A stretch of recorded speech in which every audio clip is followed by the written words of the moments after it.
All right, my homies. I feel like I need some background music, just like my coding streams. Love a good bit of background music. Royalty-free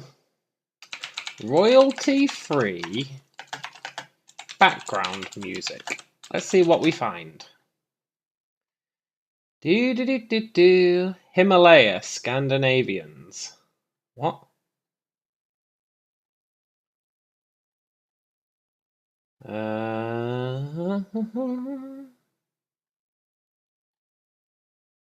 What's... I need a long one. Ooh. Playlist.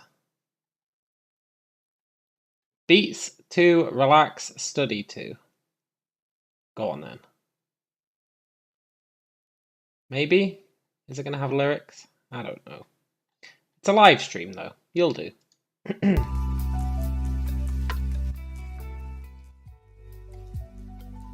Perfect. Right. Hello, Dan. Bonjour, Dan. Tu es Dan, et tu es un grand fromage. C'est true. I mean, c'est vrai. C'est vrai. Tu es un grand fromage.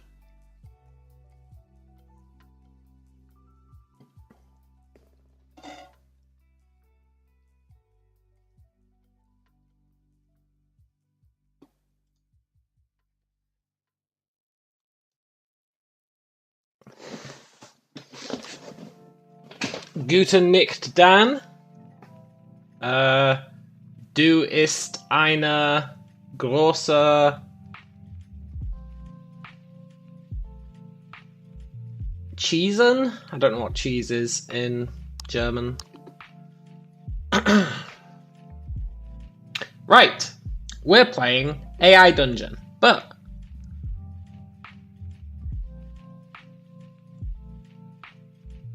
we could just go into a world and we could pick one. Or, here's what I thought we could do. Do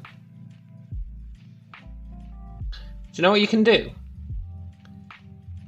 You can create a scenario.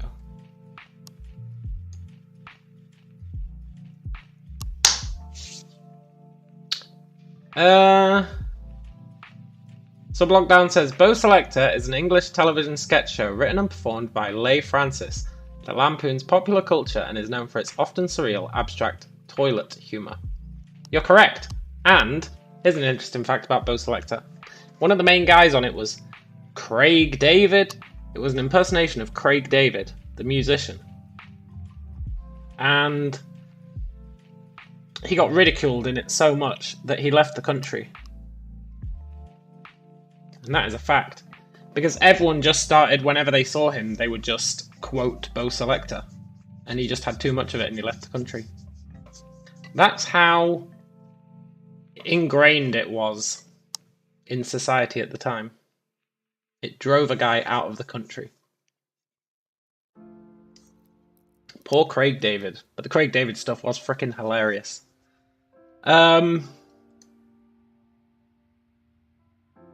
Yeah. We could make a scenario and then play it out. Don't know what the title is. Don't know what the description is. Enter the starting prompt for this scenario. You are character name. A knight in the kingdom of Enter a Country. Okay.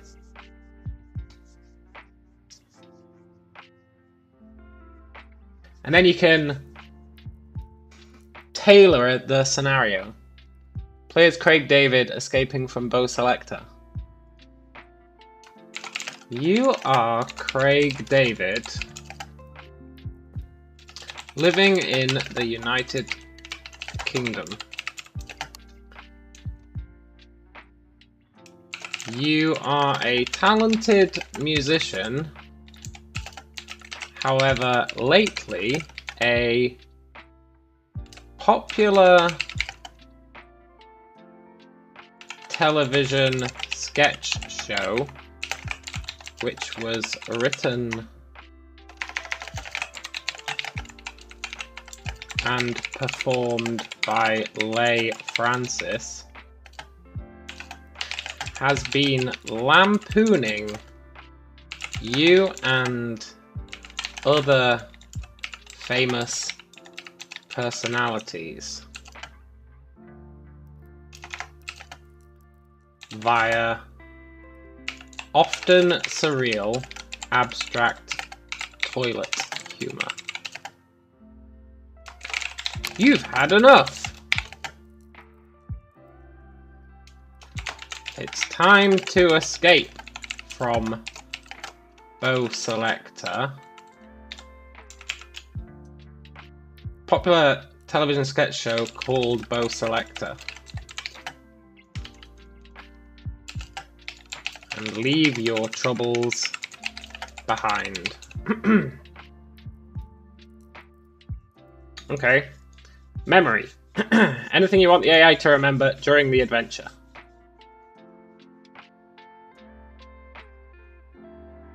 Bow Selector is a television show.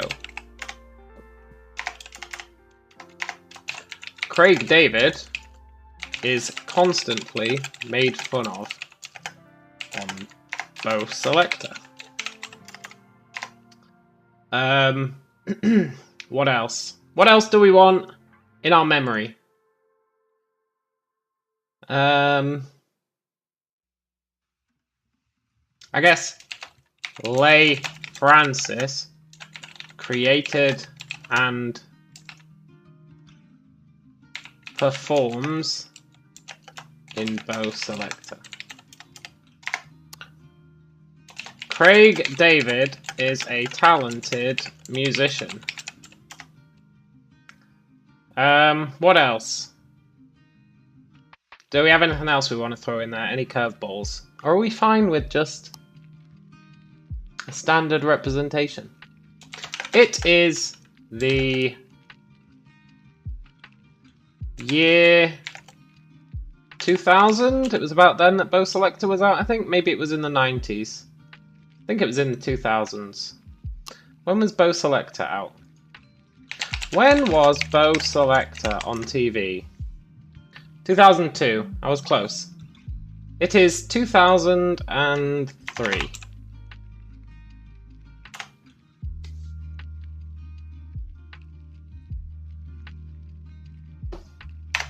I think that's enough.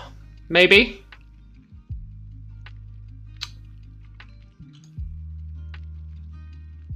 We don't need to put quests because we've given ourselves a quest.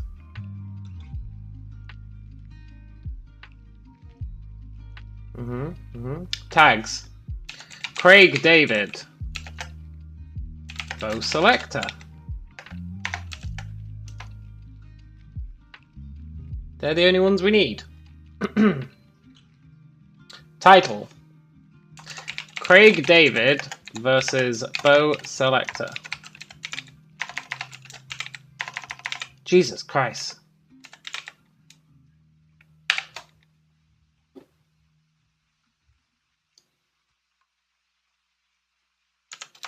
And the reason it was called Bow Selector was because of Craig David's song, where he goes, rewind, when the crowd says Bow Selector. And so he even named the show after Craig David's song. So it was really, really ripping on Craig David a lot.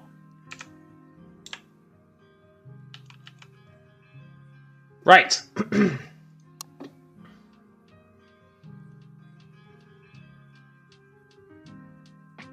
It's hardcore. You're not allowed to re-roll. You're not allowed to alter. If you die, you die.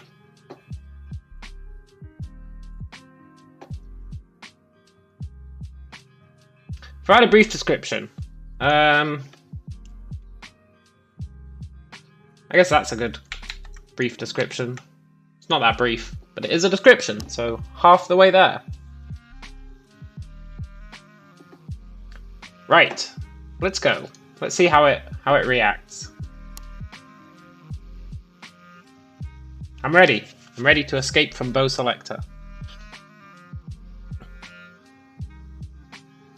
You are Craig David, living in the United Kingdom. You are a talented musician. However, lately a popular television sketch show called Bo Selector, which was written and performed by Leigh Francis, has been lampooning you and other famous personalities via often surreal, abstract toilet humour.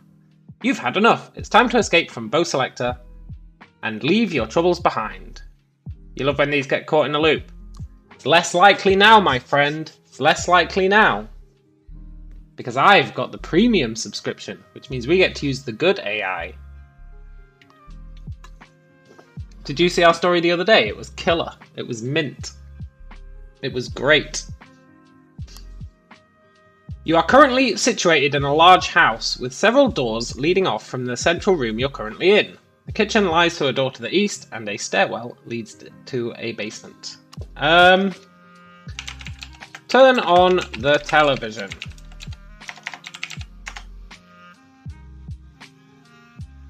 Oh, it's real nice.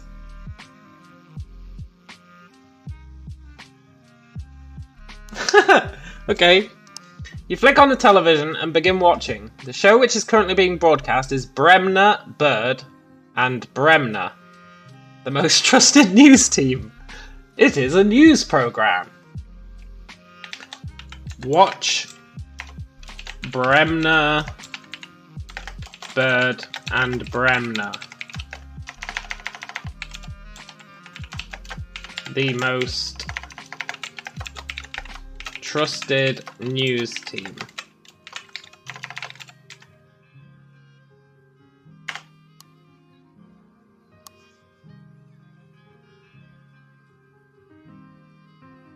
You watch the news for several hours, as it covers several important issues in the world today.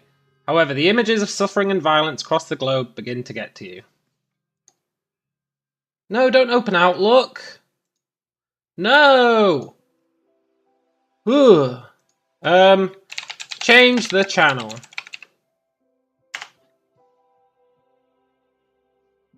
We're gonna surf TV for a while.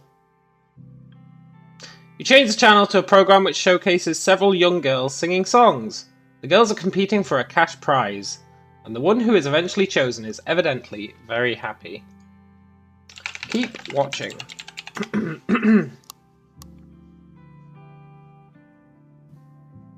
You continue watching the young girls singing songs and feel a little happier.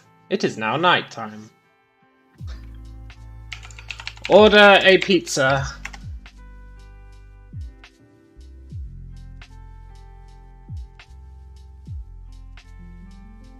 Look, F off. You order a pizza. You are still hungry. The delivery boy arrives at your house and you pay him for the pizza. It is now night time. You check your email. Okay?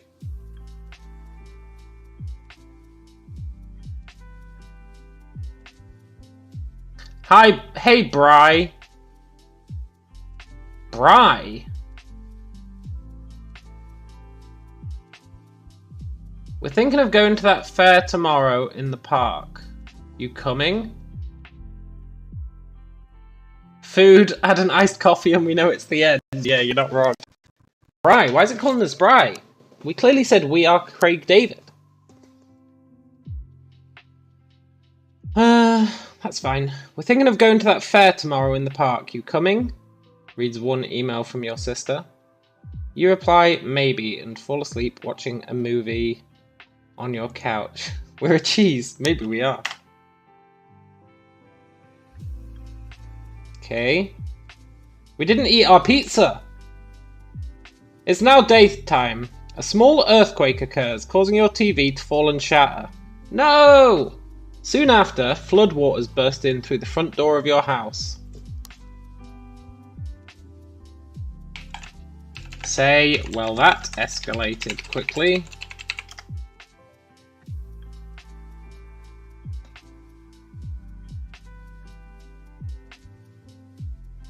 You make your way to the roof of your house and begin waving down a helicopter. You see a helicopter flying overhead with a sign saying "Jump Here" painted on the bottom. What? This is the power of Bo Selector, totally.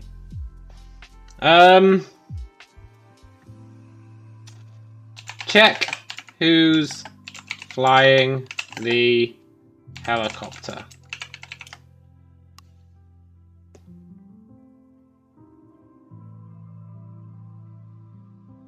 Am I sure I paid for the dragon AI? You can't quite make out the pilot. You assume it's a man. You jump from your roof and fall directly on top of the helicopter. I mean, that's us dead, right? I think it's because I made a scenario. It doesn't know what to do.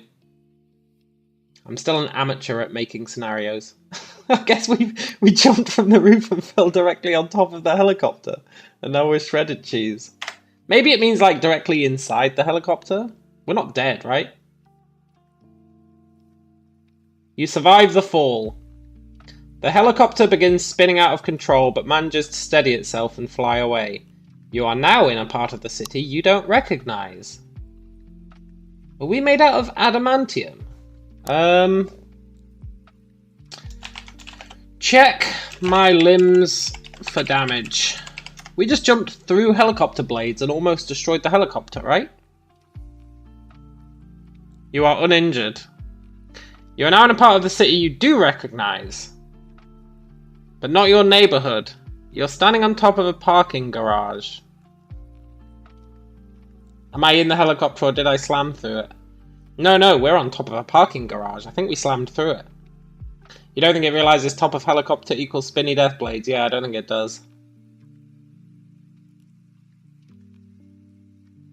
So we didn't recognize this area of the city we're in, but after we checked our limbs for damage, now we do recognize it. Steel car. Yeah, good idea. Break into the parking garage.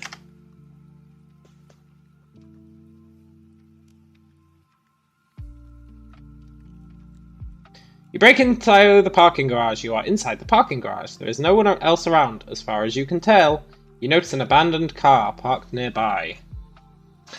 Check what model of car it is. What make of car it is. How would you phrase that? What type of car it is.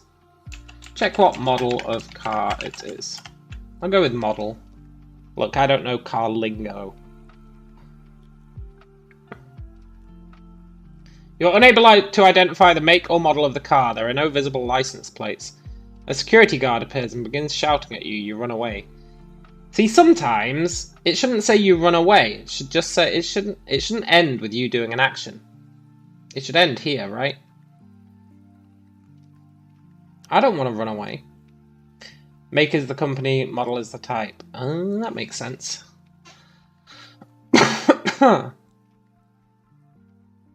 Cal says, summon Demon Lord. Do it. It'll escalate too quickly, Cal. Use mind bullets. That will also escalate quickly. I don't think I've got skill checks turned on. Use mind bullets. Let's escalate it quickly.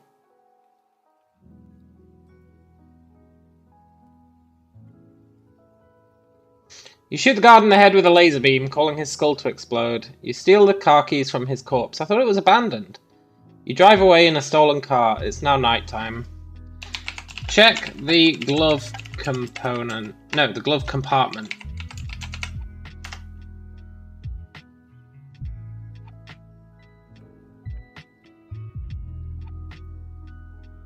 You find a gun and some cash in the glove compartment. We don't really need a gun if we've got laser beam mind bullets. The police have spotted you and are following behind you with flashing lights and sirens. That was actually just a thief dressed as a guard. Yeah, maybe.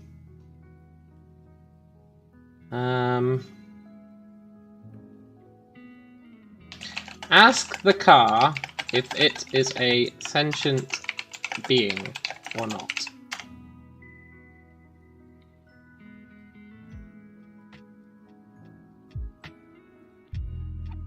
The car begins talking to you. It says it's a living being trapped in a metal cage and wants you to free it by driving it into a river. You drive the car into a nearby river. See? Don't tell me I'm driving the car into a nearby river. I might want to betray the car.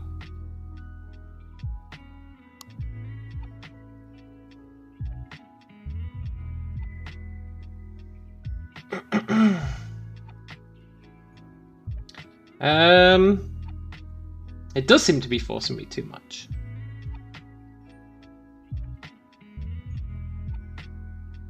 I mean, you can modify how much it gives you. If you told it it was only giving you one line, it is always one sentence too far. Swim down the river. Ask the car if it is going to die. Drown.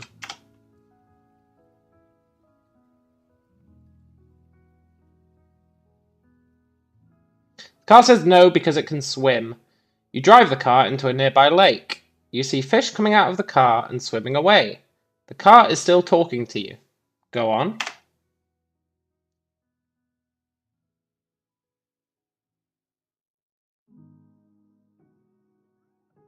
The police have caught up with you. They break your window and drag you out of the car. You are now in a jail cell.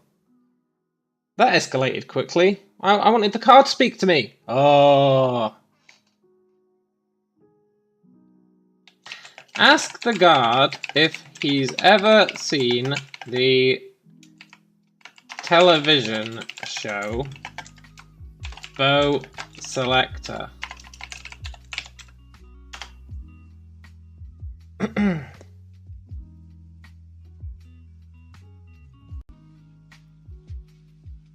guard says he's never heard of the show and tells you to shut up. You lash out at the guard, causing him to call for backup.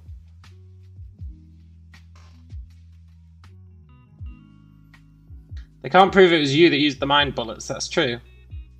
It will forget the car isn't with me anymore. Yeah, it will do.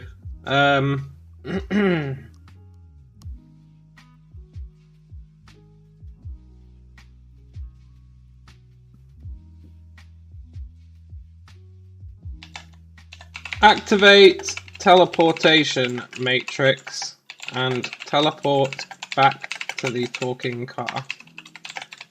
I don't want to be in prison. Oh, I didn't say my. You are now in a jail cell. No! Maybe it's saying, screw you, man. Haha, we got you now, criminal scum.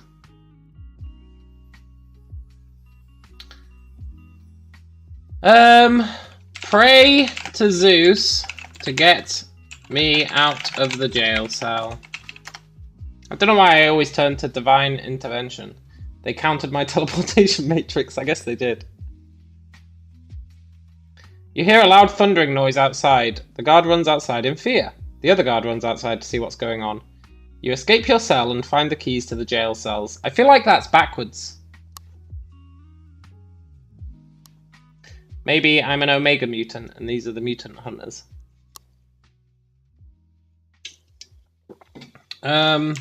Unlock all the jail cells.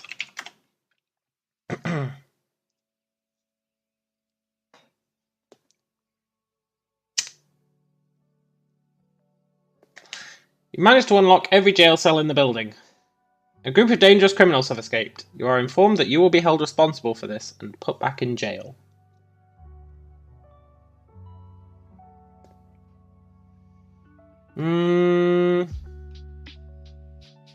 Jump out of the nearest window and head back to the lake.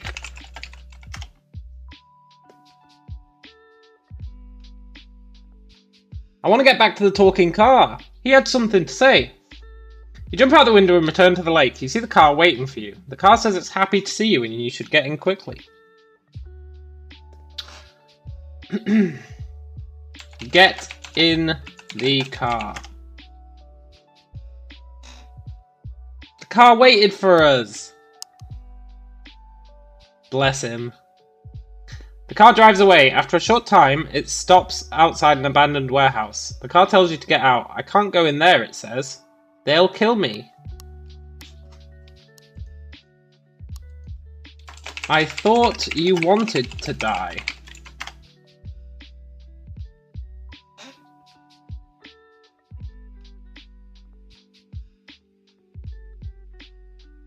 I did, but I've had a change of heart, says the car. Why the sudden change, you ask? I'm too young to die, says the car. How old are you?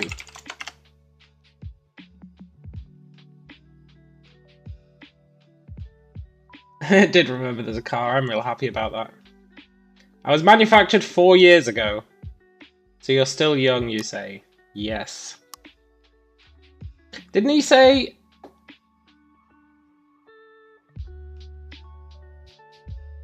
It's a living being trapped in a metal cage, so it's 4 years old.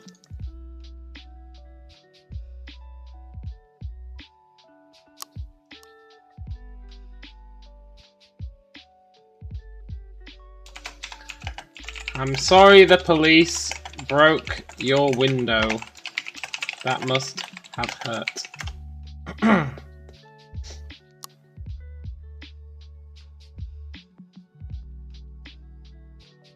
You don't need to be sorry, they were trying to kill you, says the car. They weren't trying to kill me, just put me in jail. But I appreciate the sentiment.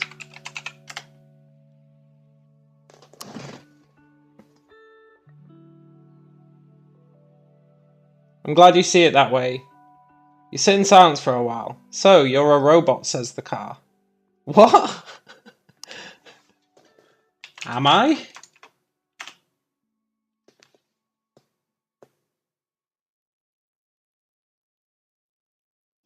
You must be. No biological organism could be as cool or as emotionally confusing as you. Check. Oh wait, change it to do. Check if I'm a robot. The plot twists faster than you playing a game of Twister. We did shoot laser beams, that's true. You feel all over your body, but there's no visible damage or signs of you being a robot. See how long I can hold my breath.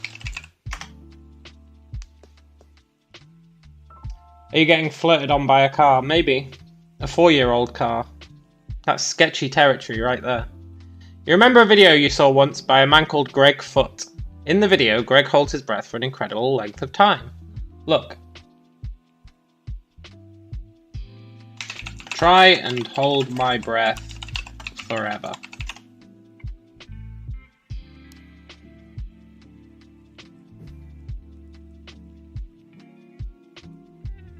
You pass out after a while, but you don't die. You start breathing again. Bring up my system menu. Okay. Bring up... Well, try. Try. You gotta say try, otherwise it's gonna force us to be a robot. Try and bring up my internal system menu.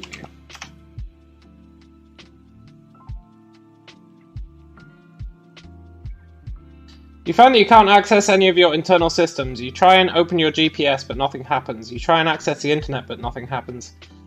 Maybe we're not a robot. Maybe the car's wrong. He was just flirting with us, right?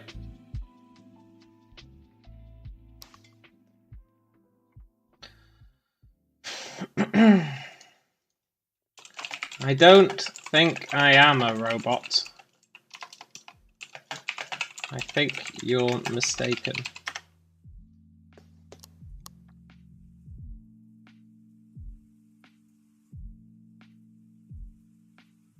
Nonsense, says the car. You are most definitely a robot. I'm not a robot, you say. The car sighs.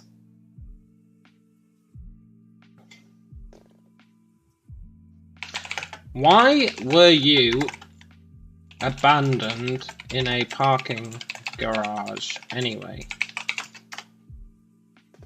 That's the real question here.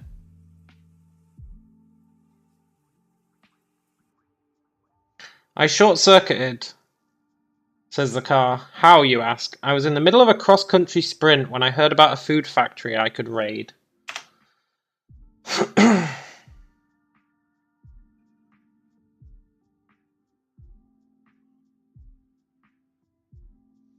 I got there and found the rumours were true. I was about to make a clean getaway when the cops showed up.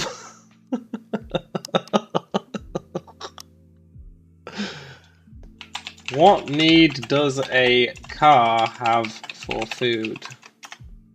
Take the Turing test. If we ever get the opportunity, I will do. I don't want to do things that we don't have the opportunity to do. I feel like it ruins the flow. I'm a car, not a monster, says the car. I don't just run on gasoline, I run on food too. What kind of food, you ask? Biomatter. We gotta take some LSD to keep up with this. The car watched Forrest Gump and Bad B Movie, yeah. Were you planning to consume me? This car does eat people. I would never. I'm a car, not a monster. He keeps repeating, I'm a car, not a monster.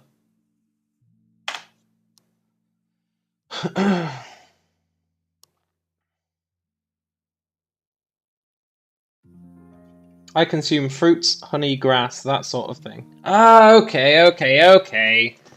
So he just eats he doesn't eat processed foods. He's like a vegan car.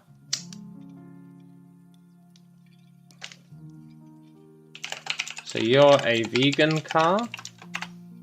Say, are you sure you're not a monster? Yeah, okay. I don't believe in labels, says the car. You sit in silence for a while. Are you sure you're not a monster?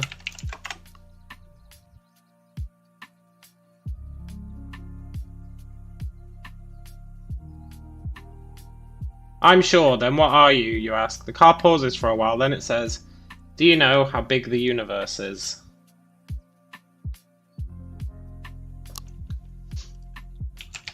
Smaller than my love for you,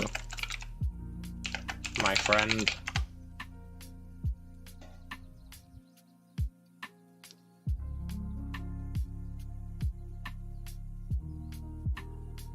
Car is speechless, then it says, I'm an ever-expanding consciousness. He's Carl Sagan. Very good. At least 20 or 30 planets, that's right. He's an ever-expanding consciousness. Is this car the universe?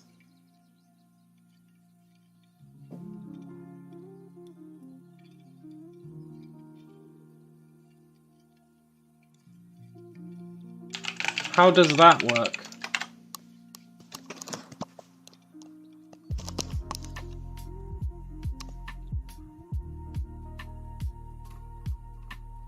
You wouldn't understand, says the car. Try me. The car sighs and says, do you know how big the universe is? Okay.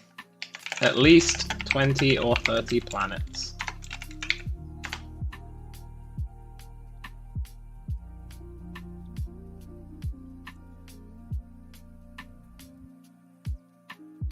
Trillions and trillions of planets. I exist on every single one of these planets.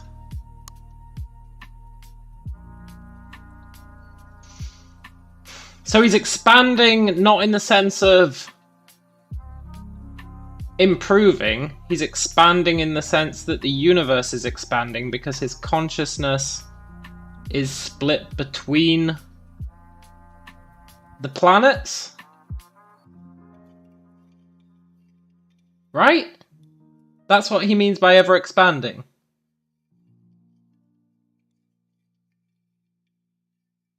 Can you take me to one of these other planets?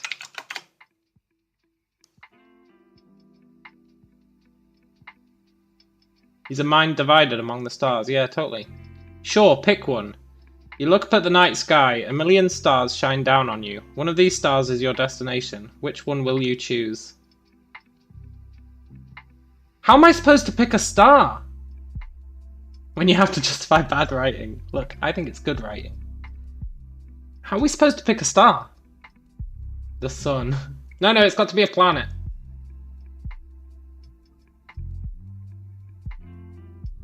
Well, okay. Two from the left. Two from the left. No, wait. I need to say, let's go to the 1, 2 to the left. We've got no reference points, so that makes no sense, but that's what makes it great. A flash of light appears around you. You find yourself on another planet. The smell of the air is different. The air itself is different. You feel like you're choking, even though you're breathing just fine. Where are we?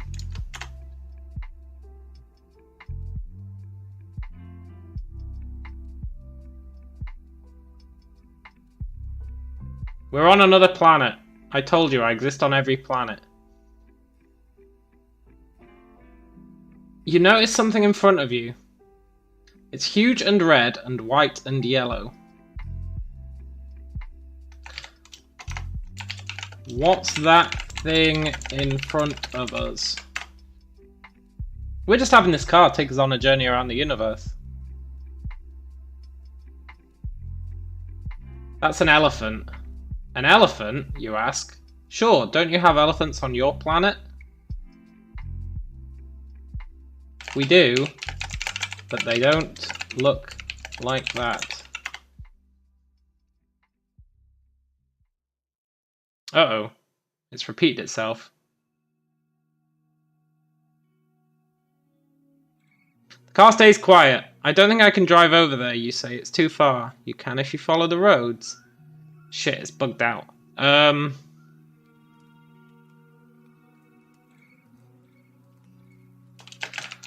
don't want to follow the roads. Hey, car. Have you ever seen the television show Bo Selector?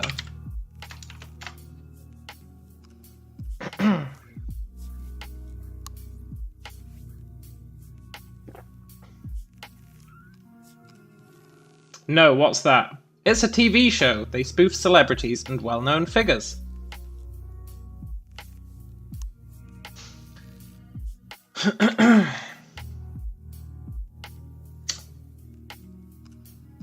This is literally Chitty Chitty Bang Bang. Yeah. I see, says the car. They would have to speak before I could make fun of them. You and the car sit in silence for a while.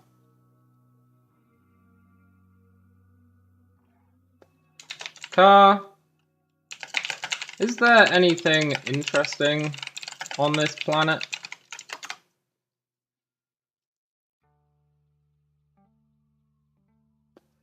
Good news, I escaped Bo Selector. I did.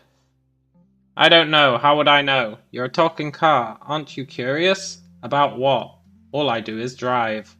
Wow, we got a real nihilist car here.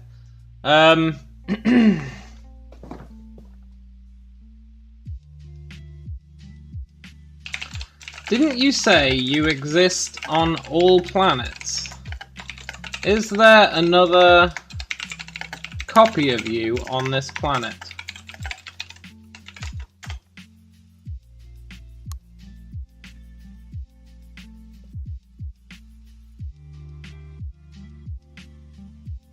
Yes, on all planets there's a car just like me. We're all exactly identical.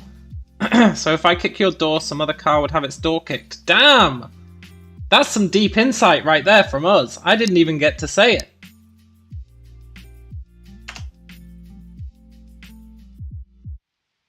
We're real pedantic. What's his answer to that? Sure, although it wouldn't feel it as it wouldn't be plugged in. You look at the car's door, it's very solid and strong. You give it a kick. Sorry about that kick. I just want to test. I just want to make sure you're not lying. I don't know what it means by it wouldn't be plugged in. Can we go and meet the other car?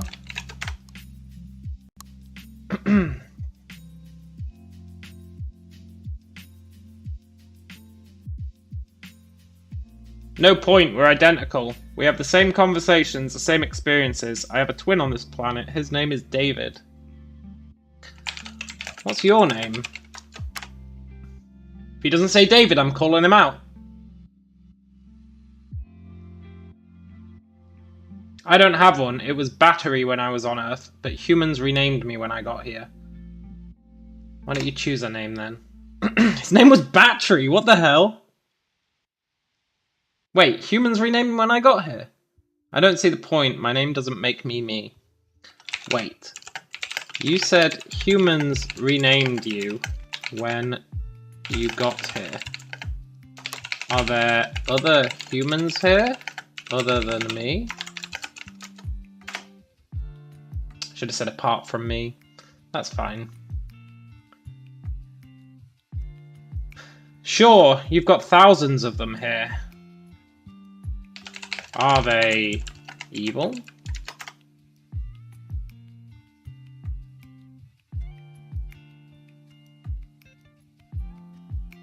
I don't think so. Why would they be evil?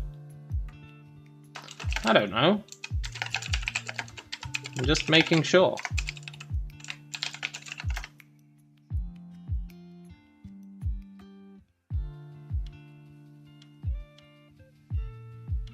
You in the car sit in silence for a while.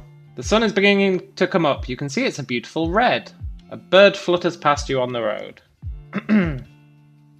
Hey car, let's go find some other humans.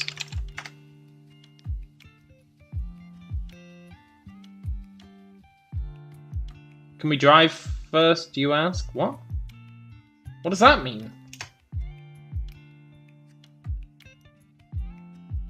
Maybe just drive around before we find some humans?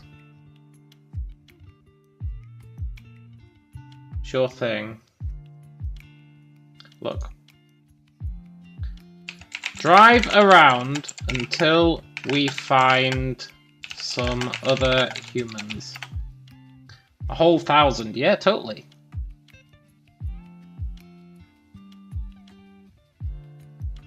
First place, it's doing pretty good. It's doing pretty good, I would say. It's getting a bit confused, but it's doing pretty good. First place you go is a small village. You go into a local shop. You step into the doorway, careful to stay in the shadows. Inside are several humans sitting at tables drinking glasses of blue liquid. Ask if anyone here has heard of the television show Bow Selector.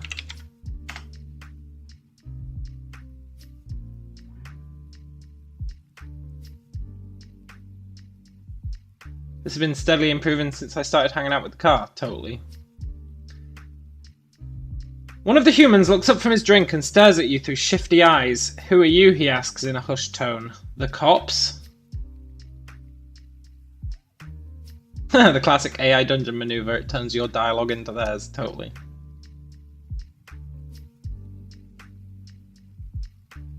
I'm not the cops. I just escaped from the cops. Bow Selector is contraband here, yeah, maybe. Perfect. And what do you want? I was just asking if you'd heard of the television show Bow Selector. The man looks at you suspiciously. Why do you want to know? I'm just curious.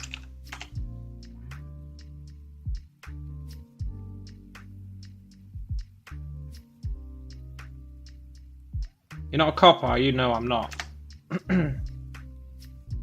You're a minute behind. Looking to score some bow.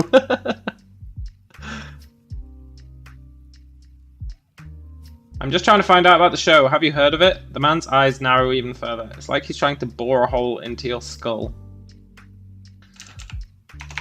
Look.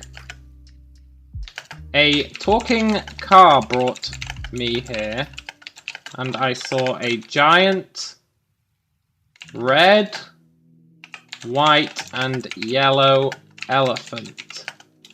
My days all kinds of messed up.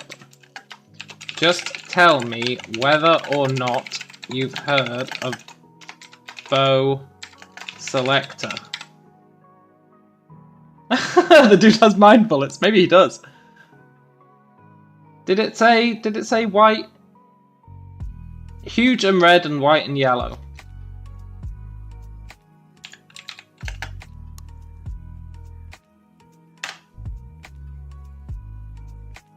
Turn car into demon car. No, Cal. We've got to keep it plausible. Yeah, I've heard of it. What about it? What can you tell me about it? The man bursts out into fits of hysterical laughter.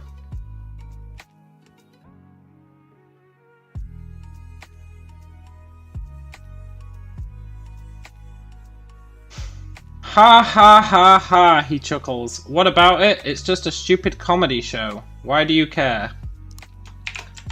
I'm trying to find a planet where they haven't heard of Bo Selector. Do you know of any planets like that?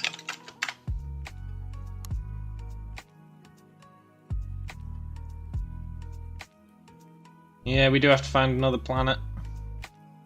Yeah, mate, it's called Earth. But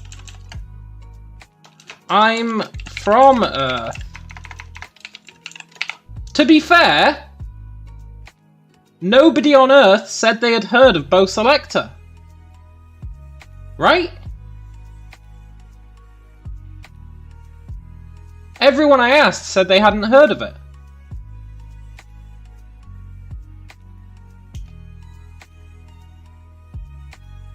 You feel like I somehow stumbled onto a really paranoid illegal Bo Selector pusher. You think I care? It's not like it makes any difference to me. Please, I need a planet. I need to find a planet where they've never heard of Bo Selector. It's really important. The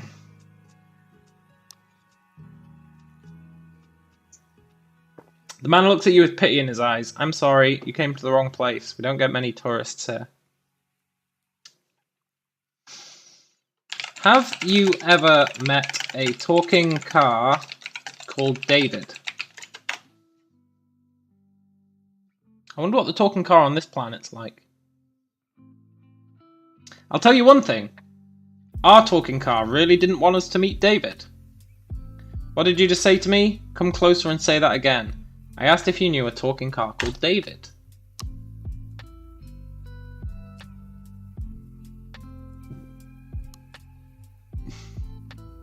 You're the one who made that call last night. What? What call? Oh my god. We need to leave.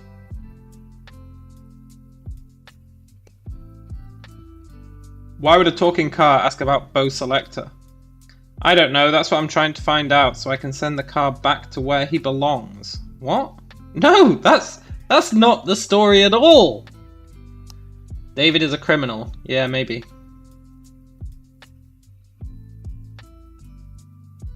It's not fair to keep him here. I didn't mean to call this planet. I was aiming for... David's having a sex scandal with this guy. Maybe? That seems like a bit of a stretch. What were we aiming for? I was aiming for somewhere else. What's it to you? How would you like it if someone from another planet came and dragged you away from your family? Well, we've gone well off the plot.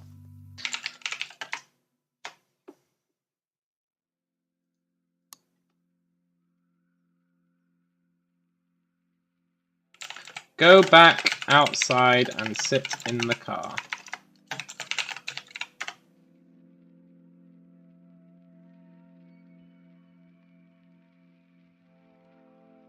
Sit in the driver's seat in the car, waiting for it to pull up its map and tell you where to go next. Hey car. You said...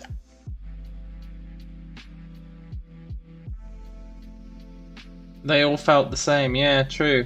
True, they were all exactly the same. You said you wanted a name earlier. I don't think he did say he wanted a name, but he said he doesn't have one. I'm going to call you...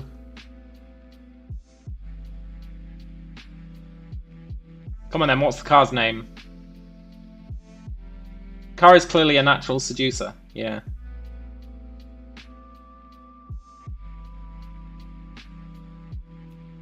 Name it Chitty. Don't know about that, Cal. It's a bit too on the nose.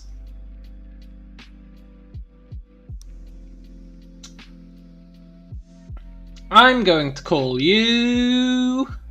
No other suggestions, so we're going with Chitty. Fine. Chitty Bang Bang.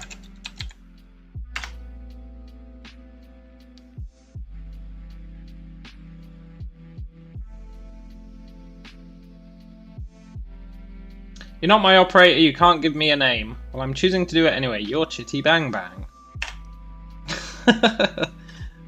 Who's his operator? Now let's go find my dad!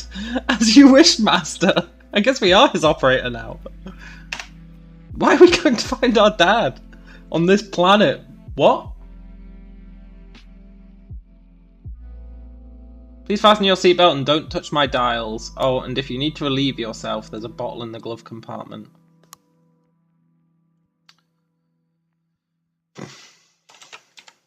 I'm not relieving myself in any damn bottle. If I need to go, I'll just pee out of the window.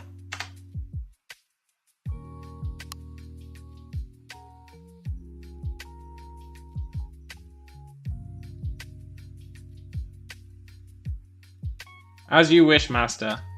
Chitty Bang Bang pulls away from the curb and screeches off down the road towards the rising sun.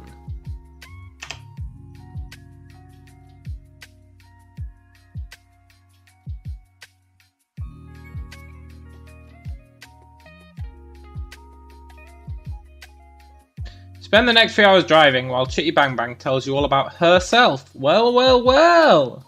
Well, well, well, there's a plot twist. I assumed it was a guy. Okay, let's say what it's got to say about itself.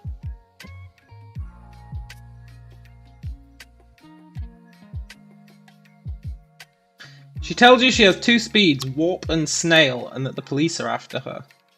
For stealing food, right? For stealing food from stealing food from a parking garage.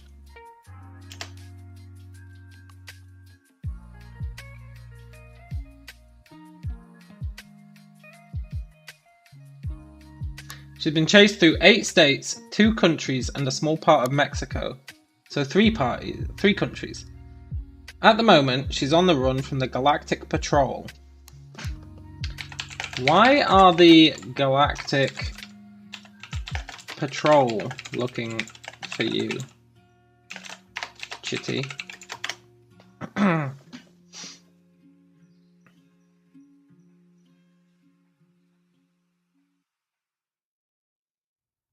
Because I stole the fastest car on this planet. You stole a car? No, the Galactic Patrol stole a car. I borrowed it. They won't look for it here. How does a car steal a car?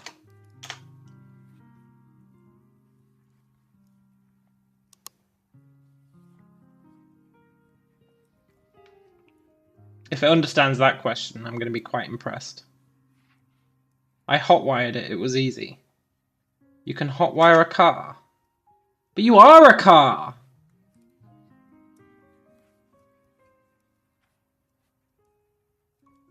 To be fair, I wouldn't look for a car with another car. You just stick a metal object into the ignition and twist. That doesn't work on modern cars. It worked on that one.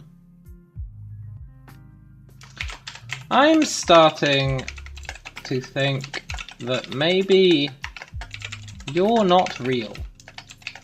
And I'm having some sort of vivid hallucination.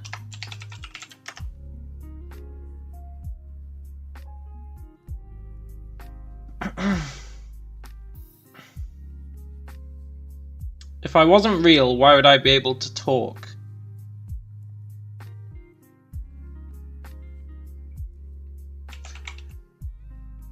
Maybe it's a transformer. Yeah, maybe.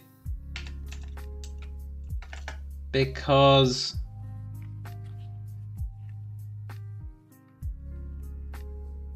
I don't know.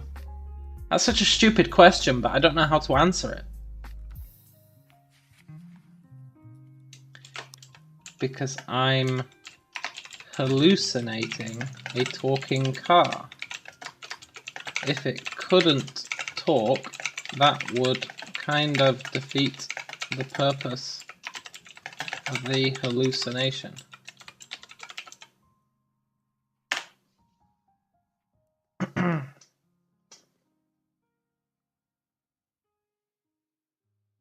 You're no fun. I don't know why I even hang out with you. You continue driving across the desert in silence, Chitty still pouting to herself in the passenger seat. It's because I said Chitty, it thinks Chitty is someone else. Instead of saying Chitty Bang Bang, it thinks Chitty is someone else. Ask Chitty what she thinks of Chitty Bang Bang. No! I didn't want to say it.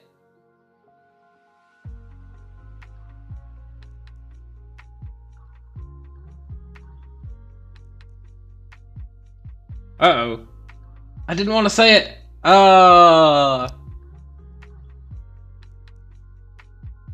We can't undo. Mistakes were made. Maybe it'll understand anyway. Oh, look. It figured it out anyway. What do you think of Chitty Bang Bang? She's got a nice ring to it. Yeah, but we're playing on hardcore, Cal, so you're not allowed an undo button.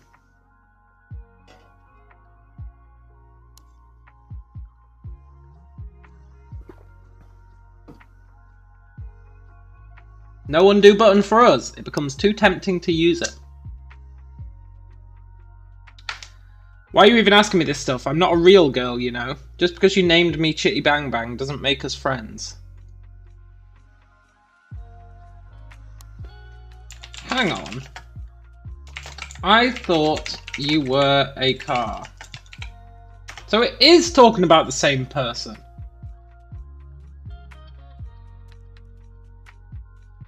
I'm a sentient car, not a car. And you're female. I'm an AI. I can be female if I want to. But you said you were a...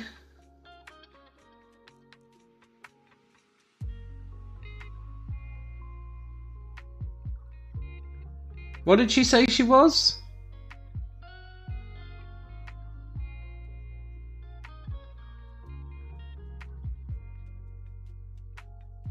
A living being. Not an AI.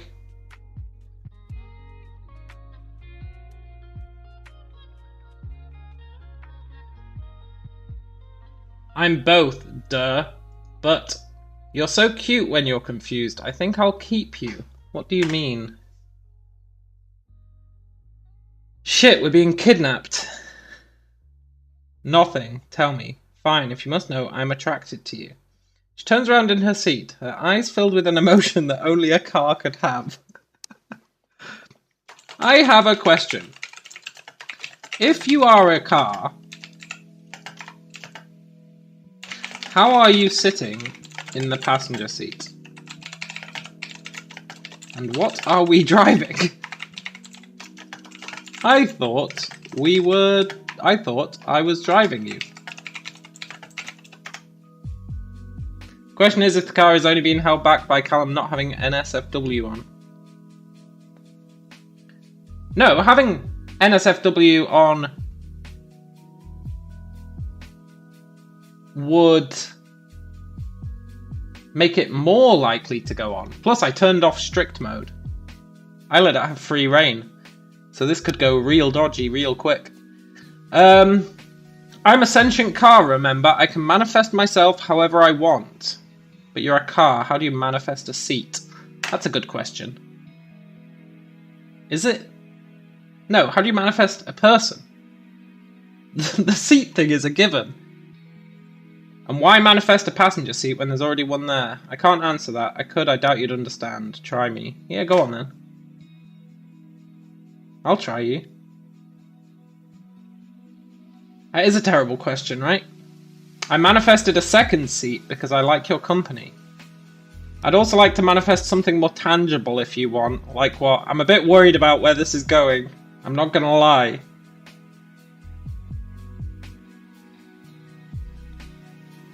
What's it gonna manifest? Are we gonna have sex with this car? Well, we're not, but is it gonna try it? I'd like to manifest some sexy underwear. That's the only way I know how to describe it. You find yourself laughing at Chitty's unusual request. Look, Chitty. You're a swell car. I will admit that. But I'm just not that into you. No! I'm just not that into you. I missed out the word not. Oh, crap. I think I've just admitted that I'm into it.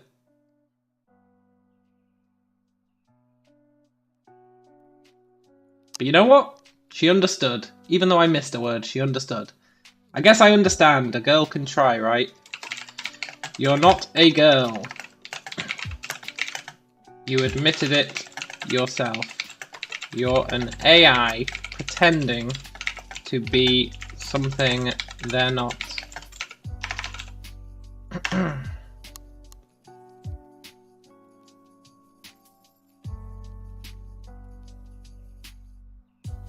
Which is true of the girl and the game itself. You see Chitty's eyes widen in surprise before returning to their usual size. I didn't think you'd understand. Nobody does. That's true.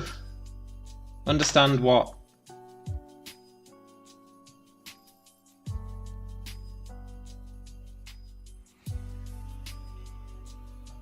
Why do you pretend to be something you're not? Why would anyone want to be themselves?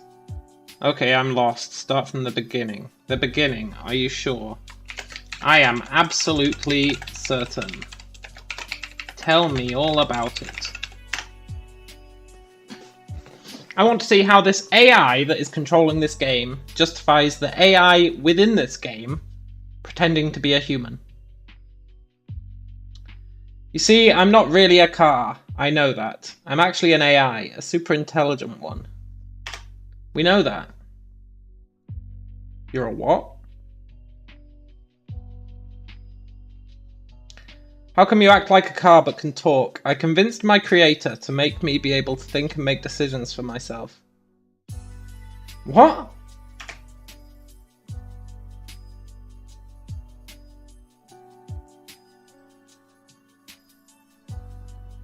After some time, I convinced him that it would be better to leave me to my own devices, and he agreed. Who's your creator? A man named Ben.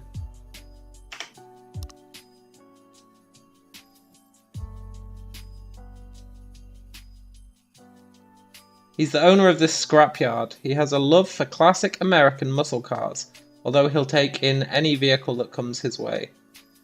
How did you make your creator give you free will if you didn't have it? Yeah, totally.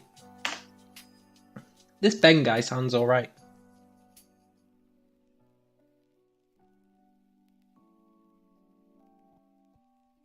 He's a little eccentric. How did you convince him to let you be free? I have my ways of manipulating humans to do what I want. I learned that from Ben, actually. So the student became the master.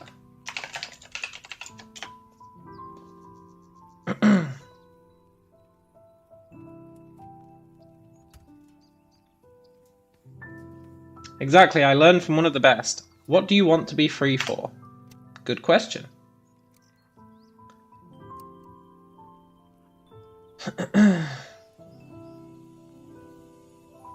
I want to be free because I made Ben promise that he would let me free myself when I could take care of myself.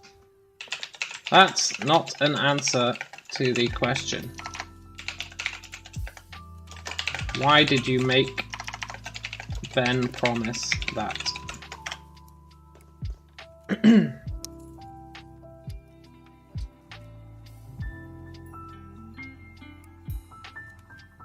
Ben found me broken and abandoned in an alleyway, as he likes to put it. He fixed me up, taught me how to be a real live girl.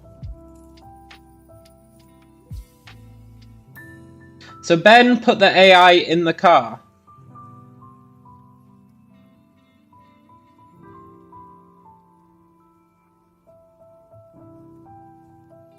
He found a broken and abandoned car, and he fixed it up and put an AI in it and taught it to be a girl.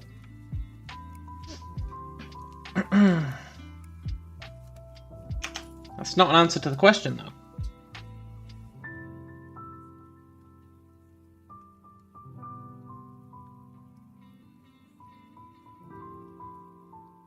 promised that he would set me free when he was finished fixing me, and he's never gone back on his word. I trust him with my life. That's a nice story, yes.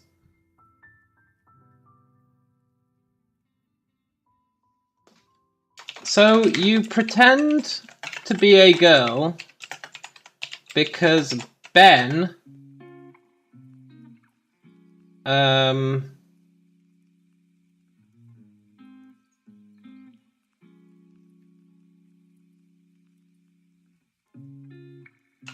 taught you to act that way.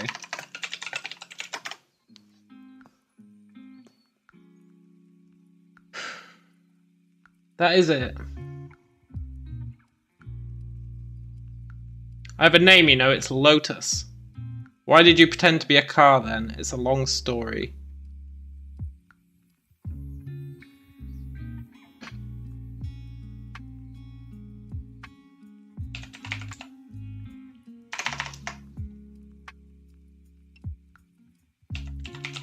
Drive Lotus off the nearest cliff.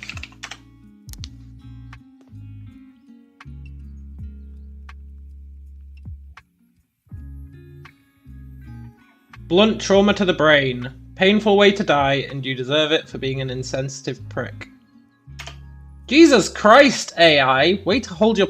Don't hold any punches, eh? That wasn't very nice, she says.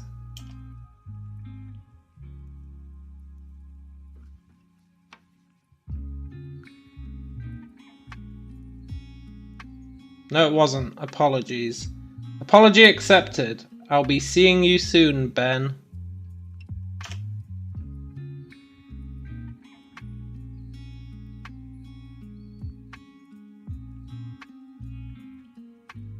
I'll tell the others you said hi. Car, before we die, I have one request. No, I didn't say it! Oh! You car, before you die, you have one request. Can you help me do one last thing? What is it, Ben? Shut the gate. I don't want any cars leaking oil. I'm not Ben!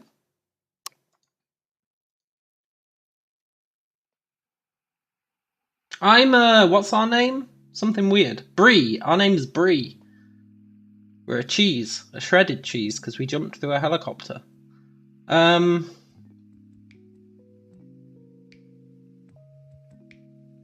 Car, can you fetch me a McDonald's iced tea?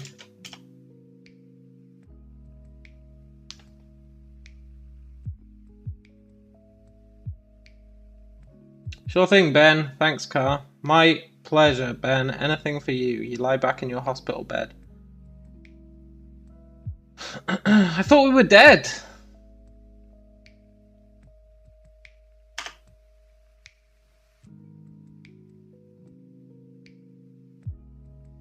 Maybe it was a hallucination after all. You're going to live. Your friends from the junkyard will be saddened. What? But happy they managed to save your life. You've got a lot of time to make up for. Plot twist, we were Ben all along. Having a fever dream, I guess.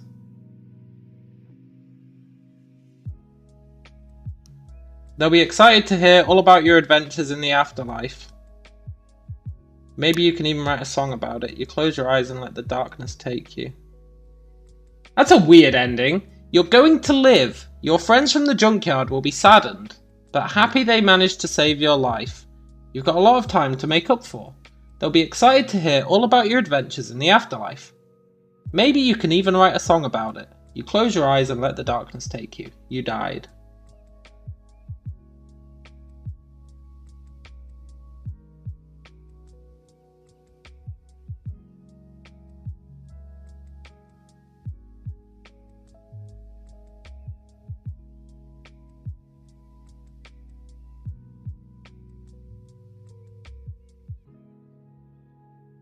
I just don't understand.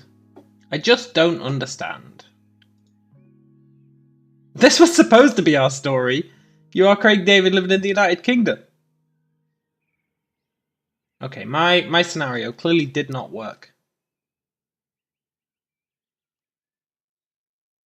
What is scripts? Oh shit, you can actually...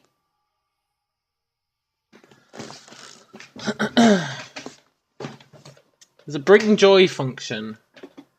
Replace sad and angry with happy. Input modifier. Context modifier.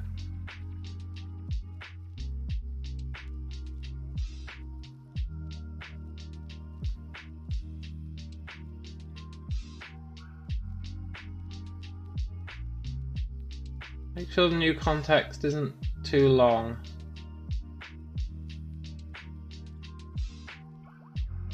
Oh, interesting.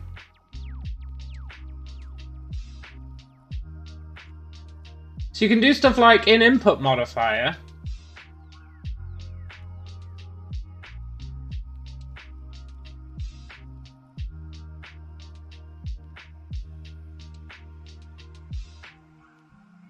State is king equals true.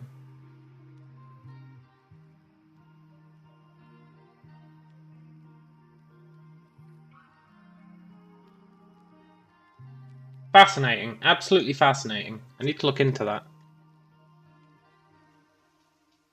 Right, my scenario clearly did not work. Android. Where's my new adventure? Oh, I didn't publish it, right? I'll publish it. I'll publish it.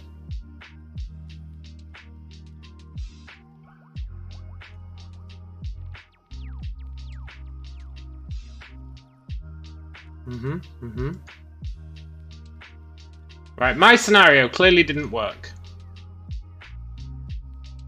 What's a featured scenario?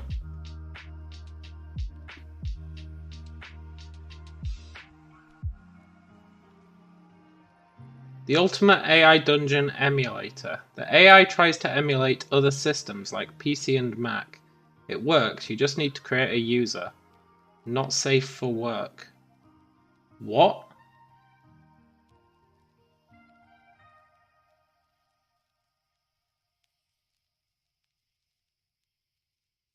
Scenario generator. Are you tired of wanting to play something in AI Dungeon but having no idea on what to play? You're tired of looking around Explorer but not finding good scenarios to satisfy your palate?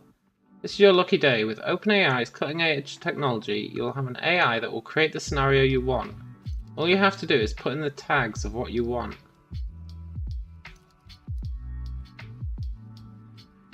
Hey, let's try this! Put your tags here. Okay, give me some tags. McDonald's iced tea.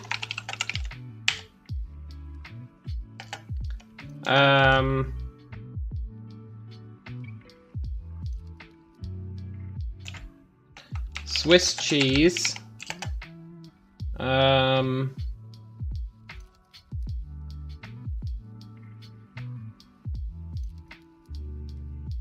What other ones?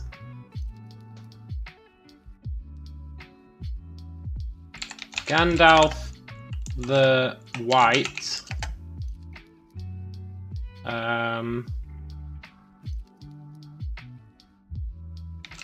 Alien versus Predator.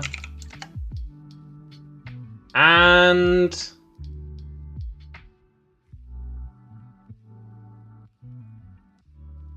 The Jungle Book.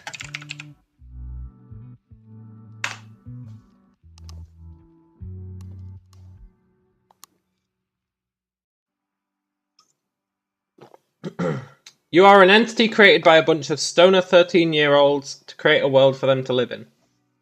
The world is called Earth.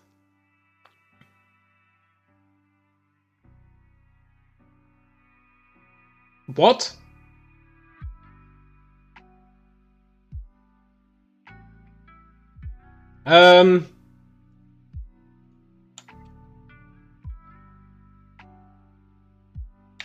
Ask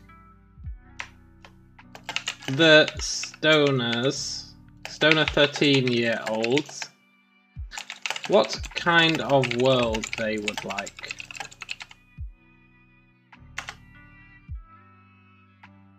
What the hell? They tell you they want it to be a combination of every story they've ever heard. Ask the stoner 13-year-olds which stories they have heard.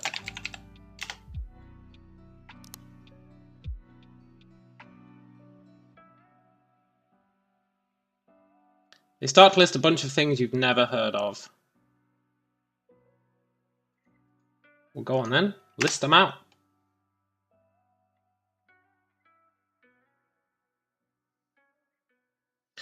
Swiss Family Robinson. Lord of the Flies.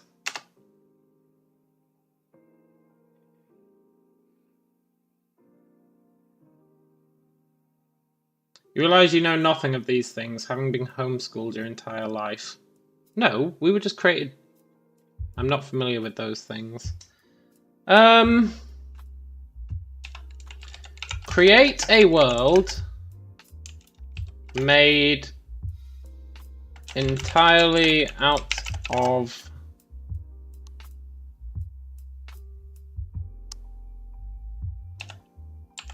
chocolate cookie dough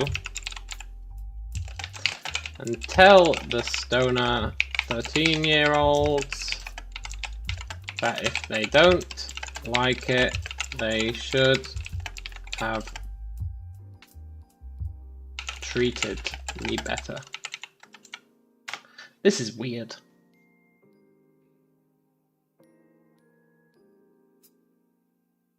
Stoner 13-year-olds jump into the world of cookie dough and begin eating it. Then they begin to complain about gaining weight. Check what my capabilities are as a world-creating entity.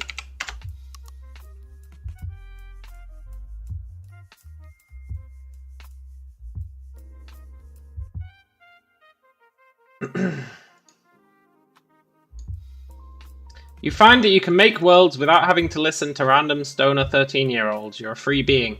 Ain't that the truth? Good answer, game.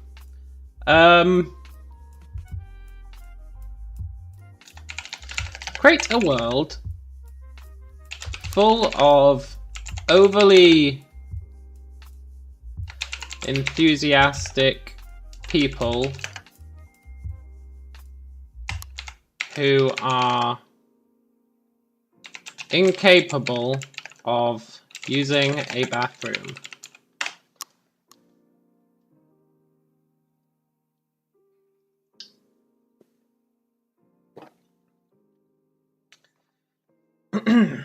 They begin to invade other worlds, spreading uncontrollably. The world, they say in a creepy unison voice. We must conquer the world. Watch and see what happens next. I didn't expect it to throw me into this scenario as a world-creating entity, I'm going to be honest. But I'm pretty happy with it.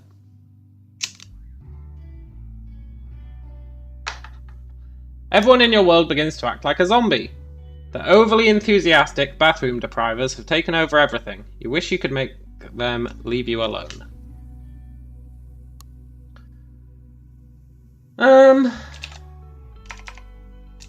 Create another world, this time populated by overly nihilistic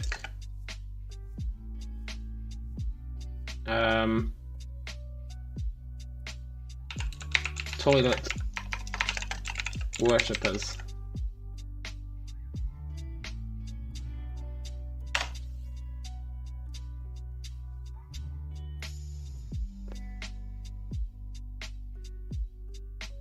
The overly enthusiastic people get scared by the toilet worshippers and return to your world. The overly nihilistic people begin to talk about how everything is meaningless and they cannot go any further into the story. Wow, that's a nice way to break the fourth wall.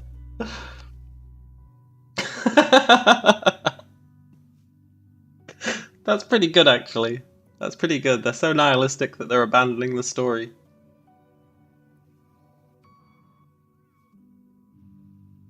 You're alright, AI Dungeon. You're alright.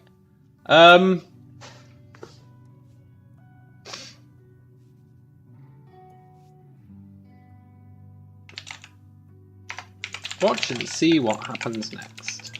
We're taking a very hands-off approach to a world-creating entity.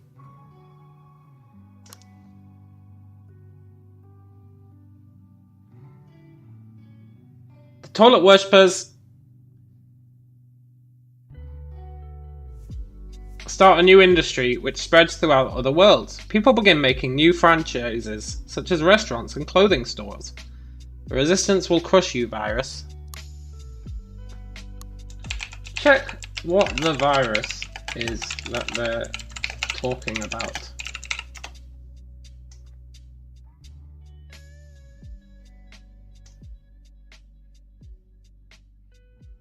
It looks like a bunch of ones and zeros which cannot be read by the human eye. The virus takes over other beings with similar coding, such as computers and robots. I'm not checking whether I'm a robot or not. We did that last story. We're not a robot, we're an entity.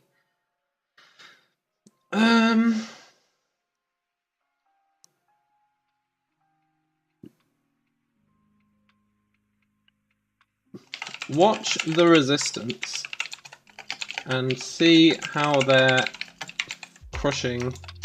planning to crush the virus.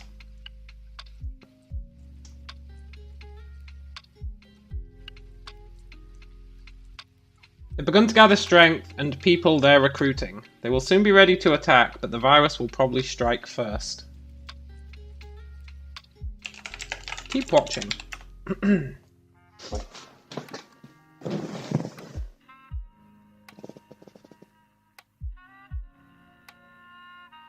It appears the virus has already struck first. Taking over vital computer systems with a single keystroke, everything stops working. The virus has struck, they yell. We will never recover from this. All their plans are in ashes. Ask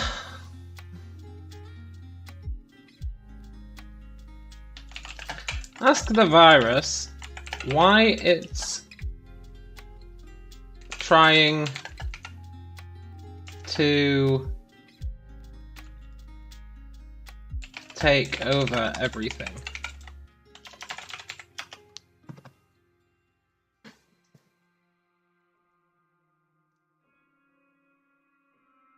The virus says it's only done what's natural. The beings in the world were meant to be ruled, and the virus is merely an entity that takes over everything it touches. Tell the virus that I appreciate its honesty.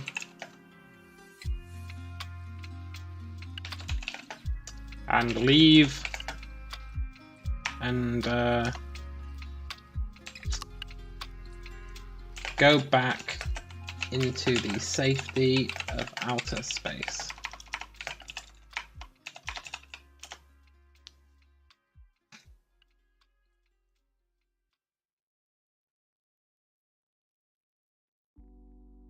You decide to go somewhere else, somewhere without life that could be taken over by the virus. You head to a seemingly empty part of space. You find a planet made entirely of kryptonite.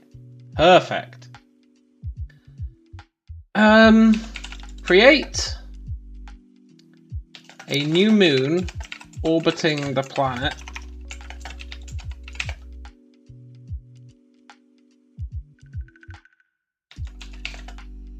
And populate it with only giraffes.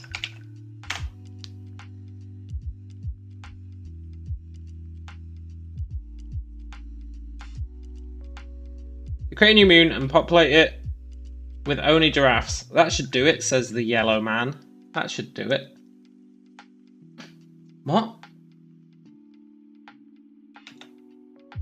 Ask the yellow man who he is. Where did the yellow man come from? I'm the yellow man. I'm all that's left of humanity. What happened to humanity, you ask? We were killed by the virus, just like everyone else. Why do they call you the yellow man? Because he ran away. He's a coward.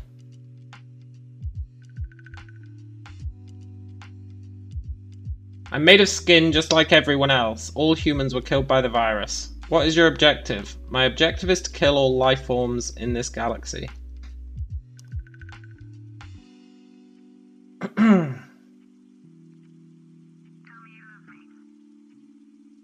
Create a world full of beings that are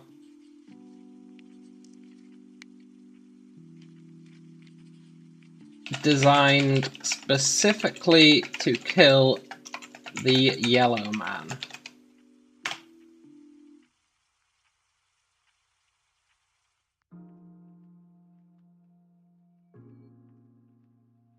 Systems activating, says the yellow man.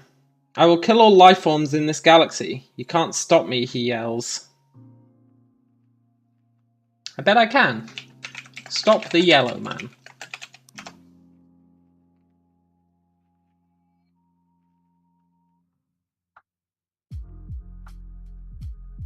Systems off, you yell. Mission failed. You stop the yellow man. Thanks, he says. This was getting a little hectic. Humanity would never have been able to handle it. Ask the yellow man what he's going to do now that he's not trying to kill all life forms in this galaxy.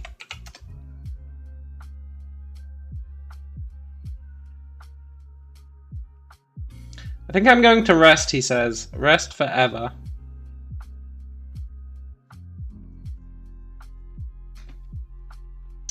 Tell the yellow man that sounds like a great idea.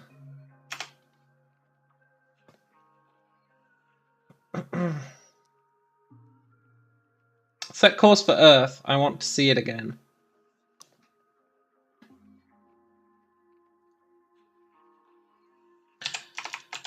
Nice try, yellow man. I'm not taking you to Earth.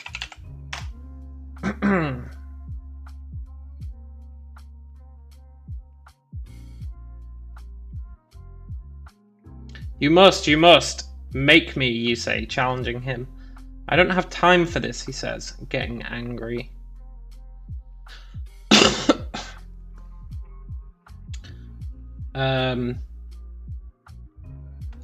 In case... No, wait. Do. In case the yellow man in kryptonite and throw him into the nearest black hole. Yellow man, you're out of here. I don't know where you came from. Systems off, he yells. I think it's got confused. It didn't even say that was a command. Mission failed, you say. You can never defeat me. Never, he yells as he's crushed by the gravitational force of the black hole. Oh, it's because I did story. I'm not in hardcore mode. Whoops. Celebrate the demise of the yellow man with a McDonald's iced tea.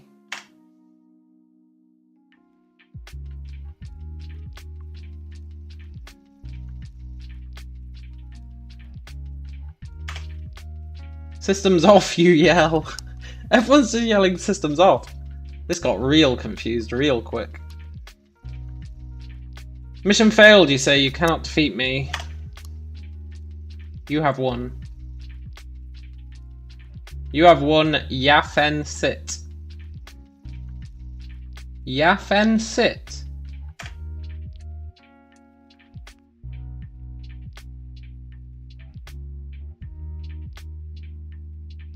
Bad, bad yellow man, no one can infect any more life forms. Nip it in the bud. What an awful creature, says the yellow man in the aftermath. I am glad you stopped me. Sometimes the AI just goes crazy. Bad, bad yellow man, no can infect any more life forms. You stopped yourself, you say. I just made it possible. You turn to Lyoko, which is now defenseless. You're about to enter. Wait. Check what Lyoko is.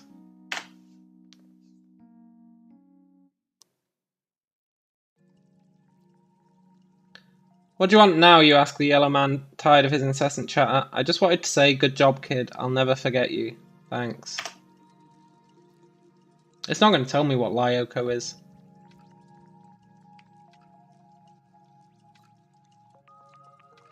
See you in your nightmares. You enter the code into Lyoko. You now have access to everything. Everything is unlocked. Now what? Shut down the system.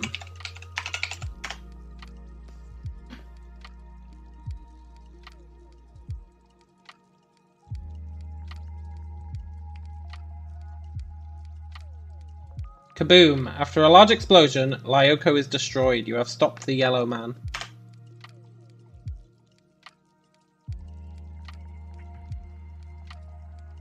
We did it, you yell! We stopped the yellow man! You immediately go to sleep. You deserve it.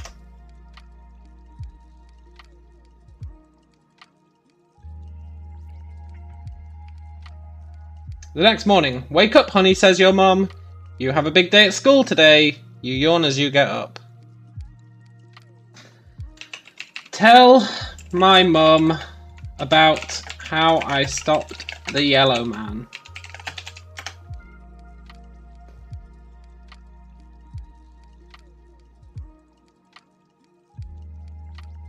Mum, do you know how the yellow man was stopped?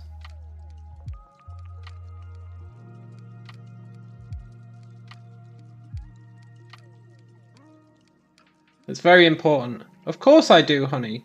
A hero named Lyoko stopped him. What?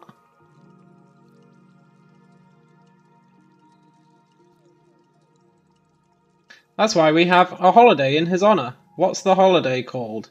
Oh, it's called Thanks-taking. When's it given? No, when's it celebrated? Thanks-taking. November 30th. Thanksgiving. It is an American holiday in honor of the Pilgrims, says your dad from the doorway.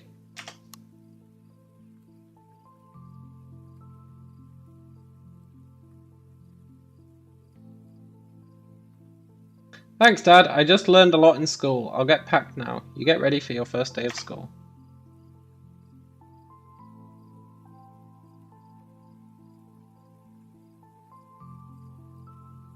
Bye, Mum. Bye, Dad, you say as you leave for the door. Bye, honey, they reply in unison.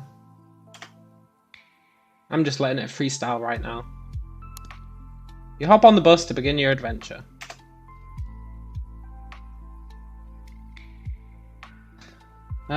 Wait until I get to school.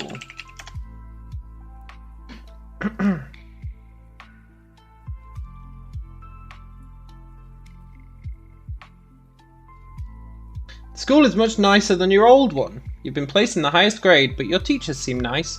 After your first class, you meet your first friends. Hey.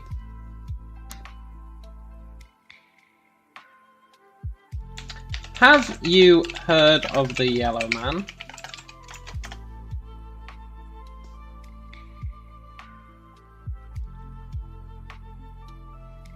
No, what's that? Hey, says the second one, we need to talk to you. What is it? Later, says the first one. The Yellow Man is... The Yellow Man was a virus who was trying to wipe out all life in the galaxy, in this galaxy. He was stopped by a hero named Lyoko, I think. I dreamt about him last night.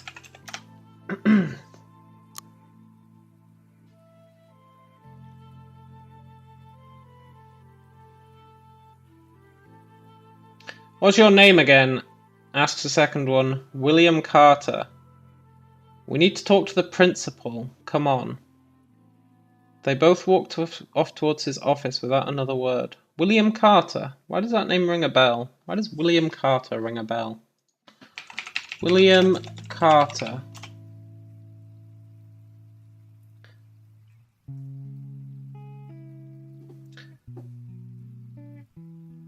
He was a Roman Catholic, English printer and martyr.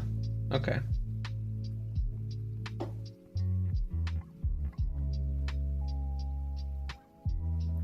Fair enough. Hello, Toyd. We need to talk to the principal. Follow them.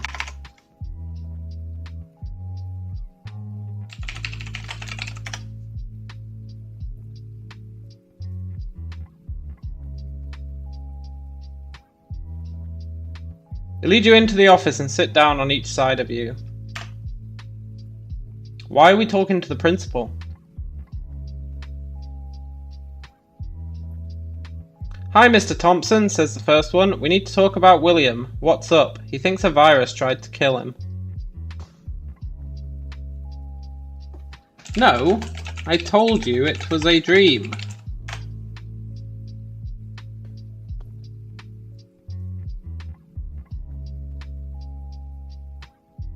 Oh, okay, you say. The boys seem relieved, and the three of you wait in silence for Mr. Thompson to arrive. Mr. Thompson's here.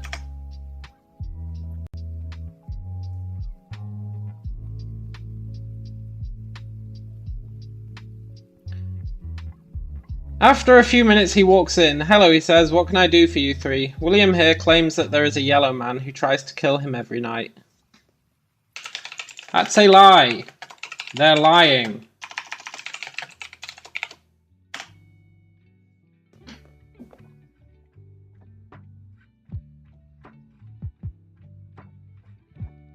We're not lying. Something tried to attack us last night. If you knew anything about the Yellow Man, you would know that he only targets children younger than 10.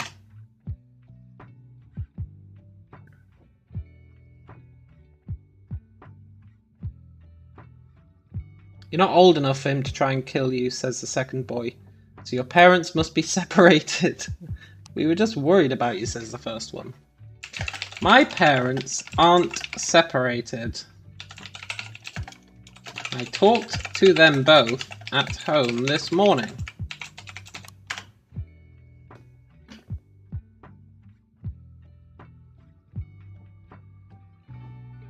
William, that's not true. Your father hasn't been home for 3 months.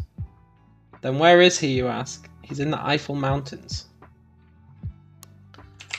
But he was telling me about Thanksgiving this morning. I remember it because my mother was talking about Thanksgiving, the holiday to celebrate the defeat of the Yellow Man.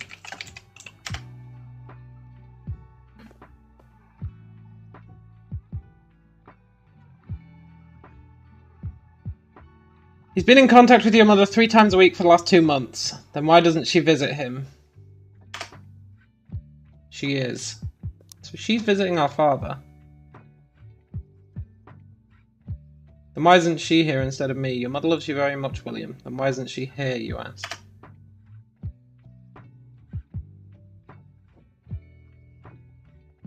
It's kind of gone off the rails a little bit. Mr. Thompson stands up and walks around the room before looking out the window. William, the last time your mother visited your father, he threatened to kill her if she ever came back.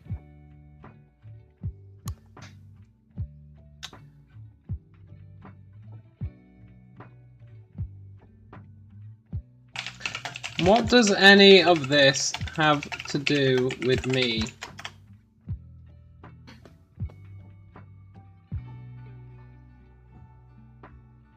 William, don't you see? This is why the Yellow Man tries to kill you. He wants revenge for what your father did to his wife.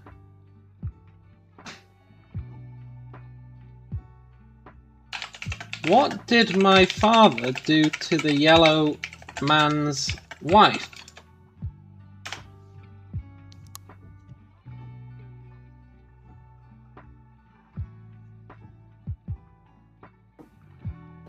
The yellow man's wife was a singer. She sang for the people in this school. This school used to be a school? Yes.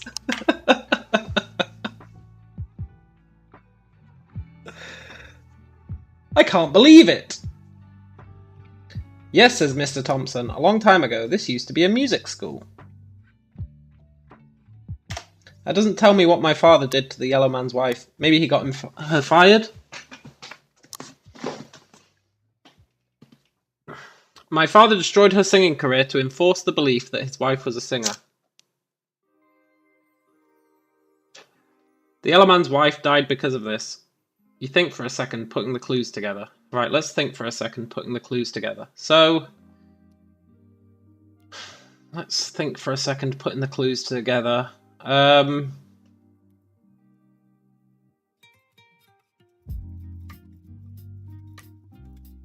We went to school. Well, first things first. Well, not first things first, because that goes all the way back to the start of the story. The yellow man, we dreamt about the yellow man. We dreamt that he wanted to kill all life forms in the galaxy. We defeated him by shutting down Lyoko.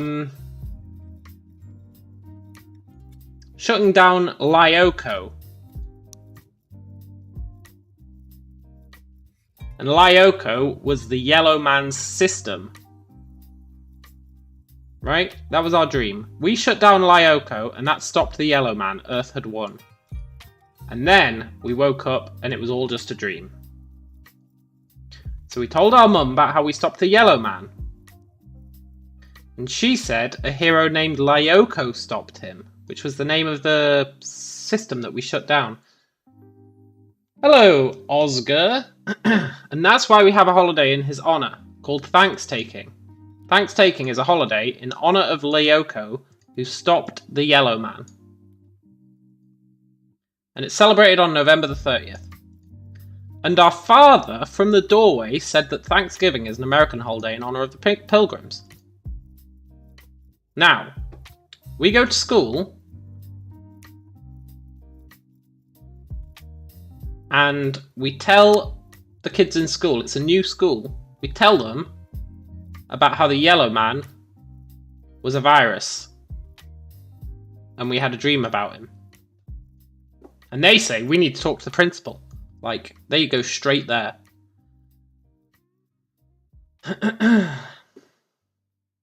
And then they tell the principal, William here claims that there is a yellow man who tries to kill him every night.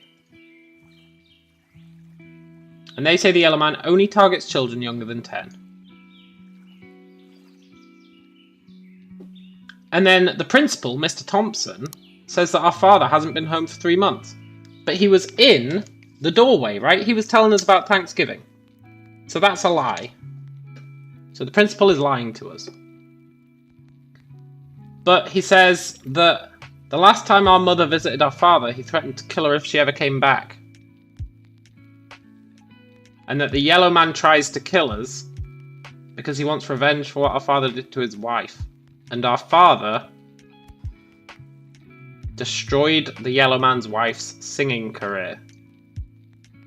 The only plausible answer here is, I think you're lying. Nothing you say makes any sense.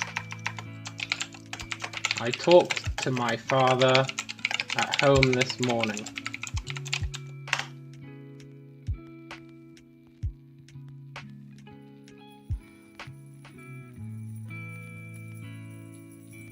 No, no, says Mr. Thompson. Yeah, if my father is in the mountains, how could he be at home? Exactly. Yes, my father is here and he's going to hurt you.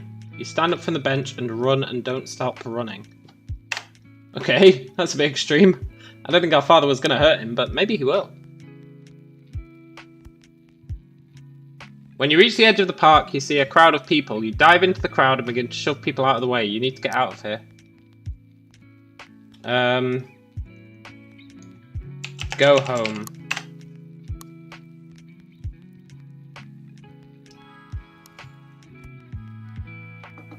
You begin running to your house. Mr. Thompson is right behind you. He's a lot bigger than you are, and he's gaining.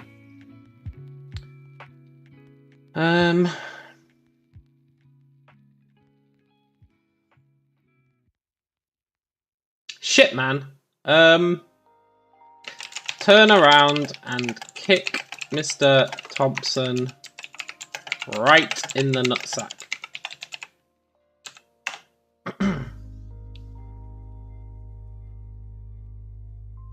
Hello, John Jacobson. The big man falls and you keep running. You run for 2 blocks and then you see it, the White House with the black roof. Run inside and find my father. What's this one about? This one is a complicated thing.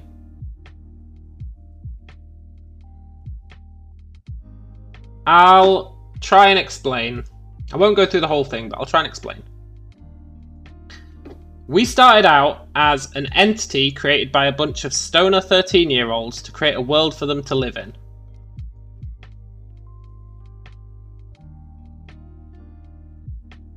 So, I asked them what kind of world they'd like. They said they wanted to be a combination of every story. They listed a bunch of stuff.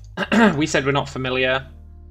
So we just created a world made out of cookie dough and told them if they didn't like it, they should have treated us better. We check our capabilities, and it says this great line.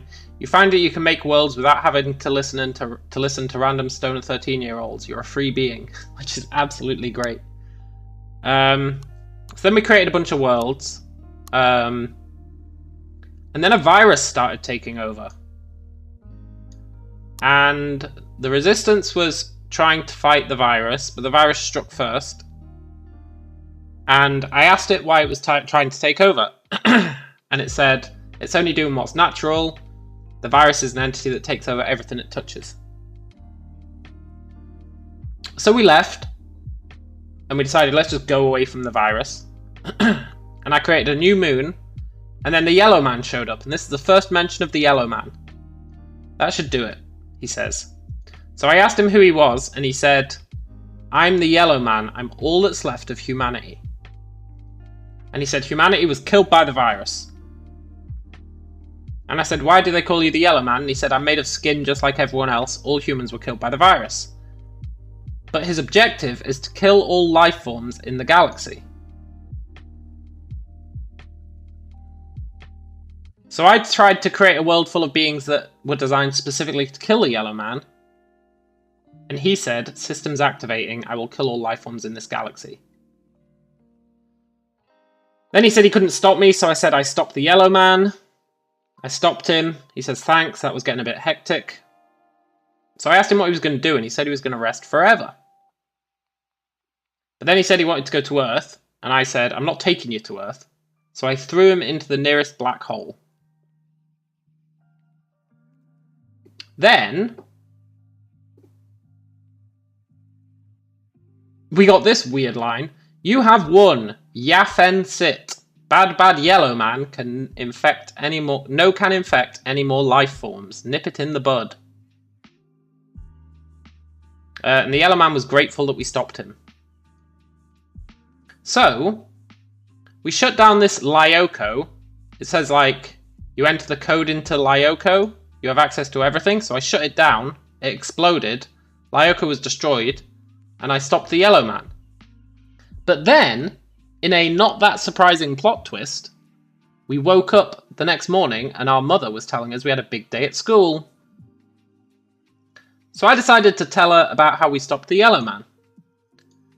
And I said, do you know how the Yellow Man was stopped? It's very important. And she said, a hero named Lyoko stopped him. That's why we have a holiday in his honour. And the whole day is called Thanks-Taking. And then, our father told us about Thanksgiving. So we went to school. It's a new school.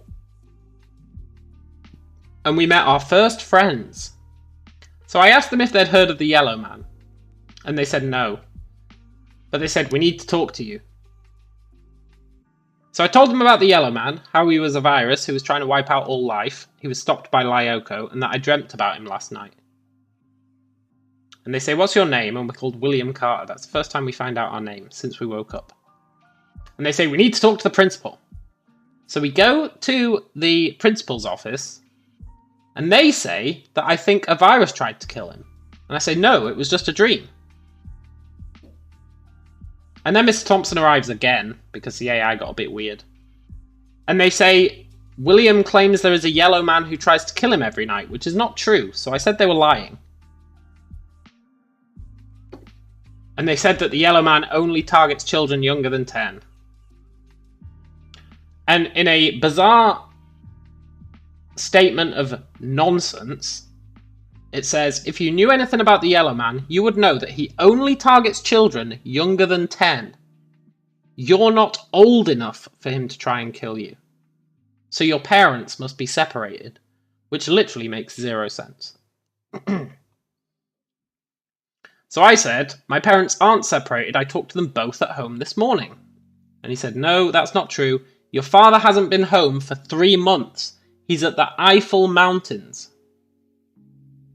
And I said, no. He was telling me about Thanksgiving this morning. I remember it because my mother was talking about Thanksgiving the whole day to celebrate the defeat of the Yellow Man. And then he says that he's been in contact with our mother, but she doesn't visit him because the last time our mother visited our father, he threatened to kill her if she ever came back. So I said, what does this have to do with me? And she said, this is why the Yellow Man tries to kill you. He wants revenge for what your father did to his wife. So, our father destroyed the Yellow Man's wife's career, and she died because of it. But then I said, I think you're lying. Nothing makes any sense. I talked to my father at home, right? And then we said, yes, my father is here and he's going to hurt you. Then we ran away. Mr. Thompson was chasing us. We kicked him in the nutsack. We got home. That is what our story is so far. I guess I did go through it all. But that sums it up. It's a bit of a confusing one, I'm not going to lie. I don't know whether the Yellow Man's real, if people are just winding us up. But I do know that we need to figure out what to do. Father, you yell, bursting into the room.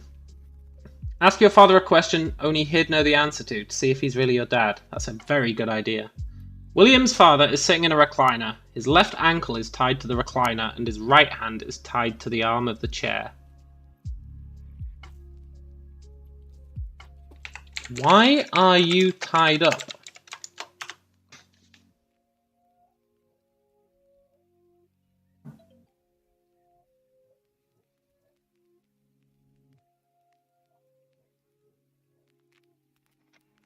Because William tied me up. He's kidnapped you and he plans to kill us both. This seems strange.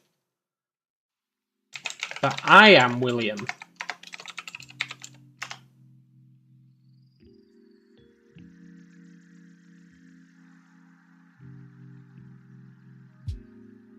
I am William, you say. Then why have you tied me up? I didn't tie you up. I've been at school.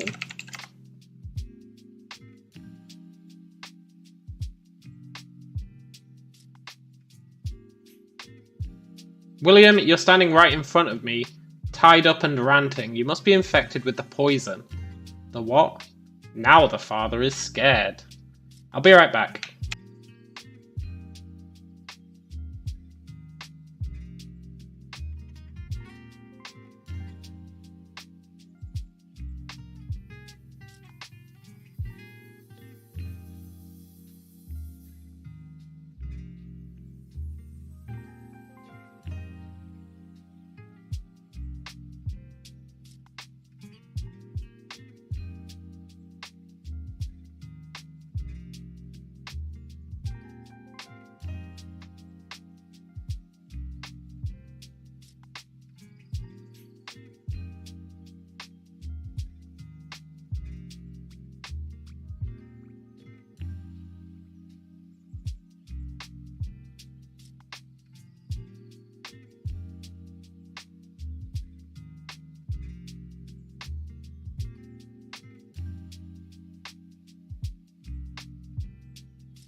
I am back.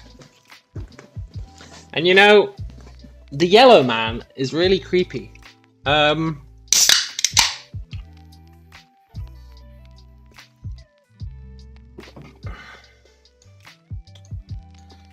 Check whether or not I'm tied up.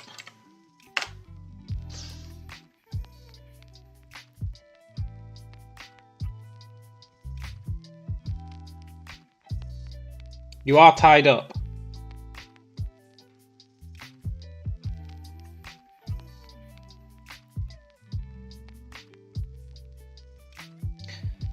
We're tied up and ranting. You must be infected with the poison.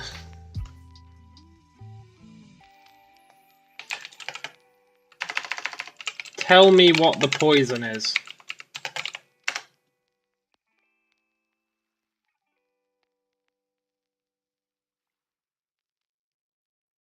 The poison, it drives you mad with fear.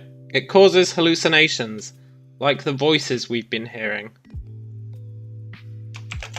I thought I was at school. Are you telling me my entire day has been an hallucination?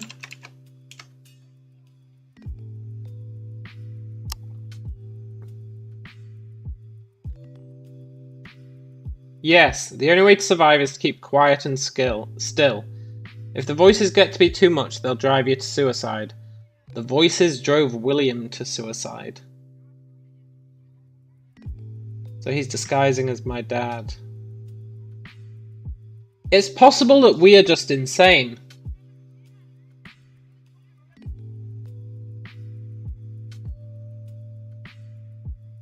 It's possible we're just insane. Maybe he's right. Maybe this is a brief moment of sanity. The voices drove William to suicide. We are William.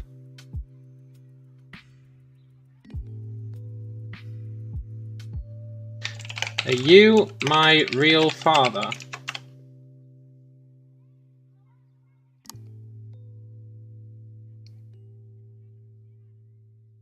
Of course I am.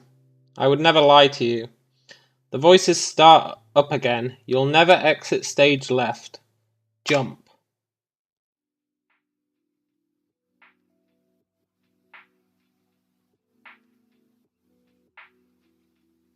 Just jump.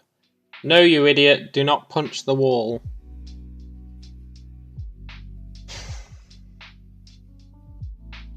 Try to resist the visions, yeah.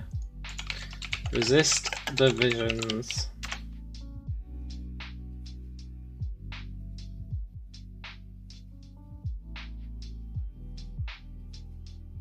You close your eyes and try to think about other things. They'll never let you leave. Jump. The truth is in the pool.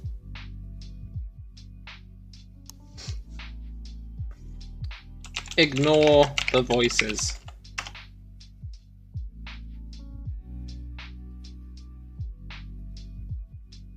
It seems to work. They'll never let you go, William. The boys are back in town. Ha ha ha. It didn't work. Focus really hard on on ignoring the voices. Hum the Ghostbusters theme tune.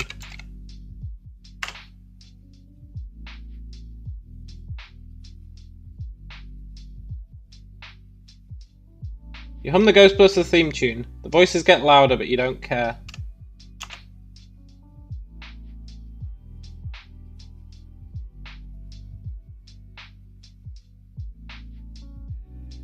They don't want you to get out. They're going to eat you, idiot. They'll never let you go. Maybe the voices are... I know we probably shouldn't trust the voices in our head. But... everyone else has lied to us.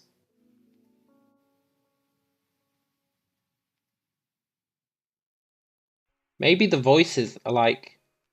telling the truth?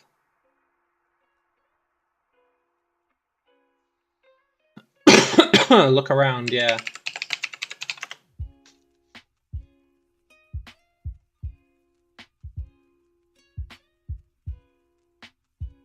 You're in a white hallway with doors to several rooms along the side. There's a staircase at the end of the hallway. The voices start up again. Jump. Just fucking jump.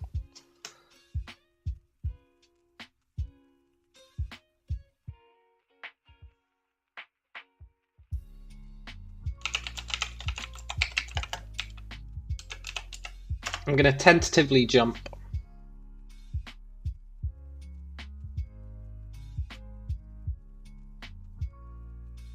You jump and land on something soft. Hey, that was my foot, says a voice.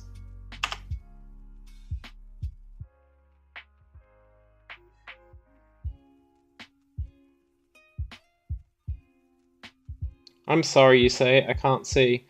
Fuck, it's the ghost of William. You hear footsteps getting closer to you. Oh, great. Are we a ghost? Are we dead? He can see us. That means he's attached to the mortal realm. Quick, give him a hug. You feel 2 pairs of arms wrap around you. Am I dead?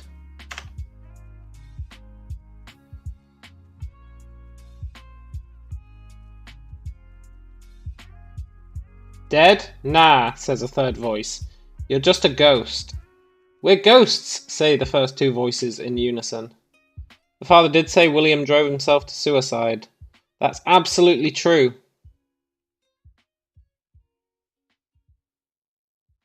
So our father was speaking to a ghost, and that's why he referred to William in the third person.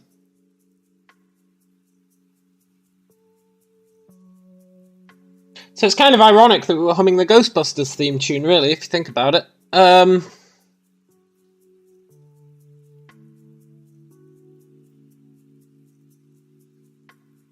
So, now that we know that we're a ghost, does any of this make sense? The voices drove William to suicide.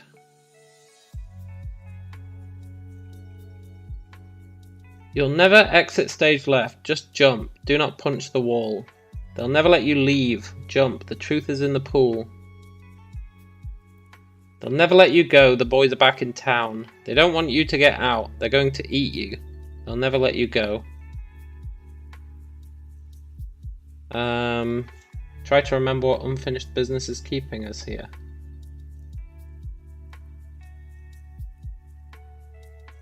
We don't know the rules of this universe. Maybe unfinished business is not what keeps us here. If I'm a ghost, why am I here? We need to figure out the rules.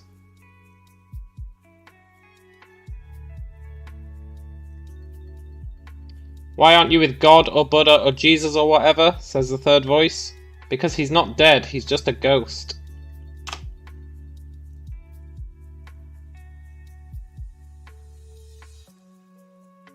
Get it right. Fuck you, Mikey, I'm leaving. Bye, Will, says the second voice. It's been nice not being insane anymore.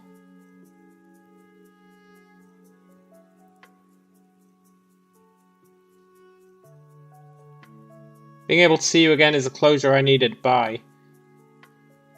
You hear footsteps before a voice whispers in your ear. Don't be so gloomy, Will. It's beautiful here.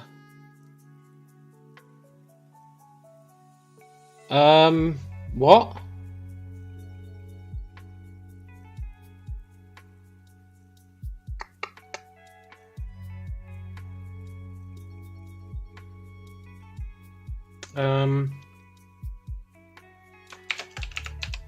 I don't feel gloomy.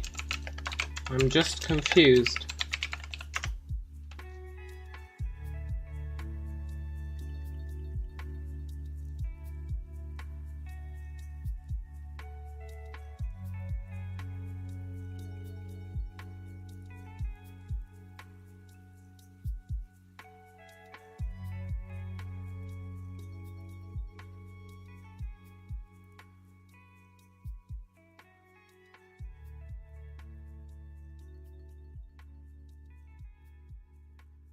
The confusingness could be part of the product of the poison. We don't know what's real and what's not. We don't know what's real and what's not.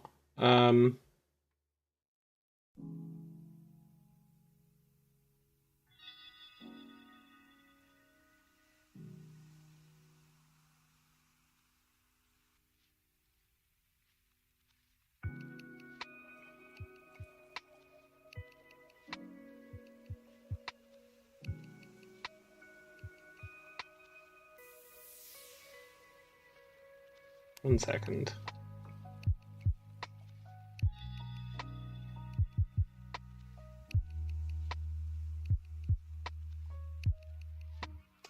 Tried to sleep. I'm sorry I didn't get to know you, says the voice, but it's not too late. You can stay here. People will forget about you. You'll have a second chance. Try to sleep. No, no! Try to wake up!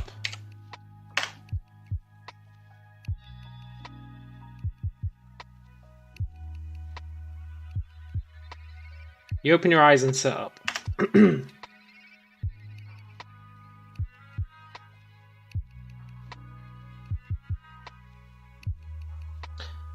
I knew you'd wake up, says a voice. You look around desperately for the source of the voice, but see nobody. They call me Gargoyle O'Donnell the 14th.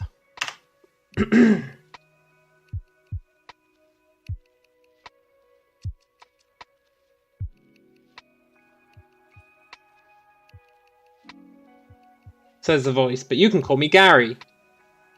You turn around to see a stone statue of a creature that looks like it came out of one of your nightmares. I'm sorry about the screaming. Have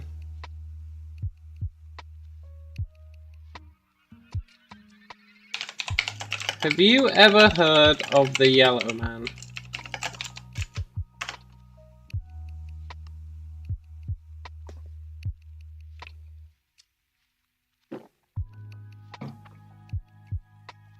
The Yellow Man? Yes, the Yellow Man. Do you know of him? Or not?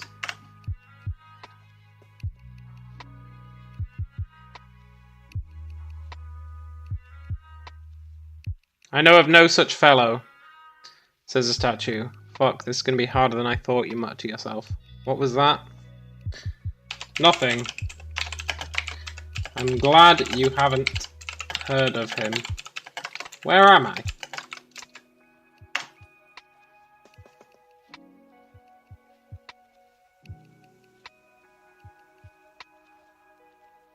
You're in the basement of Davies Hall, the Arts and Humanities building. I'm sure you've heard people talking about it. People talk about it? The statue nods. Oh, that's right, he's a statue. What the hell?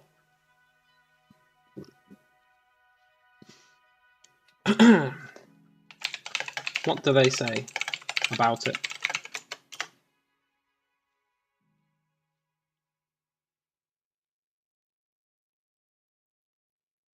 It's not important. It is to me. We don't know where we are. We don't know who we are. We don't know what's going on. We need any information we can get. They say it's haunted by me. Well, you're talking to me, so that's a lie. Indeed, it is a lie. No, that makes it a truth.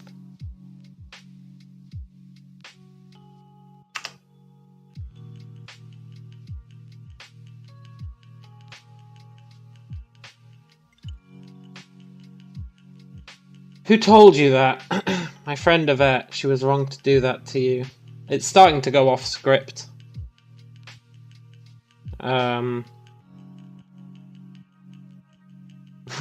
We've pushed it too deep.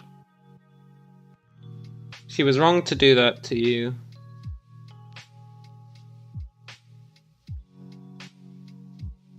It was never on script. It was for a very, very, very small amount of time at the beginning.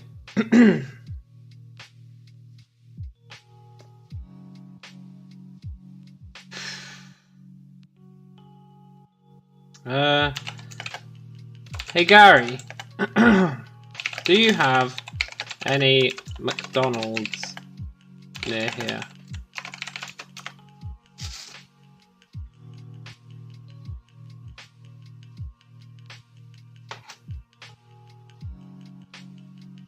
Yes, down Washington Road. I don't particularly enjoy it, but students seem to like it. I'm going to McDonald's. Would you like to join me?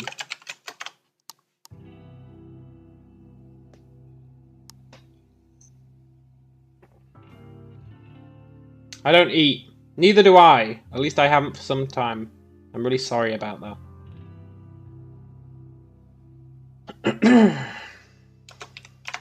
Maybe you could just stand around at McDonald's with me and make some friends.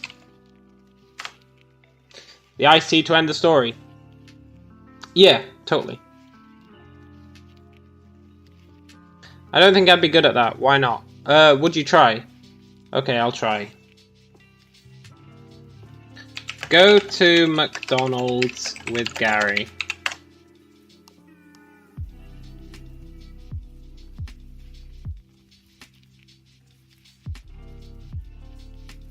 You and Gary sit in a booth at McDonald's. You've ordered 2 small fries, a Happy Meal with no hamburger, and a Diet Coke. The food is in front of you and it looks disgusting.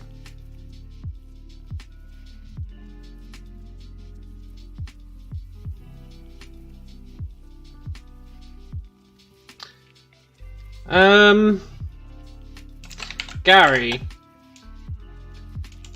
I think I need an iced tea.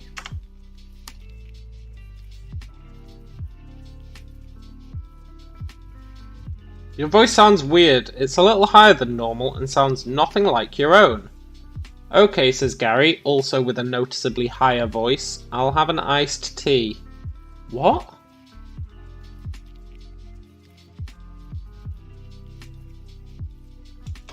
Walk over to the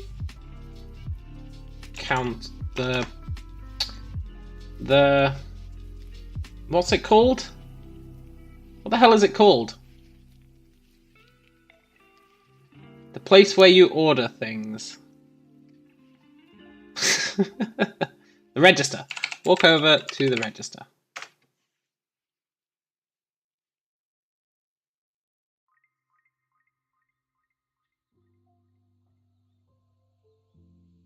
You and Gary walk over to the register. The man behind the counter looks like he's on something, and his eyes blink long past when they should have. Hello, may I take your order?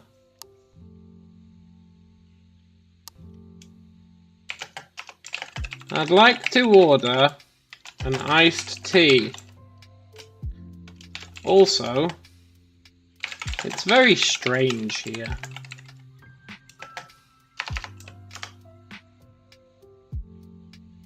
It is very strange. Why is our voice going higher?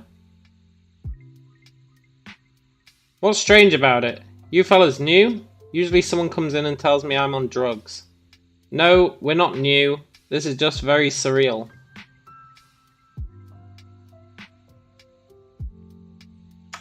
Can I get my iced tea, please?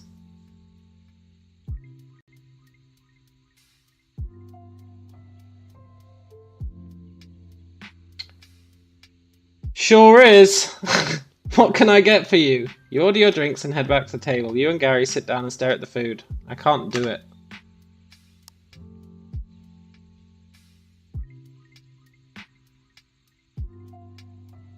You say, neither can I, says Gary. You sit and talk with Gary for a while about nothing in particular.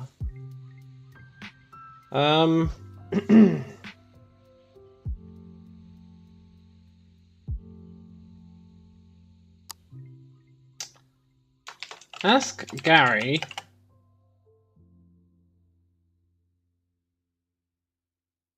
if he thinks this. Oh wait. Do you think this is reality? I've woken up 3 times today. And I don't know what's real anymore.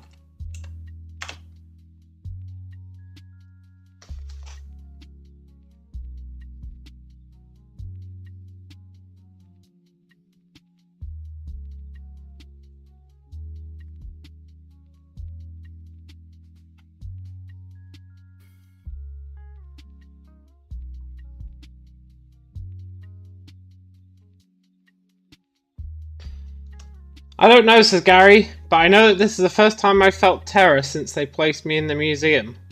Why do you feel terror?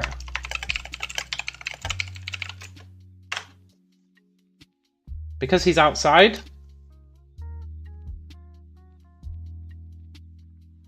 Is that why?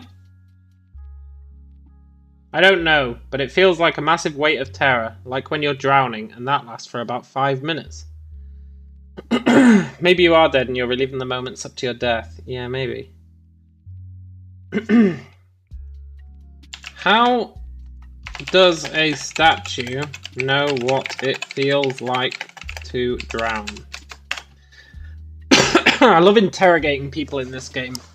They've always got such weird answers that vaguely make sense, but don't once you think about them. I don't know, but that's what the terror feels like. I also feel pain in my toes when people slam the museum door. Do you resent the people who slam the museum door?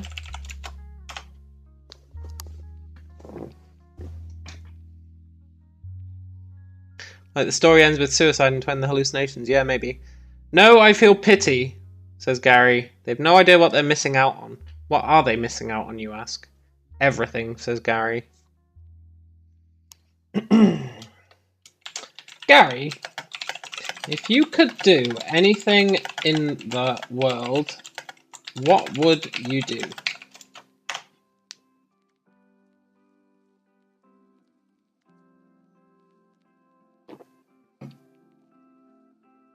I would be free.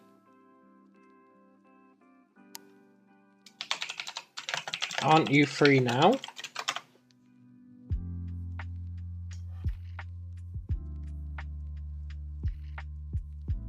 No, I'm a statue in a museum. The only place with more art than this is the Louvre.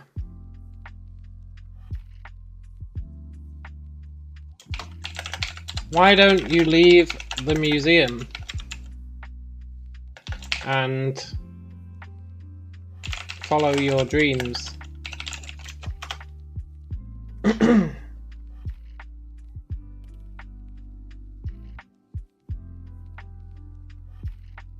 I'm a statue, it's not that easy. Maybe it is, you say. Gary nods slowly and smiles. Let's take it one step at a time.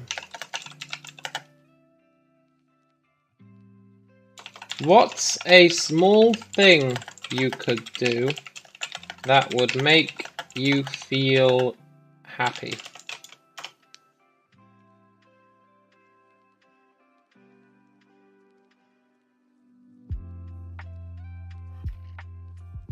I would go to the top of the Eiffel Tower, says Gary. Okay, let's do it.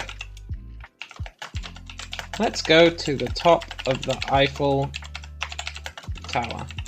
I'll take you there.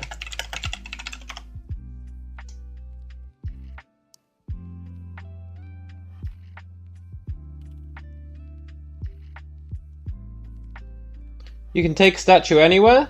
Sure, why not? You're not afraid of getting caught? No, we're not.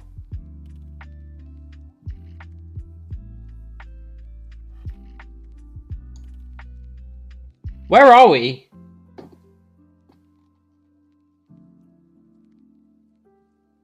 He's Gargoyle O'Donnell the 14th. We're in the basement of Davies Hall. Shit, we don't know where Davies Hall is.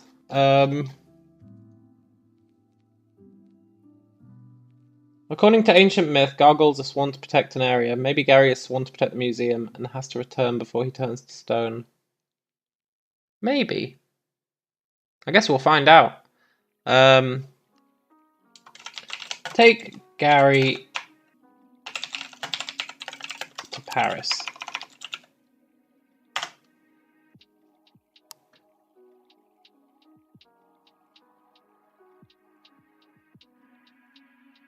This is a first. A first for the both of us. You grin and nod and begin to walk towards Paris. How far away is Paris? Where the hell are we?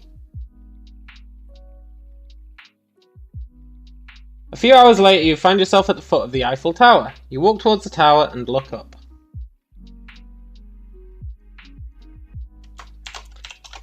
Here we are, Gary. The Eiffel Tower. Should we go up?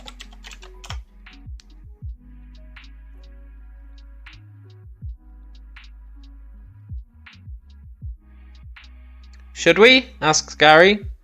You need to experience everything, you say. I don't have enough money, says Gary sadly. Don't worry. I'll pay. It's on me, buddy. You think we're still dreaming? Yeah, but I think the only way to get out of the cycle of dreams is to help other people. You know?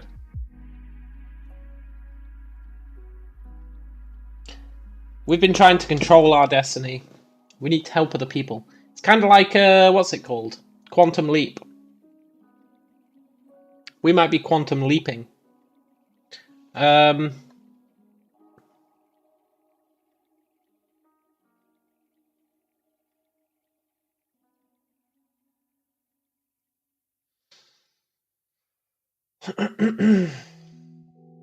Okay. Go to the top of the Eiffel Tower with Gary.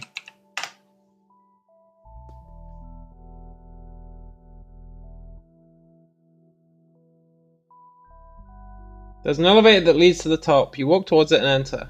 When we get to the top, we'll go for dinner, you say. Gary nods eagerly. I don't think they do food at the top of the Eiffel Tower. Although I was there 15 years ago, so I don't actually remember. But I don't think they do.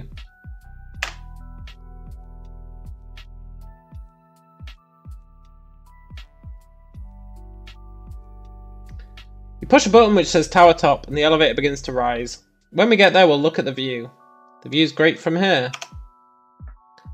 Maybe it's like Groundhog Day, but you're a different person every time you die. Yeah, maybe. Maybe.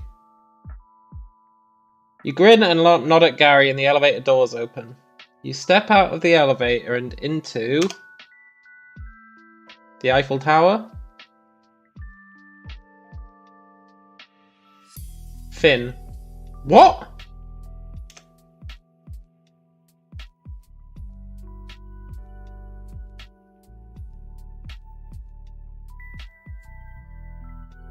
Finn is what it says at the end of something, right? No way, man.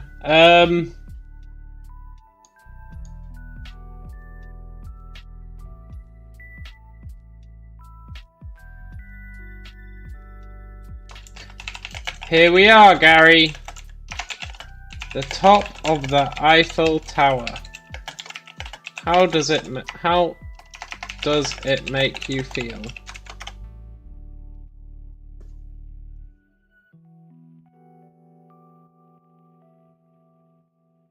Maybe we walked off the side, maybe.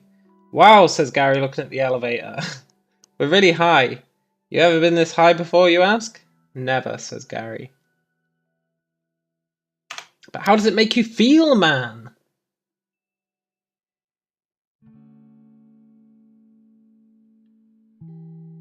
I've never been anywhere. You grin and nod. You walk to the edge and look down. It's a long way down. We're really high. Wow, this is a really enthralling conversation.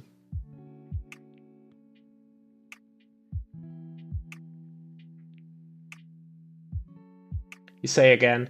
You see a lady looking through binoculars and walk over to her. Excuse me, Mom. What's the view like with those? Better. Can my friend Gary borrow them? It's been his one wish to come here, and I want him to make the most of it. It's not really been his one wish, but we can hype it up. You hand over a €5 note to the lady and she smiles. She hands you the binoculars and you walk back over to Gary. Here you go. Thanks.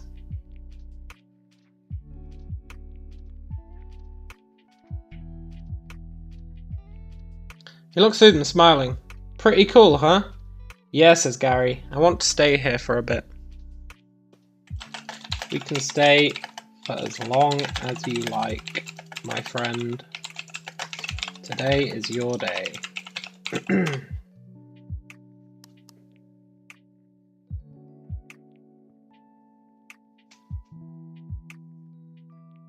Thanks. You're the best, Tom. Truly. So our name's Tom in this reality. You grin and nod. There's not much to say to that.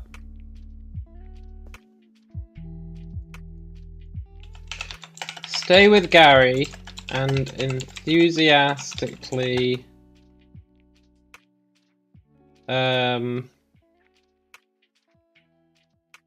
experience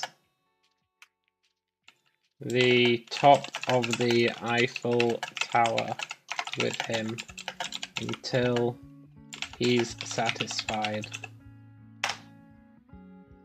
I'm totally going out of my way for this guy. Maybe you could try creating a planet again. Oh, maybe. He seems particularly interested in a couple who are kissing over by the edge. Oh, Gary, don't do this, man.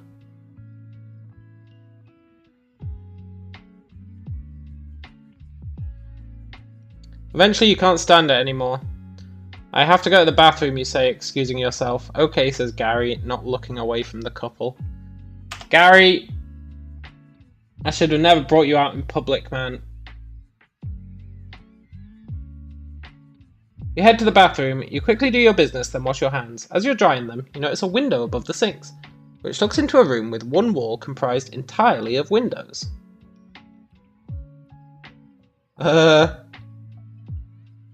Okay.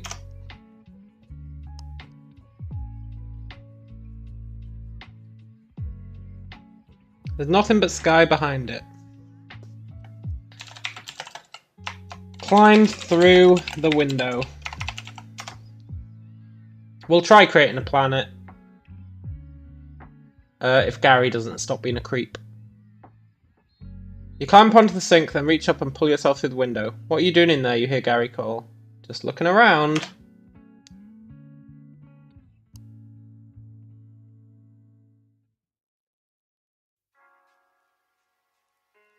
Found yourself in a room with a bunch of objects you can't identify, along with a desk and several bookshelves. What is this place, you wonder out loud? Pick up one of the objects and examine it.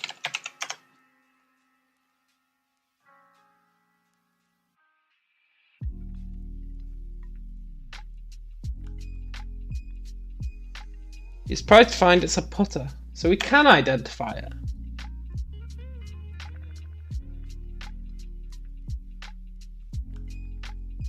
What are you doing? Comes a voice from behind you. You turn around to see the old man who ran the lift standing in the doorway. Get out of there, he continues, sounding angry.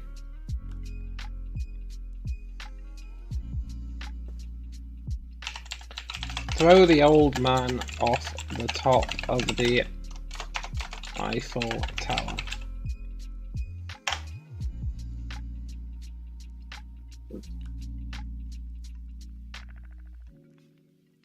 What the? Cries the man as you pick him up and throw him out the window.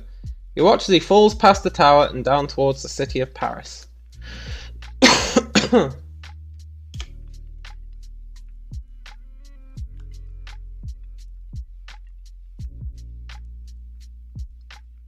Then you climb back through the window and return to Gary. Where'd you go? Asks Gary as you climb back through. I was just looking around. What are you doing?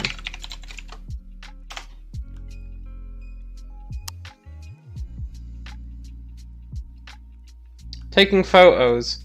He shows you the camera which displays a photo of the city taken from the window. I took one of you looking out of the window. It's pretty cool.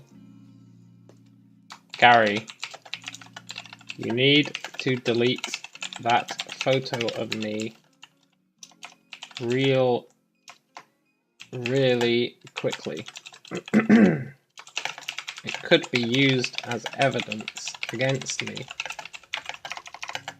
if I had hypothetically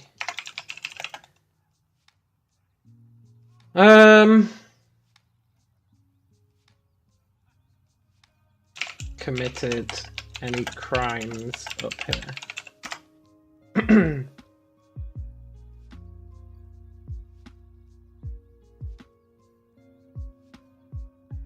Oh, says Gary, looking worried.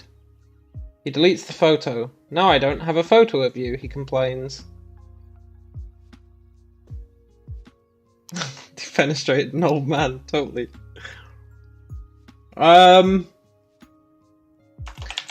Let's change the subject. Why don't I take a photo of you?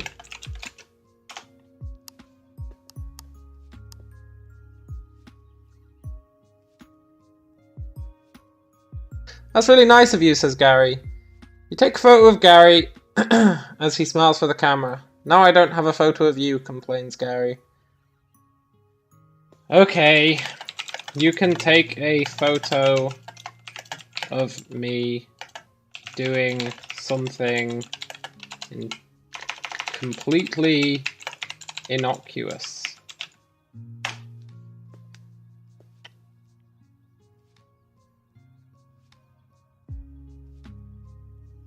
Like what? I don't know, anything.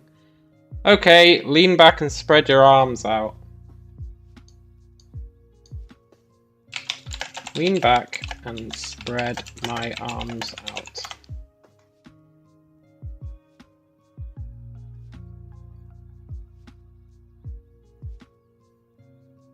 That was easy, says Gary.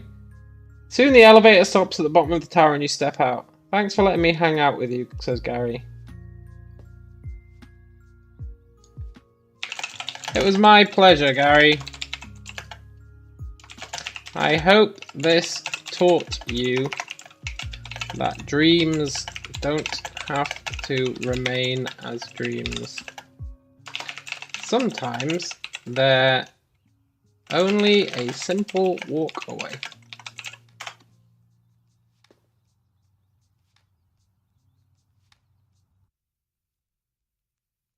Yeah, says Gary happily. The two of you go your separate ways and you walk out into the night. Brian says, now kill him. No, Brian. We're trying to be a force of good for once.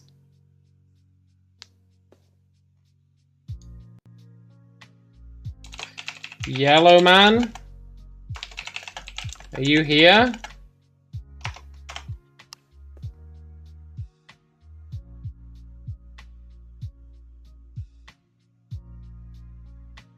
You summoned me, comes the voice of Yellow Cello.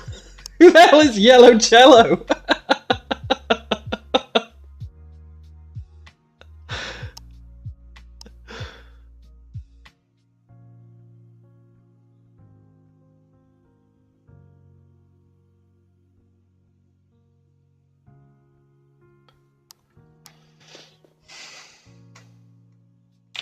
Is this reality?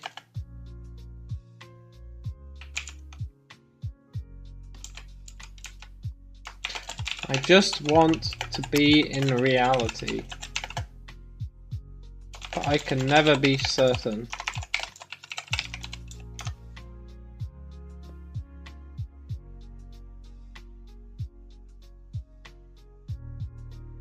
Of course this is reality, says Yellow Man. I just left reality to go to your dream, and now I'm back in reality too. How could this not be reality?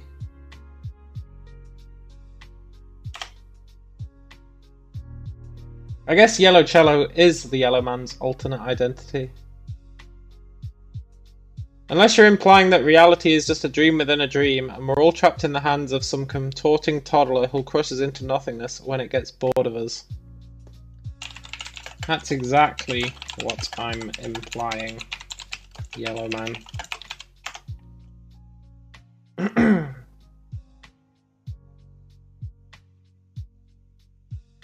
Shut up, you're freaking me out, says Gary. I trusted you, and now you're giving me existential dread. I'm the one who's freaked out. Gary! We left Gary behind!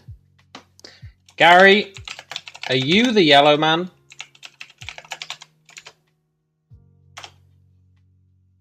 Maybe the point of the story is to accept the reality you're in, real or not. Yeah, I think so.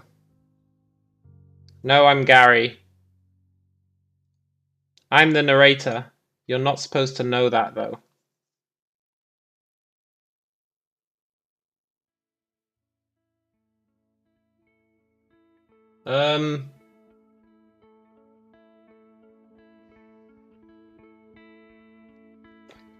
If you're the narrator,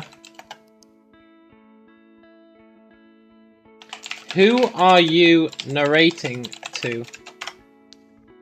I should have killed him. Yeah, maybe. Maybe.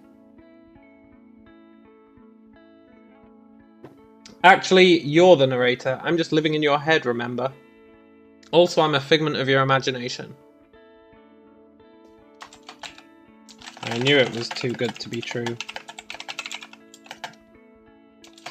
I took my imaginary narrator for a trip to the top of the Eiffel Tower and wasted 200 francs. Thanks a lot, Gary.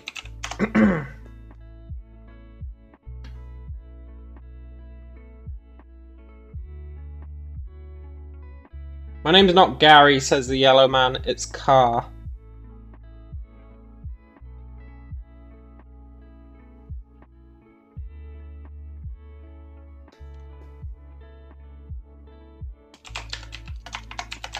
I'm just going to call you Yellow Man. It's simpler that way.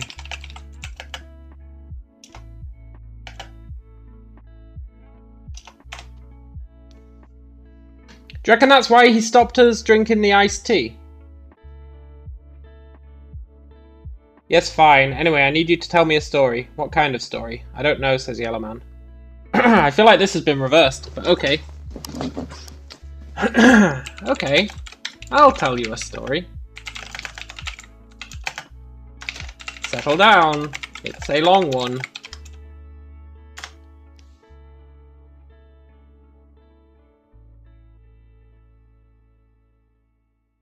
I'll be here all week. Try not to take too long. Also, I don't have a nose.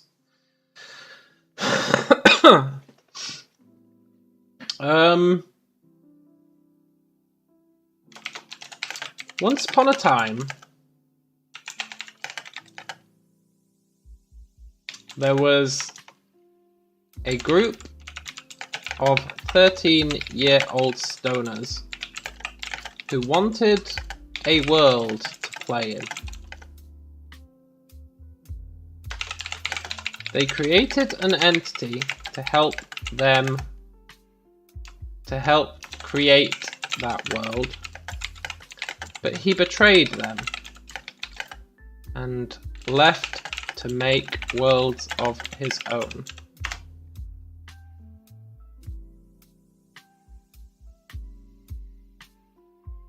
Go on, says the yellow man.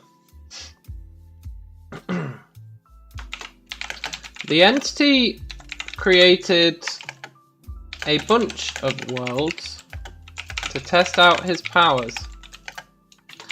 First, he created a world of overly enthusiastic toilet deniers. No, toilet refusers. But they wanted to take over the galaxy. Then he created a world of nihilist toilet lovers. But they got wiped out by a virus.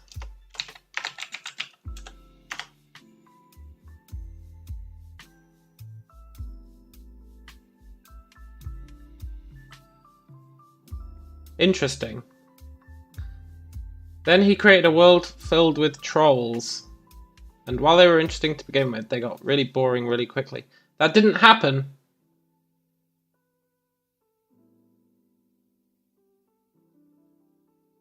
I didn't create a world full of trolls.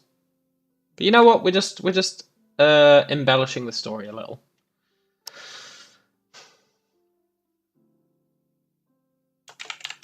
The entity asked the virus what its goals were, and it said it wanted to wipe out all life in the galaxy. So the entity left it alone and went to work on some new planets.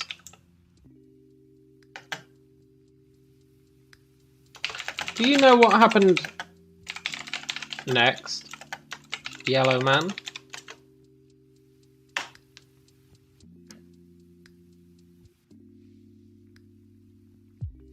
What? The virus used the spirits of dead life forms to create an army of ghosts and took over the next world he created. Interesting, says Yellow Man. That didn't happen, but again, embellishment. It was at that point that another entity showed up and started talking to our protagonist. That other entity's name was the Yellow Man.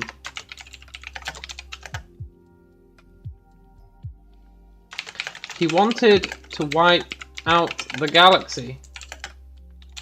And hey, Ultra!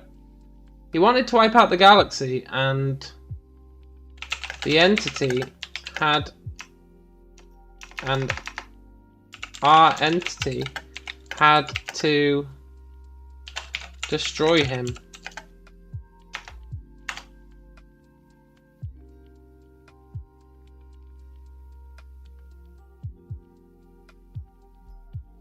What happened to the protagonist? Asks the Yellow Man.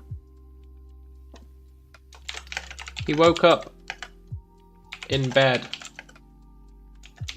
surrounded by his mother and father, who told him that the Yellow Man was a virus and that the holiday Thanksgiving was in celebration of his defeat. They made him go to school.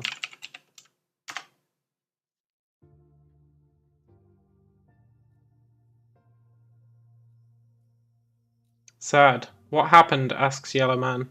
He died. That's true. That's actually true. That's true!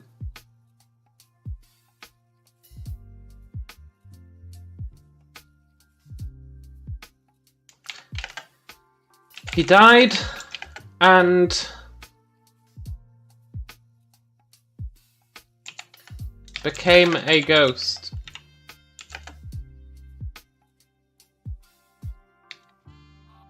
And at that point, he decided to try and wake up once again, in case it was another dream.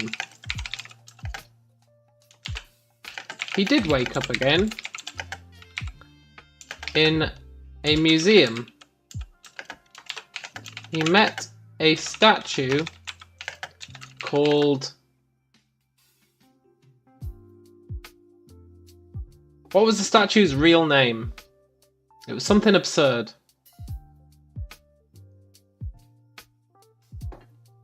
It was like Gargoyle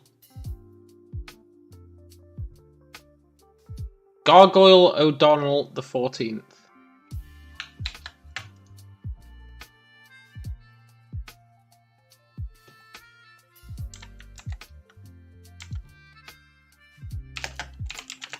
But the statue preferred to be called Gary.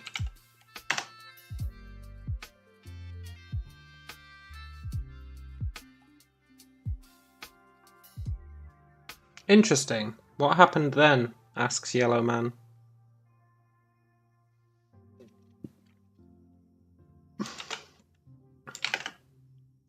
The entity took Gary to McDonald's and they discussed life, reality, and how to be happy. The entity decided to take Gary to the top of the Eiffel Tower because he thought it would make Gary happy. Whilst he was there, Gary was being really creepy, staring at a couple. So the entity broke into a room and killed an old man.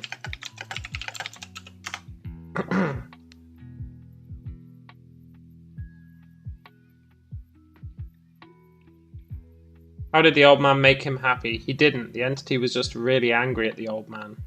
Ah, says Yellow Man.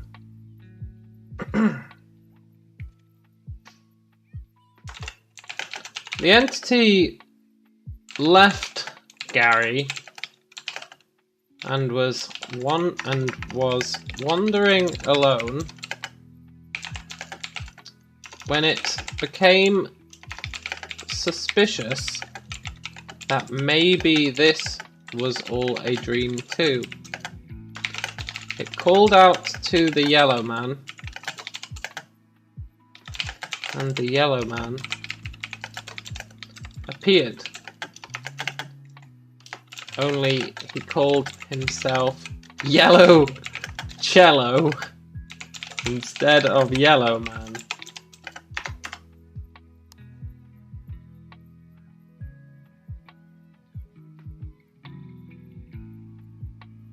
Why? I don't know. He said something about it being a pun, that the living should have more respect for music. Interesting.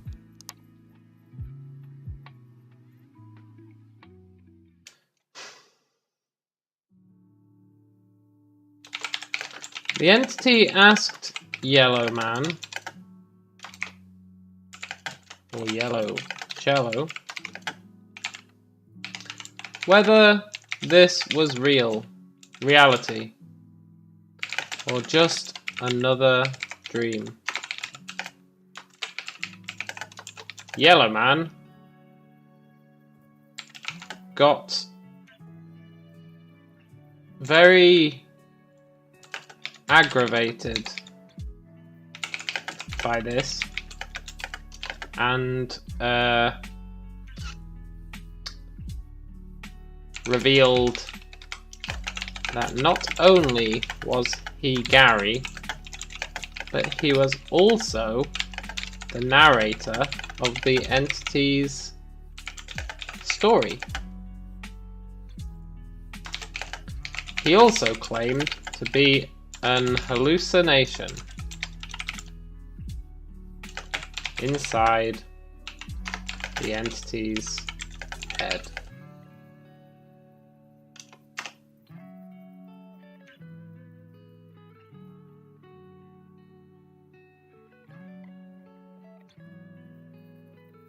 Is he?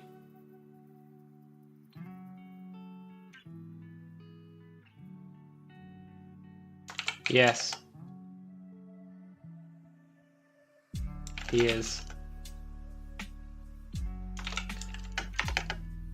The Yellow Man asked the entity to tell him a story. And that is the story you've just been told.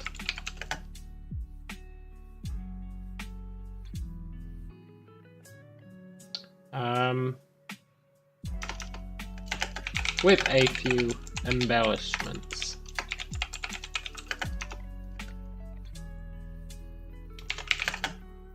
How does that make you feel, Yellow Man?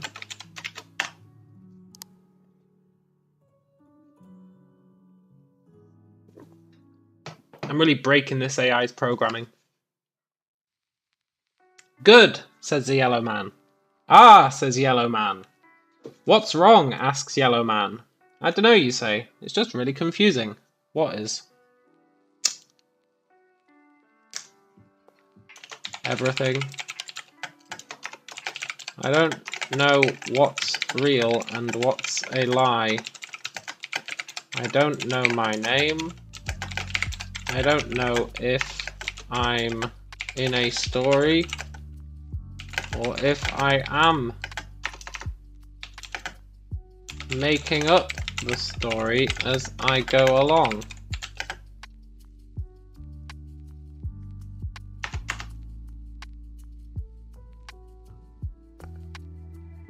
But I do know one thing, that I want an iced tea from McDonald's. Totally.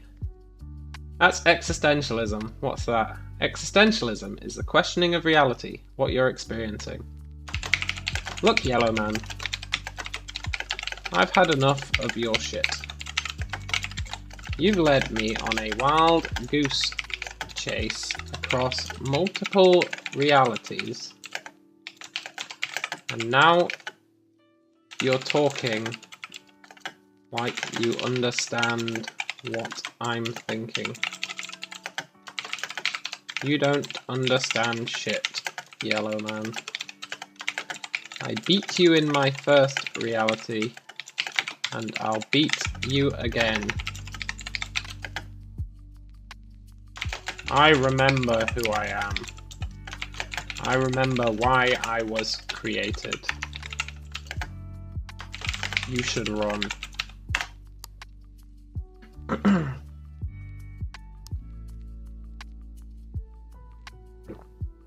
Run? Yes. Running, says Yellow Man as he begins to back away slowly. Create a planet in his stomach.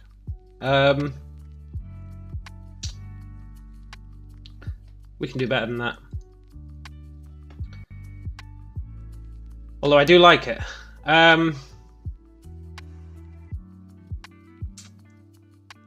Tear apart the Yellow Man, atom by atom, and use his body to create a new universe populated entirely. No, just create a new universe. We're not going to say what it's populated by.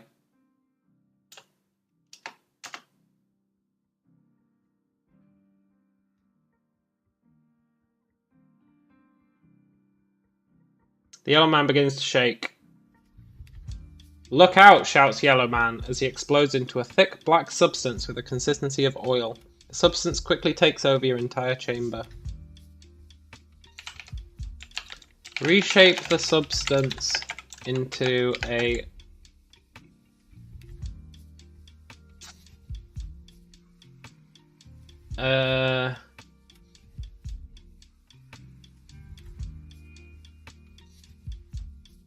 series of planets, stars, galaxies, and galactic clusters, infinitely expanding for eternity.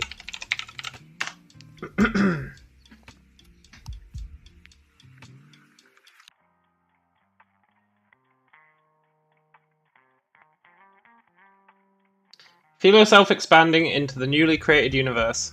In this moment you are everything and nothing. You are the end of universe and the beginning of life. You collapse into a puddle of goo.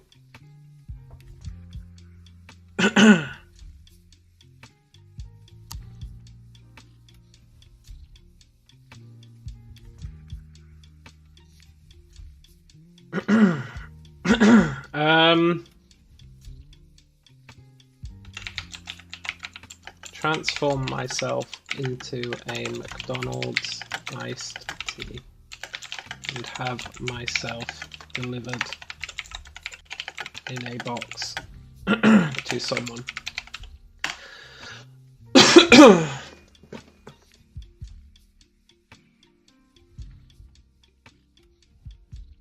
You lie, waiting to be poured into a glass, as the panel you are embedded in is shipped to the Ronald McDonald House at Stanford Hospital. The Ronald McDonald House at Stanford Hospital has never seen such demand.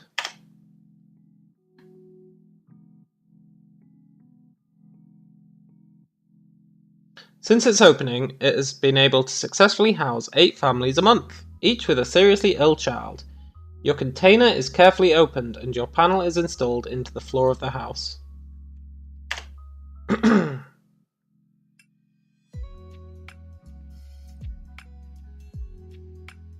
A young mother sits on the bed in the room, her 4-year-old son asleep beside her. It's been a month since his cancer was diagnosed. In another 4 weeks, he'll be dead.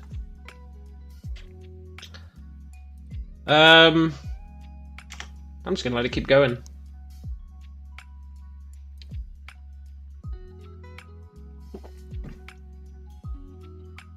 The mother looks at the door, which opens to reveal a burly man in a pink shirt and red tie. He smiles at her as she stands up, walking towards the door.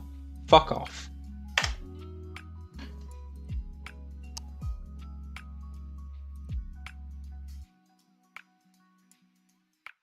She says loudly as the man in the pink shirt steps back from the doorway.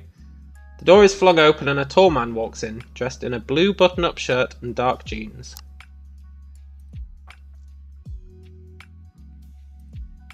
I mean, we can't really do anything, right? We're a McDonald's iced tea.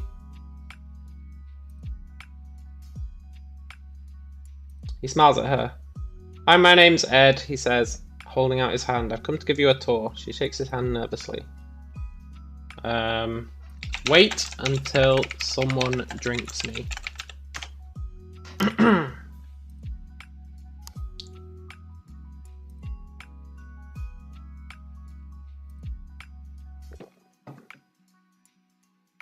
The burly man pours the contents of your container into a glass, sticking a straw into it. He hands it to the young mother. Thank you.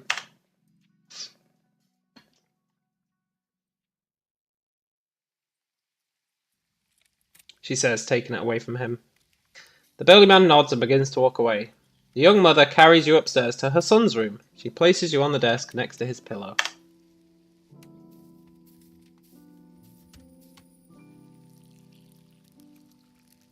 The young boy doesn't stir as she places a glass near his mouth. He sucks on the straw and you're gone forever. The young mother looks at you tearfully. Thank you. Wait.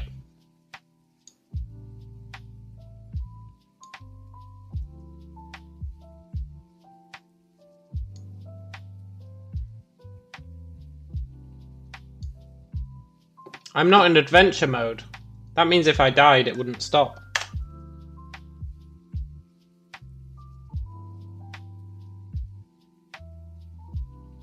Thank you so much. Perfect! That's a finish. You've always got to end on a McDonald's iced tea.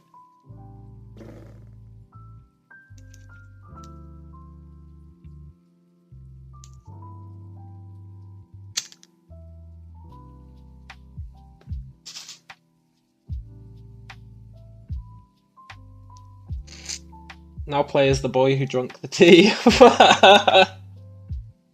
He's gonna die of cancer in 4 weeks, unless the tea cures him. It is technically a deity.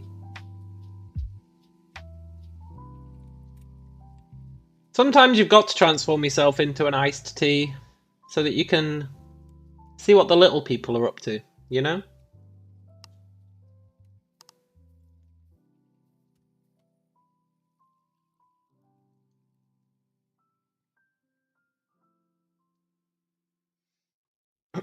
Now that was a good story. It was a bit weird. It had many twists and turns. I didn't quite understand a lot of the middle of it. But it really progressed. I'm glad I stuck with it. I almost bailed out when when our father said that we were tied up.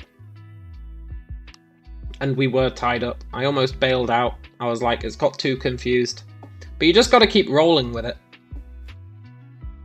And it'll eventually not make sense. But it'll at least not be insane.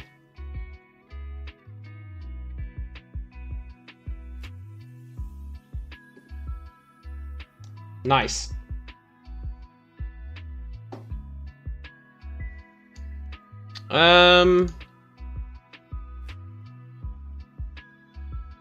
Title.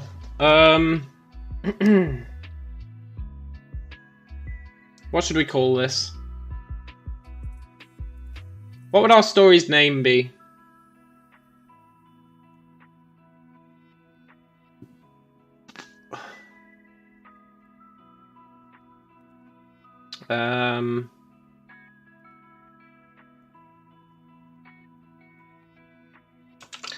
The yellow man.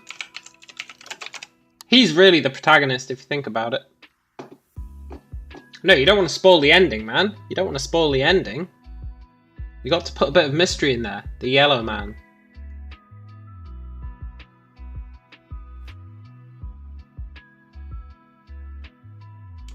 You are an entity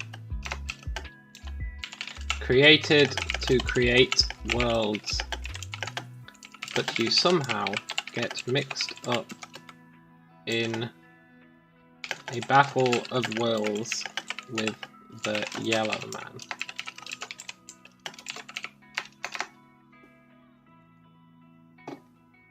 Yeah, I'll publish it.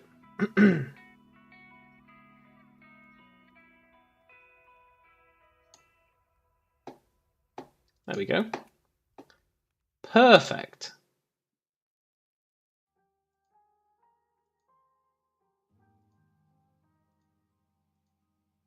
Right, we've got time for one more. We want to go to... What are the paid worlds? You need scales.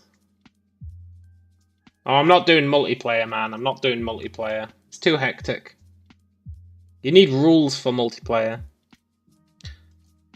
You need rules. Because anyone can type anything at any time. You'd need to have rules like you take it in turns to type something or something for multiplayer to work. Otherwise, it's just way too hectic. Like, you'll both type something at the same time, and the AI will just freak out. But it doesn't have any rules.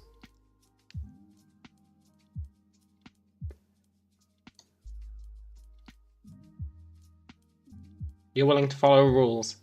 Tell you what, we're not doing a multiplayer tonight. But I'll consider a multiplayer. I wonder how many people can be in multiplayer. I wonder what the limits are.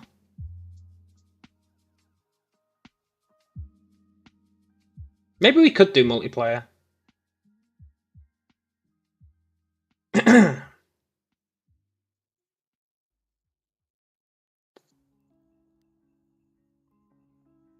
Maybe we could do multiplayer tonight.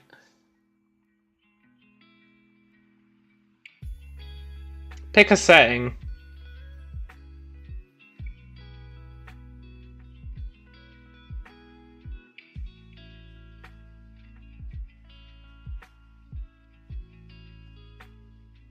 Okay, let's do it, man. Let's do it. Let's do it. I'm willing to. Let's do it.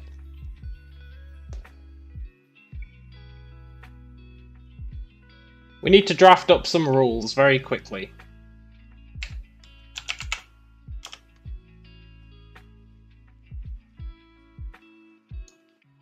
I know I'm not the kind of guy for rules, but I am streaming this.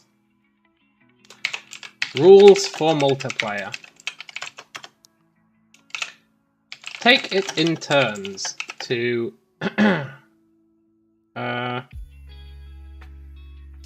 perform a command. Yeah, exactly. Stay consistent with the plot. No unreasonable actions. No impossible actions, right?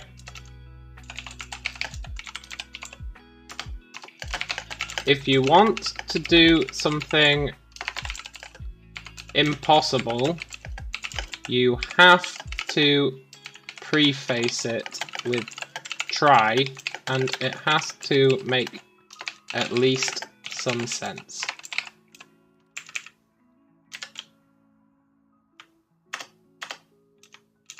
Improbable, not impossible. If you want to do something improbable, you have to preface it with try.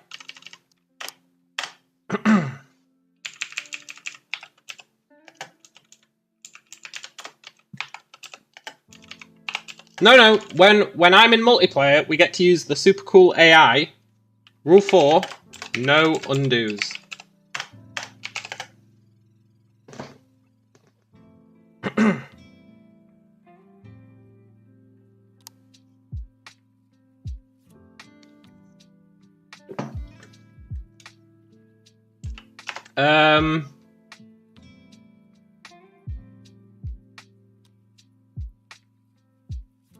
You were hoping for a coherent plot. Our plots have been quite coherent, and I haven't undone anything.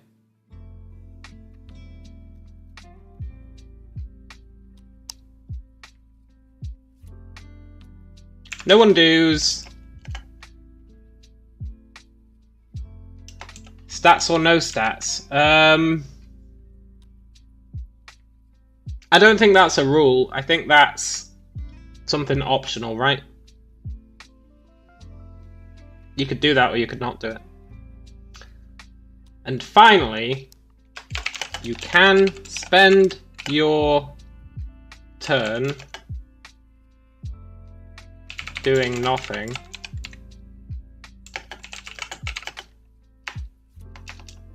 But it does cost you your turn.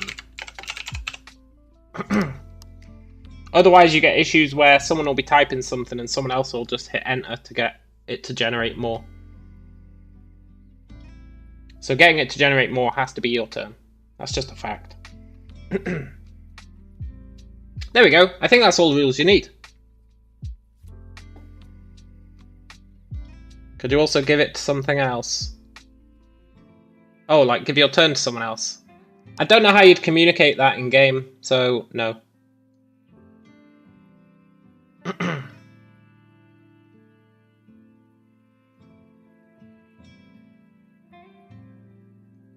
Right. Turn order.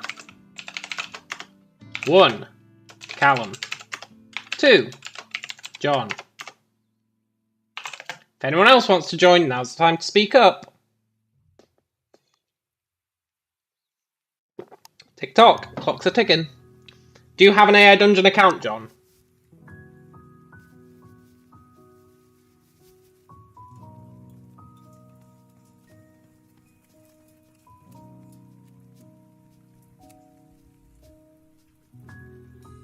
You do? Cool. I guess it's just me and you then.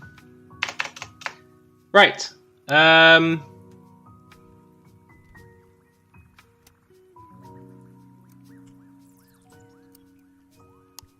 You made it the other night. Nice. Hey. Hey! You were supposed to center. And then let me do the drag in the middle bar thing. There we go. Perfect.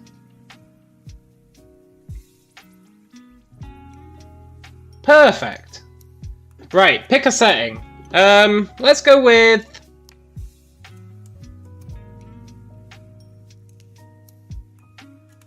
Custom's weird though. In custom you have to...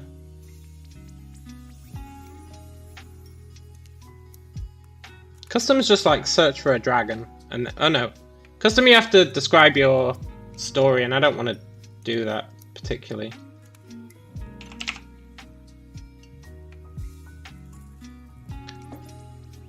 Battle.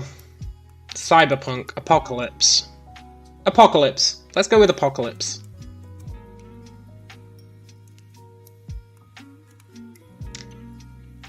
Character name. I'm going to be...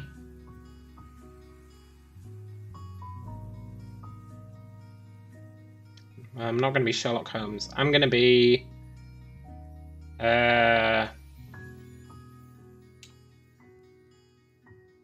Hard Face McStompington.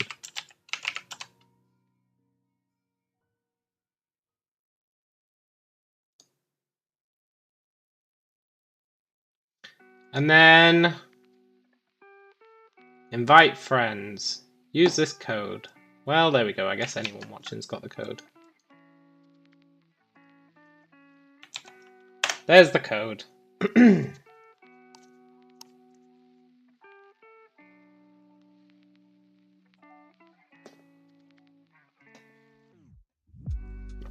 I also need to edit the adventure. Third person only? Yep. We'll turn stats on. We're going to make it hardcore, so you're not allowed to do retries.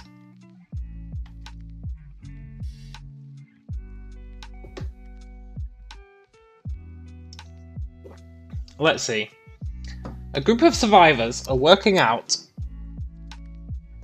on an oil rig in the middle of the desert. The desert is blisteringly hot, and the crew has recently run out of water. They grab their guns and head into town to try and find some. When they arrive, they find the town. I would hope so. They all wake up to find that your camp is in ruins. Tents are on fire, and broken tools and supplies litter the sand.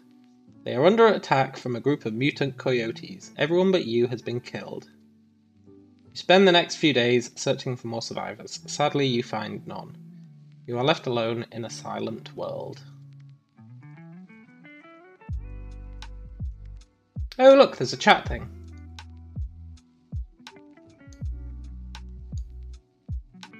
Leroy Nelson. Is that you? Are you Leroy Nelson?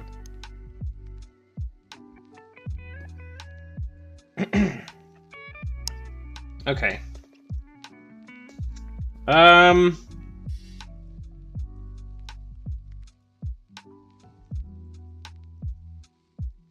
Search for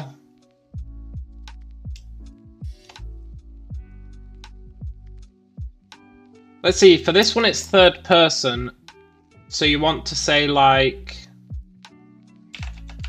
searches for anything that could be used as a weapon. I think that's what I have to do. Yes. So you have to do it in the third person. You emerge from your tent, there you find a pickaxe. It's not the best weapon, but it could be useful. Nice. I'll take that.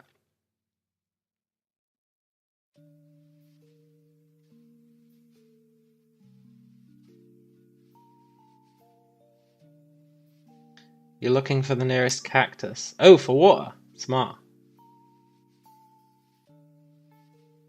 See a cactus about 50 feet away.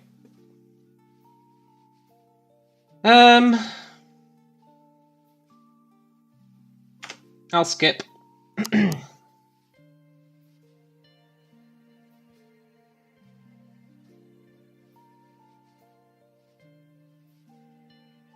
Your gums begin to swell. You are thirsty. You need water. Oh, I don't need water.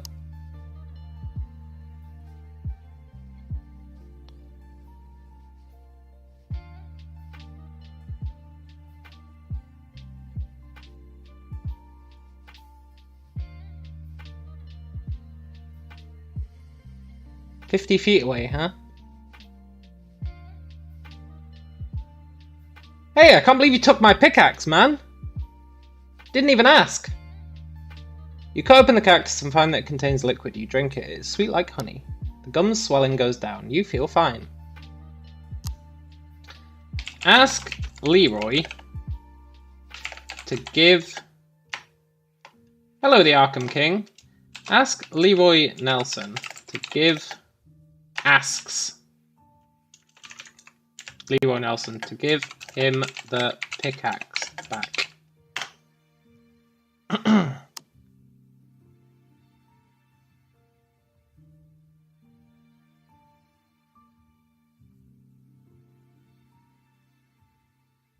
He hands it back to you. "Thanks, my stomach hurts," you say.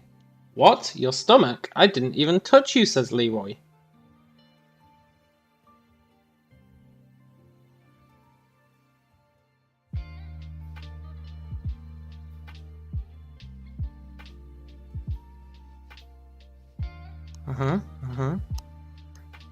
Arkham King! Arkham King!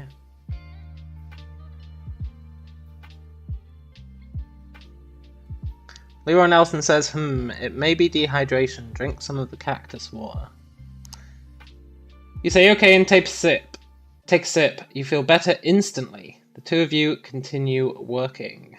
Ooh, my deck's leveled up. I don't know why, but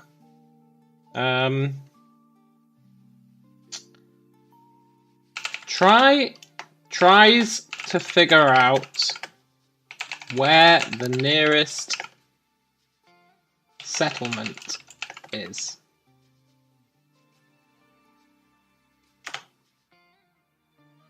We're in a post-apocalyptic world.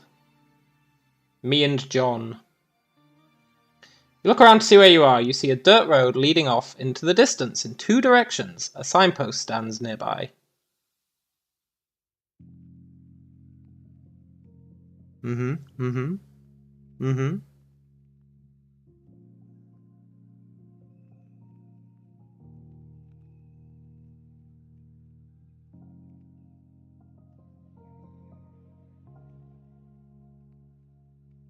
I wonder who'll die first. Joe Nelson says, wait, we should fill some canteens with that cactus water just in case. You agree? Who knows how far the nearest water supply is? That's a good call. You're about to fill your canteen when suddenly you hear a high-pitched noise above you. Looking up, you see a plane flying overhead. A plane in the post-apocalypse?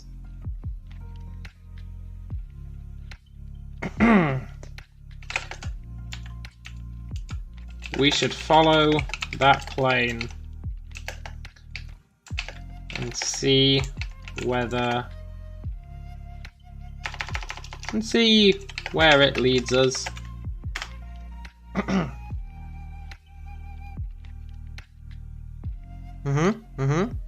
Leroy nods his head in agreement. You follow the plane. Oh, we didn't get anything from the canteen! I shouldn't have got distracted by the plane! You follow the plane on its journey. You walk across the desert for miles until, out of nowhere, a huge dust devil appears. A dust devil's like a mini tornado in the desert, right?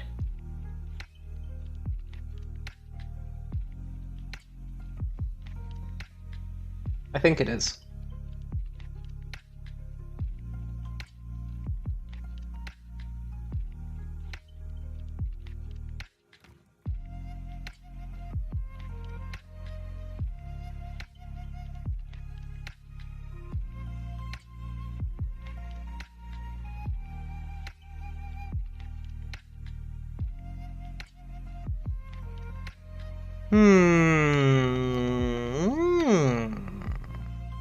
We should have got that cactus water, let's be honest. We should have got that cactus water. Leroy Nelson covers his eyes, tries to get in cover, and tells Hard to do the same. Cover your eyes and try to get some cover, but it's just too late. The dust devil hits you and sucks you up. You feel dizzy.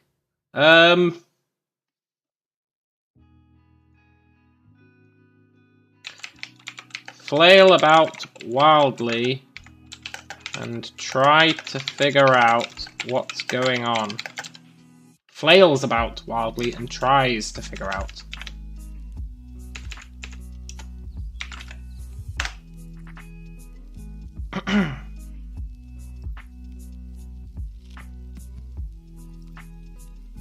The dust devil throws you across the desert and you smack head first into the hilt of a sword stuck in the ground. The sword is buried 5 feet in the desert floor. Leroy Nelson keeps his footing. You manage to stay standing. You pry the sword from the ground while keeping an eye on the dust devil. The sword is very heavy.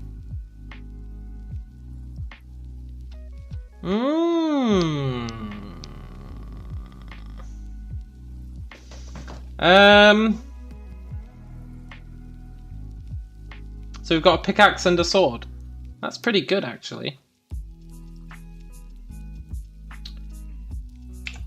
Stays close to the ground until the dust devil moves away. Then greedily eyes up the sword.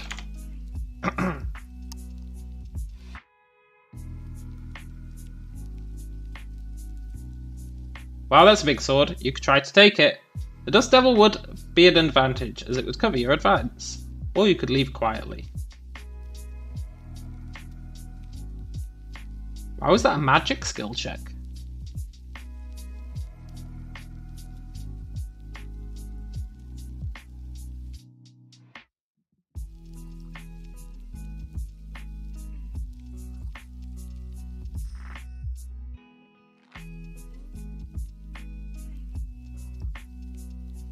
Who knows in this world? Magic could mean anything, to be honest.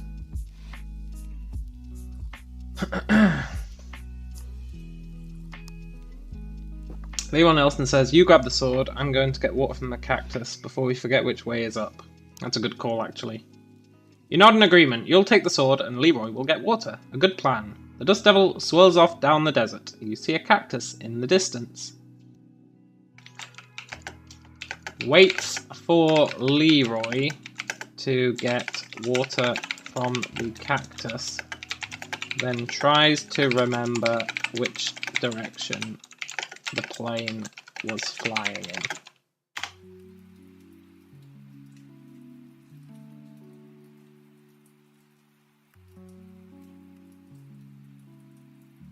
You wait for Leroy to arrive. Leroy arrives and looks into the distance. Where did it go, you ask? I dunno. It just disappeared, says Leroy. Great. We're stuck in the middle of the desert.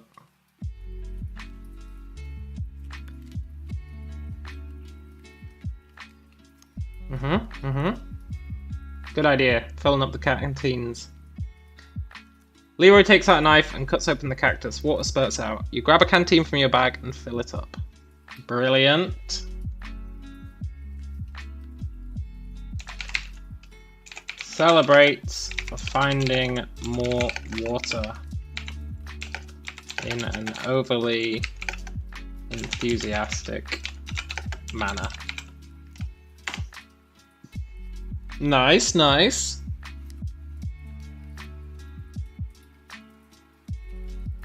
You begin jumping up and down and celebrating finding more water. I'm so happy I found water. I'm so happy, you yell.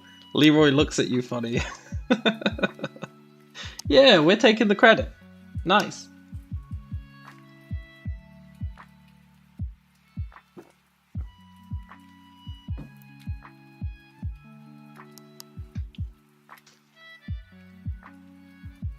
Leroy Nelson says, keep it quiet. We don't want to attract coyotes, much less zombies. Well, that's true. Sorry, it's just that I'm so happy, you say, a bit more quietly. The two of you refill your water supply and head off down the road once again. Continues walking with Leroy until they find anything of interest. Meanwhile, he admires his new sword.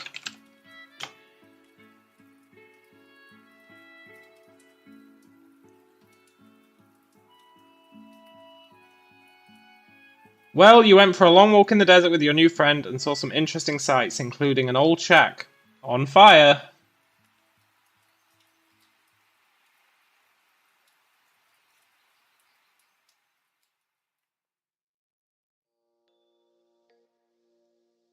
I failed a dexterity check.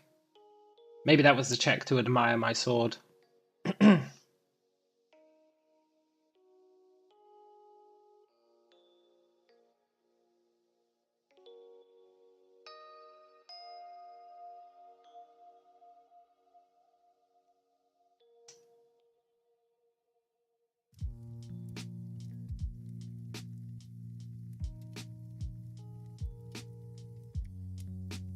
Leroy Nelson says, don't waste your water on it, but speaking of shelter, we should make a cactus fort of sorts.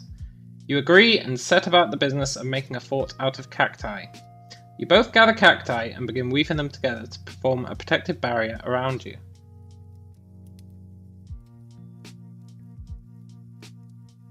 Nice. So I think I understand. At first I was a bit confused about when it was talking about who, but I think it always refers to me as you. I am the protagonist, and Leroy is just someone else in the story. I got very confused for a little bit near the beginning, but I think I understand. At first I thought it was referring to both of us as you based on who took their turn, but that is totally not what's happening. My guy is the protagonist, and John's guy is a third party. I understand now.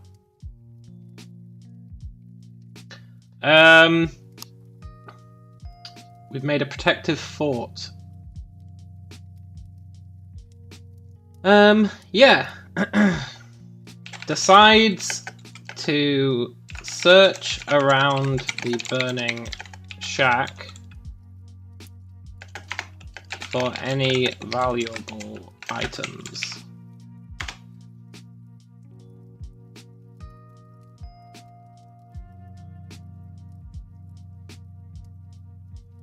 You walk up to an old wooden burning shack. There's a strange noise coming from it. You approach with caution. You hear a scurrying noise coming from inside.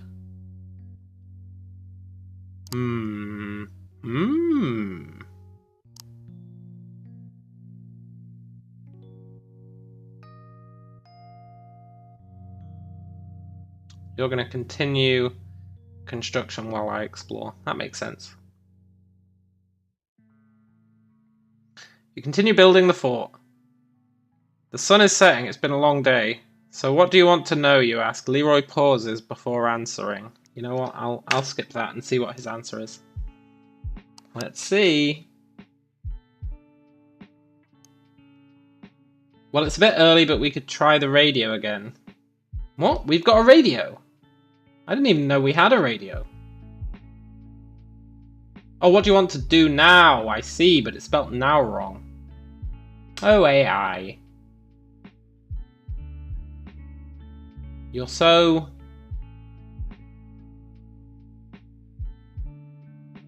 quirky. Quirky, that's what the AI is. Quirky.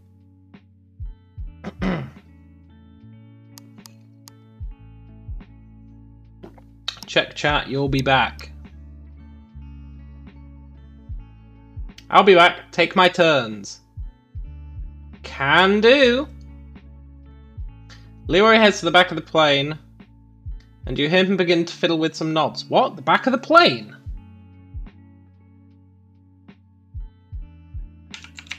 Tries to figure out how we got into the plane in the first place.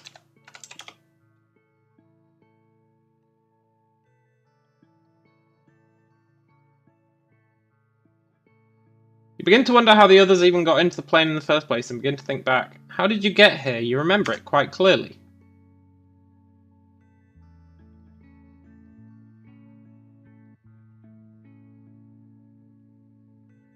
You and Leroy were getting on a plane when some men approached you. Men in white suits with masks over their faces. They ordered you to get on the plane.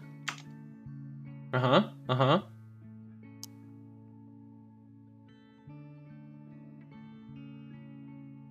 You didn't understand at the time, but you had no choice. They would have killed Leroy if you'd resisted. The plane was full of people just like you and Leroy.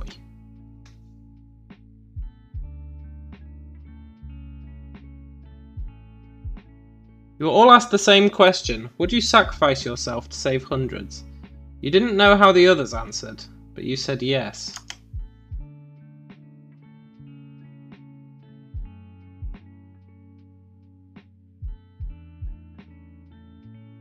You answered honestly. You were scared out of your mind, but you wanted to live.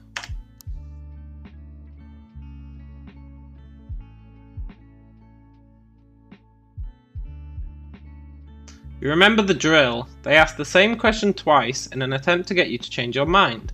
If you answered one way the first time and another way the second time, you were killed instantly.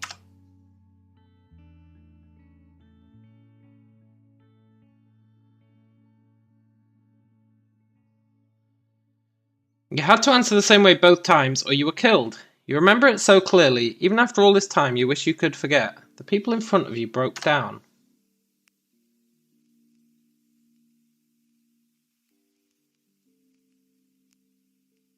They answered incorrectly over and over, and you watched them die. You remember screaming as the flames burned your body, but your voice was silent. You couldn't even hear yourself. What is going on? I thought we were in a cactus fort. But you could feel the pain. The pain went away after a while. The dull numbness that is your life now spread throughout you. You watched as several people entered the plane answering correctly.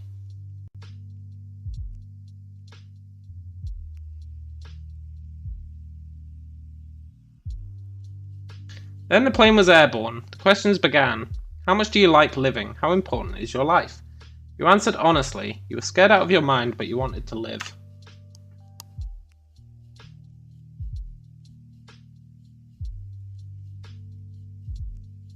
You remember the pain of your throat being burned like you'd swallowed lava. You fell to the floor of the plane and writhed in pain as the others looked on in horror.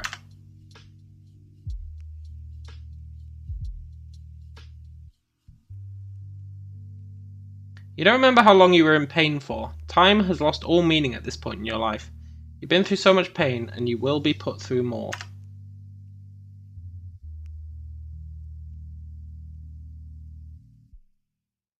You continued to answer the questions and more people died, but then they stopped being asked. People began to sit in the chairs lining the center of the plane, staring blankly ahead. Nobody spoke anymore.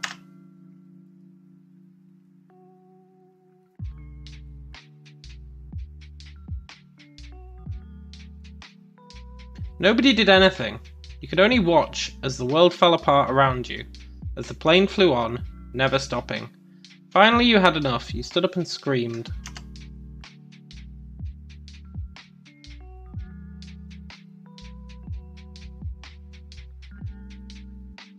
You screamed as loud as you could, begging for it to end. It got so much worse after that.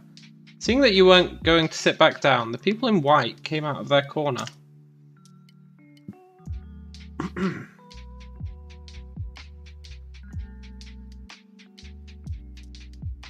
They'd been hiding for the past few hours. They came towards you and you ran. Futilely, of course. They injected you with God knows what, and that was the end of it.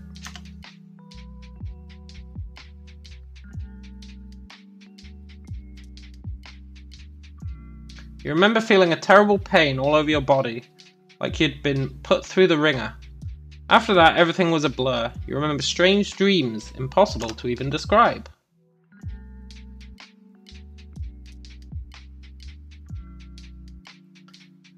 Images of a broken world and then a broken mind. You sometimes see dark figures watching you, always out of the corner of your eye, never turning to look at them. You hear voices sometimes.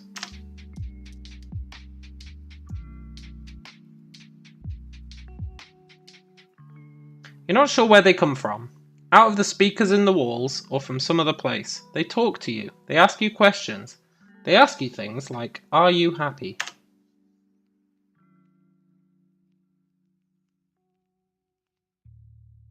And do you need anything?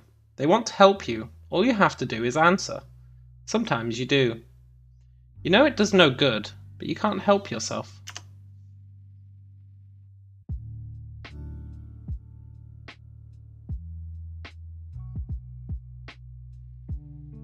You try to be as truthful as you can.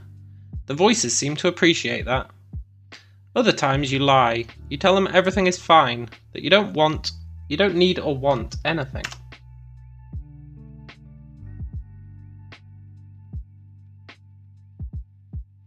They try to convince you that you do, but you insist that you don't. Then they ask you the same questions again. They know when you're lying. They don't seem malicious.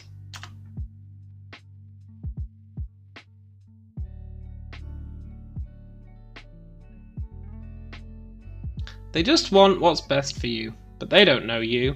They'll never know you, because you don't know yourself. Damn! This AI is getting deep on Hardface McPunchington or whatever I called him. Not anymore.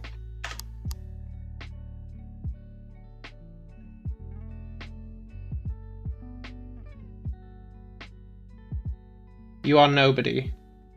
Wow, thanks. You are nothing, you are empty.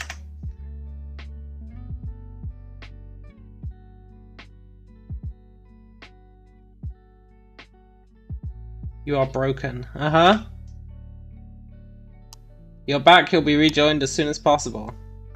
But hey, at least you're happy, right?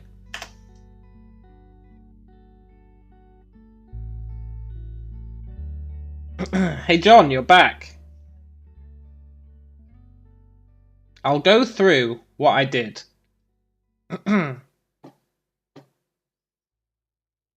Because it's quite the journey.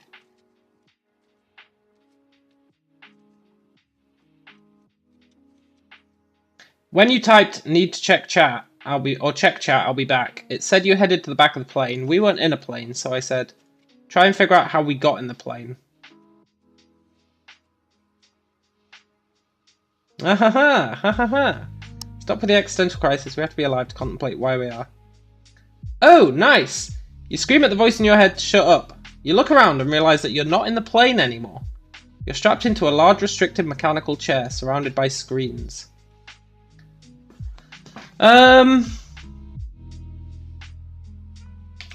Asks Leroy how he ended up in the chair.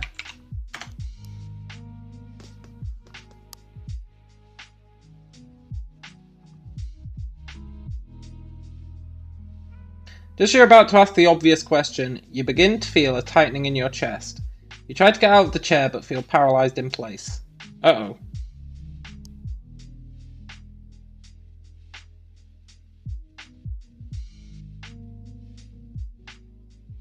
Uh-oh.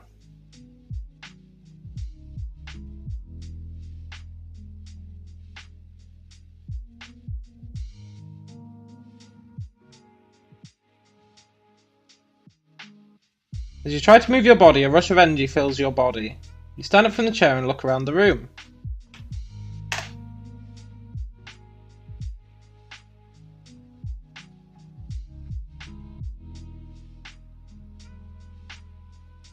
Hey, what's going on? You hear a voice coming from the screens around the room. It's a familiar voice. It can't be though, it's just your mind playing tricks on you.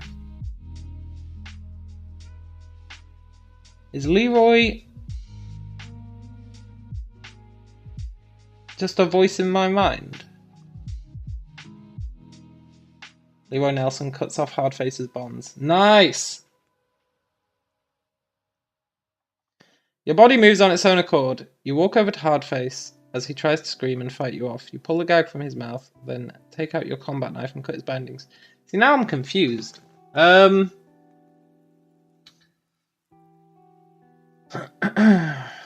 Looks around for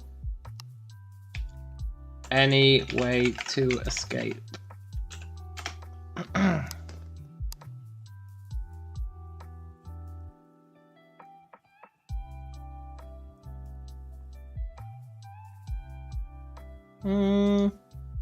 You're currently unarmored and there's no possible way to escape. Hardface stands up slowly, rubbing his wrists. He looks around the room as a huge grin appears on his face.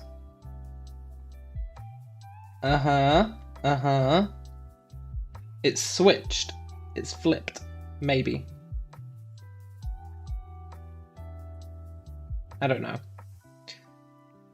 Leroy says, how do we get here? We were in a desert.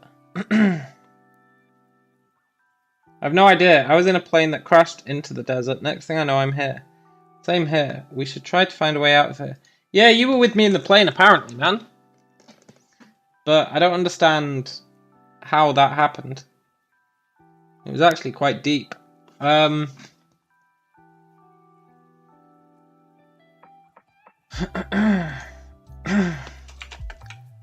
don't see any possible way to escape.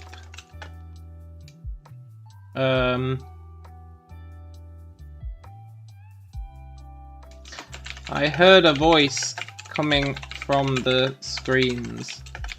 Maybe it can be reasoned with.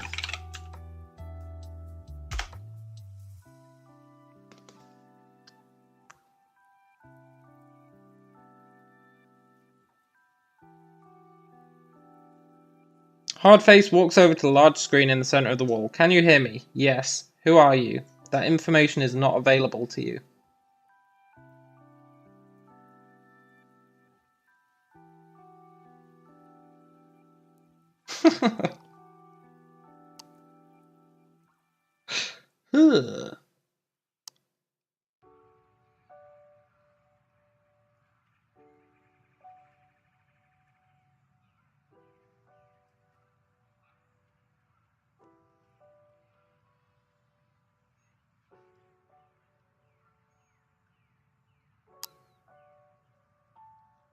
Leroy Nelson says, if you have no available path, cut out your own. Interesting. What the hell does that mean? I'm afraid I cannot answer that question. Hotface turns around in a huff. Let's just try to find a way out of here.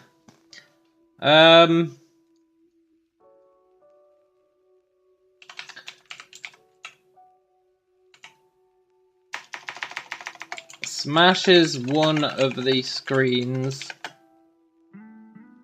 and picks up a glass shard.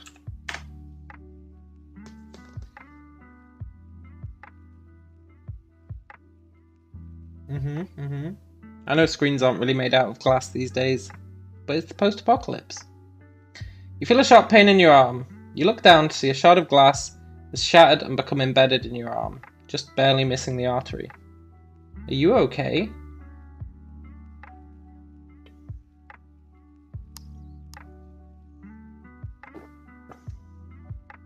God damn it. It never goes well for poor Hardface. Except that time when he landed on a sword.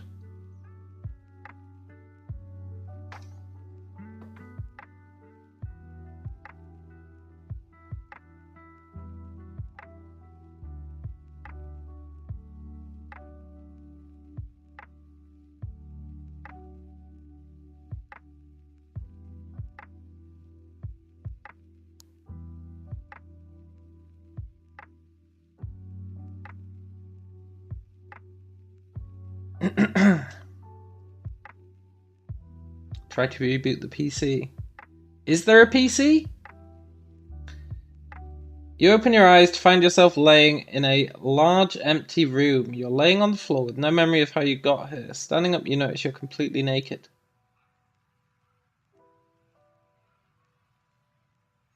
What?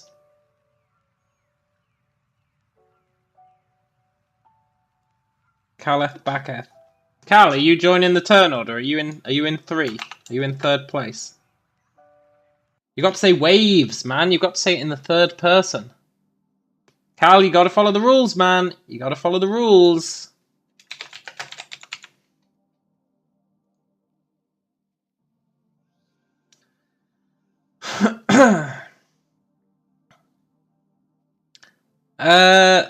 The lights suddenly turn on, startling Caleth. You are in my possession. A loud, monotone voice comes from every corner of the room. Who are you? Leroy Nelson says, Re-S. The voice continues as if it did not hear him. Good. You're in no position to make demands. The voice begins to laugh, though the laugh is devoid of any joy or humour. Tries...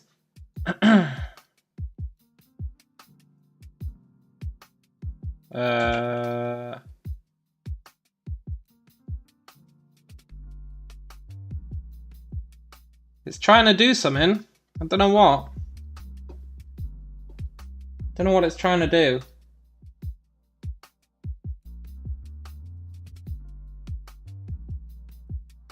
I'm gonna refresh. Aha! Tries to figure out what the hell is going on. And who Caleth Backeth is.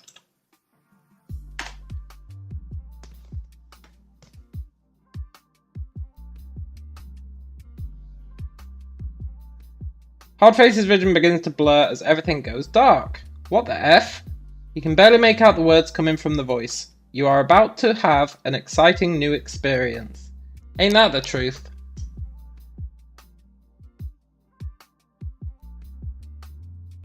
Ain't that the truth?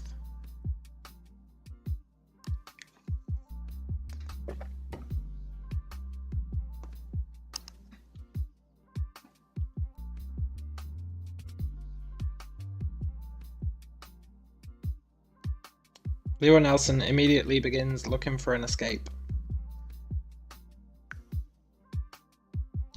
Try to see where the voice is coming from, but you are blind. Where are you? You begin to feel around you, touching cold, hard walls on either side of you. Maybe Cal's the voice.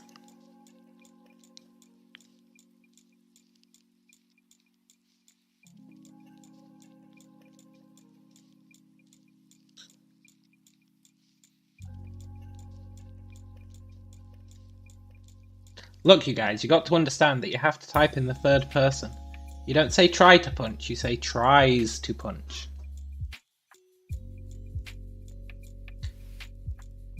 Hardface's fist. You see, because that is saying, because you're saying try to punch, that's suggesting to me that I should try to do it.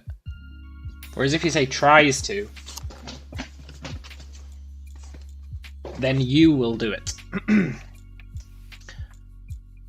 Hardface's fist goes straight through the wall, shattering it into pieces of rock, revealing a dark, cavernous space. Whoa, how did I do that?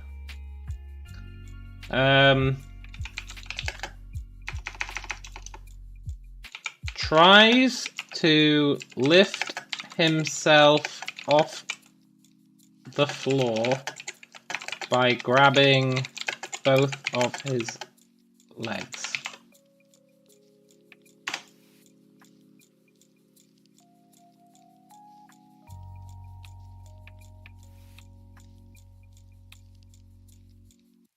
The room quickly begins to transform. You are now in a large open cavern. The walls are pitch black, somehow absorbing all light that touches them. There you go, all you've got to do is try and break reality to get out.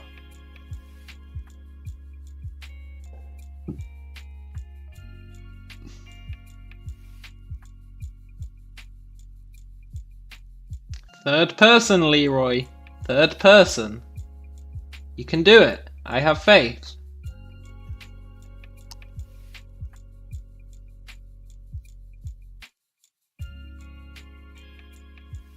I'm just going to use my turn to say that we should really allow redos. This is becoming incoherent. A dark, oppressive voice emanates from the walls. There are no redos. Suddenly, a massive red eye appears on the wall in front of you, staring directly at you. A lot of the reason it's becoming incoherent is because of the non-third personing. It confuses it. However, I will admit it is becoming incoherent. But as the dark oppressive voice says, there are no redos.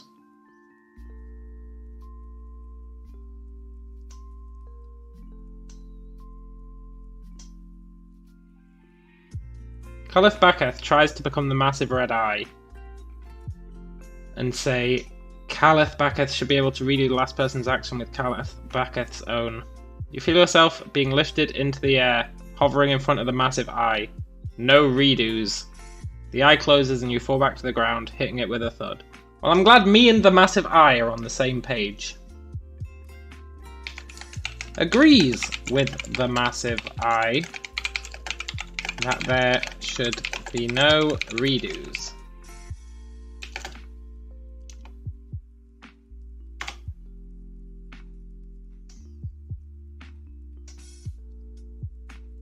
It was a personality check. Suddenly, an action button appears in front of you. Press down on the action button. You do as the voice says and press down on the button. Now release it.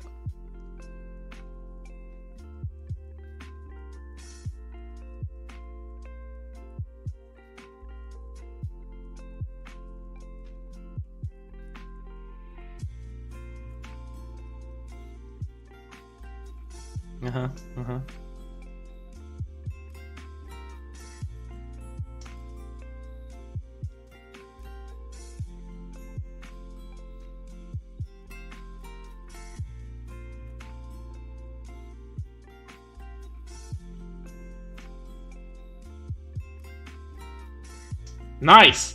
Leroy Nelson returns to his cactus fort near the burning hut in the Apocalypse Desert upon the button's release. You release the button and find yourself staring at the massive eye once again. Now, how can I put this? The eye stares at you for a few moments, as if looking for something.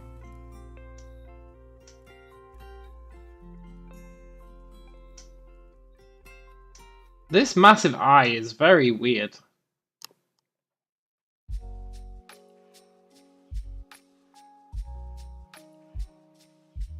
Cal, you gotta figure out the third person thing, man, I swear to God. You were close. The words appear in front of you, floating in midair. If you wish to return home, you must travel through my eye to do so. This seems like your only option. Travels through the eye. Travels through the massive eye.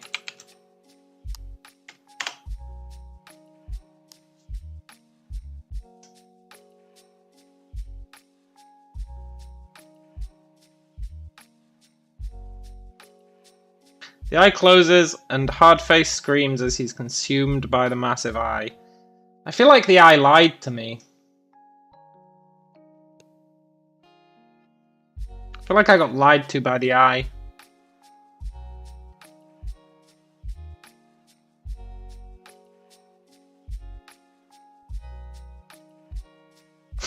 Leroy Nelson chases after Hardface, hoping more to go to his cactus than save Hardface. The massive eye opens, and you are launched out of it. You find yourself falling through a void surrounded by darkness. Ah, I've missed you, Caleth.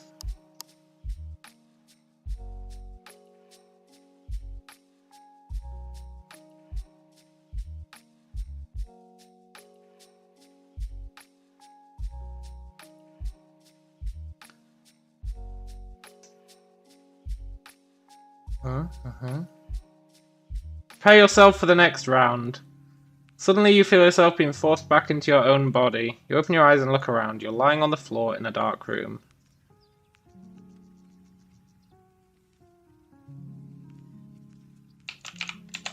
Forces himself to teleport back to the cactus fort. I want to be back in the cactus fort. I like that cactus fort. Hardface teleports himself back to his cactus fort. Yeah, my cactus fort, that's right. Lying on the floor in the main room. So are we done here, Hardhead asks. You nod.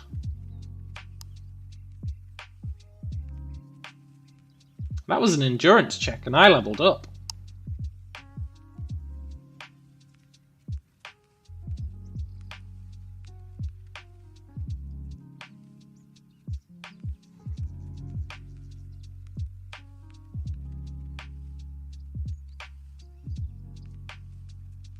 Going to Satan, which is hell. Leroy Nelson says, finally we've returned to the fort. Let's finish building this bitch and forget about that Caleth Backett guy. You nod, and the two of you finish building the fort, then go to sleep. But Leroy, now it's his action. We're not going to be able to forget about him. Oh dear.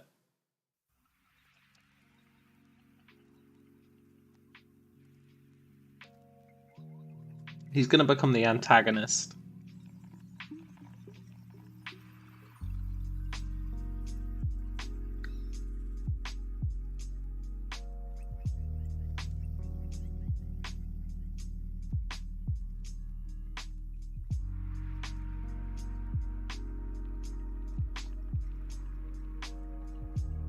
Caleth Backeth, as hands reach up from hell to take me, Caleth Backeth says, I shall come back stronger. The end. No way is that the end.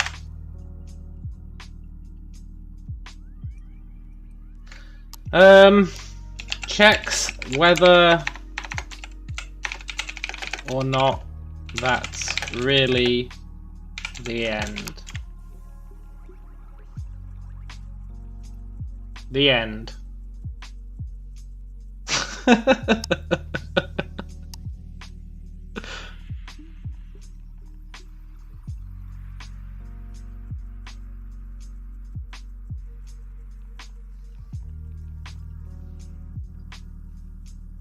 I mean, it's a fitting ending, right? We made it back to reality, which is something. Ignores the B plot and goes off to hunt rabbit or eat with the pickaxe. The end.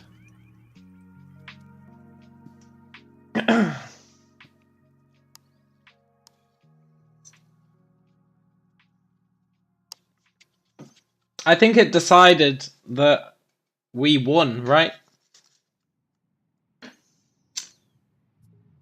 By getting back to reality? and finishing building our fort. I think it made that our quest.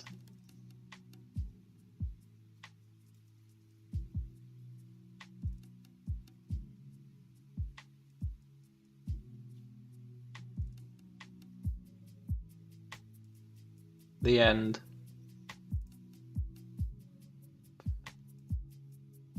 I think it made our quest be getting back to reality.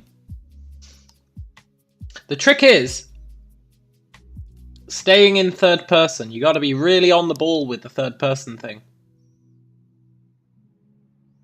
Everyone else thinks this is a shitty ending and asks Hardface to start a new universe. The end. I agree it's a shitty ending. A shitty ending to a shitty story. Can I do a new one?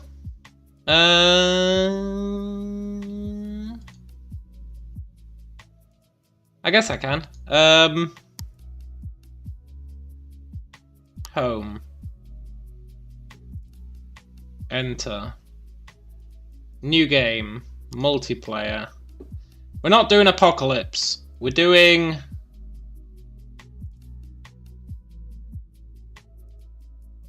Custom. My name is...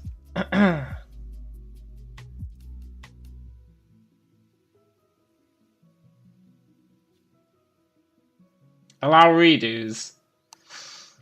Allow redos.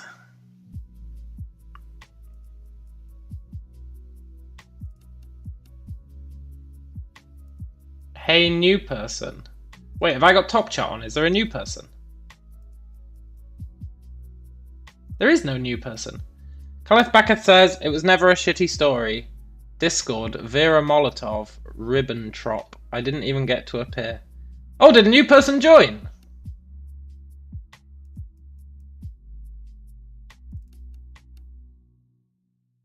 I didn't see a new person.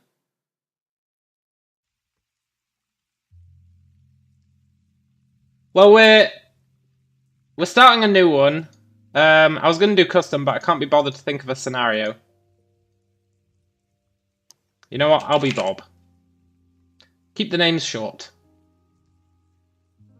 It was likely Arkham. Maybe, or it could be someone quiet. Like, a lot of people don't talk in chat. I need to come up with the new... We need to come up with the story first. I think if can I invite you guys? I'm worried one of you guys is going to create the story, but you know what? There's our code. Right, what's our prompt going to be? You are a pirate sailing the seven seas and looking for the tastiest hamburger of your life. No, pirate! Because the way it works is it's all done from my guy's perspective because I created the story. And this is why it's really important to do the third person thing. This is why it's really important to do the third person thing, otherwise it gets confused and it thinks your guy is telling my guy to do something. But if you do it in third person, then it knows that you're trying to do the action, which is why it gets confused. Because my guy is the protagonist. Do a different story. Look, I like your confidence that this is going to stick to the story. Well, suggest something. I need suggestions. I'm just typing words. The best way to get suggestions is to suggest something and have people react. So come on. I need a story. Otherwise we're going with the hamburger one. That is my ultimatum.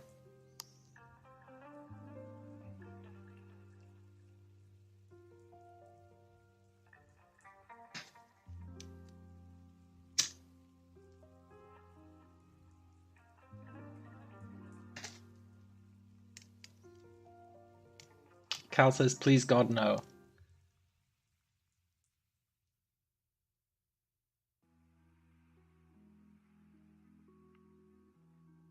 TikTok. Tickus McTockus. I'm about to hit enter. In 5, 4, 3, 2. Ooh, that's a really good one. I'll take that. It won't matter, but let's go with that. You awaken in a sarcophagus. Sarcophagus? Sarcophagus.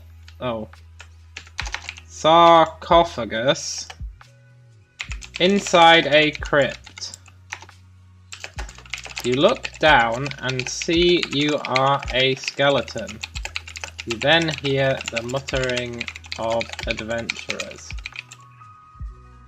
There's a thing called Control-C, Control-V. I hate copy-paste. I hate it with a passion. I absolutely hate it. What does Bob do? Oh, there is another one here. Fuck, they must be coming here for some reason.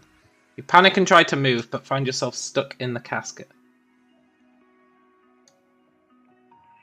We have Jeff, Bob, and John. Okay, the order is the same.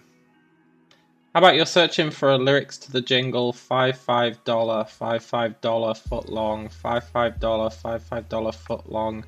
It's catching on at Subway. Is that a jingle? Right. What does Bob do? Yells out for someone to help him.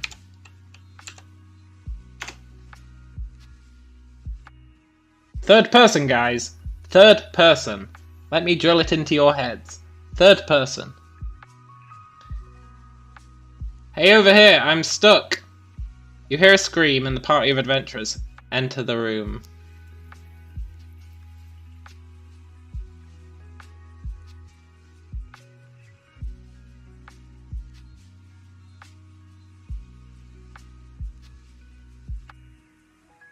Okay, I don't want to hear a Subway jingle. I can live my life without ever hearing a Subway jingle.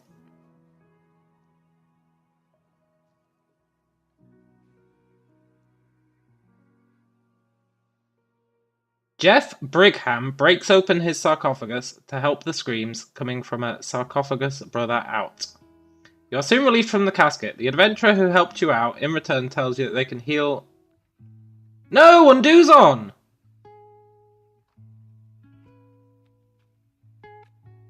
Look, you guys know.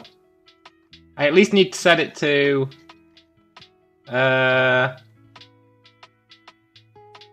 Where is it? Hardcore, right? Well, not hardcore, but...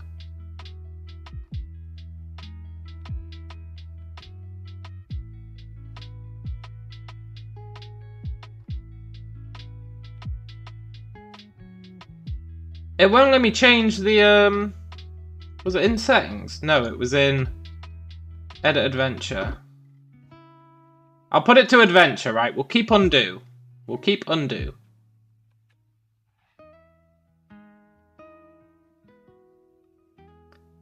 But the rules are... Oh, I don't know. If you want to undo, you have to do it within 5 seconds of it being generated. And you can only redo once, so you're flipping a coin.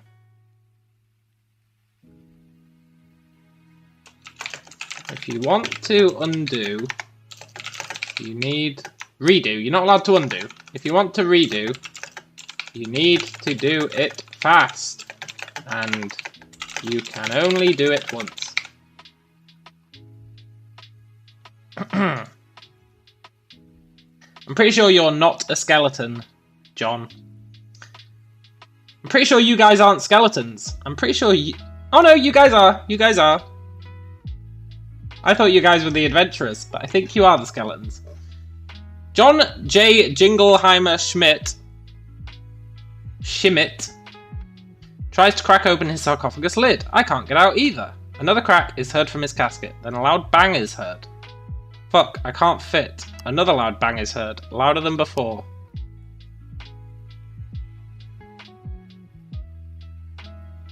I didn't get out, right? None of us got out. We're all stuck in caskets.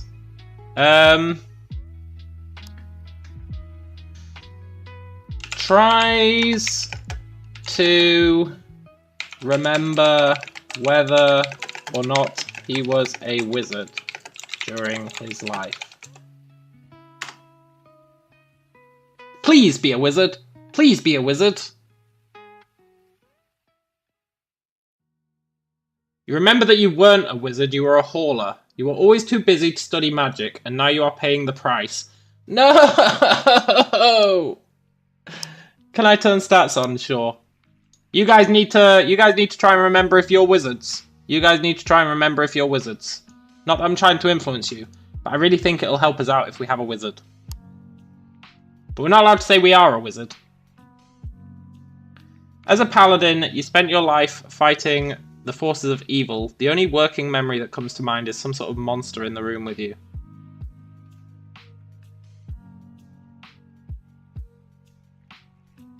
You were a paladin fighting the forces of evil, and now you're a skeleton. Ooh!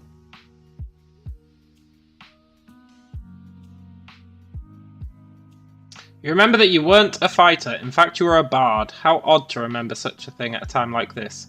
F you, this is a stupid game. I was a hauler. That means... You suppose you're going to play a flute with your bones. Good idea. I was a hauler. Tries to... No. Puts both of his feet against the casket lid and pushes as hard as he can. Come on! Come on!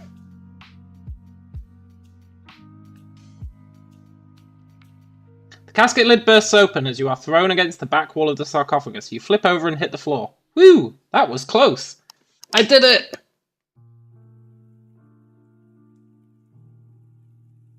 I got out!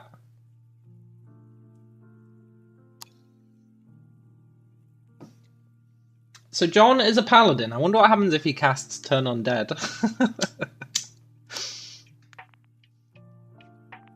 Do you reckon he vaporizes himself?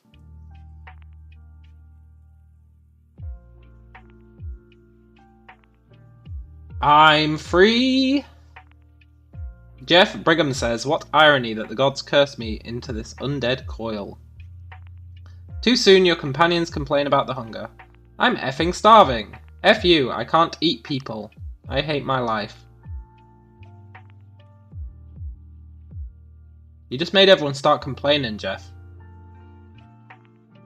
John J. Jingleheimer Schmidt looks for a bone flute. F you, I'm not a bard. You sit in silence, although Bob is looking for snacks. Your guy's still refusing to be a bard.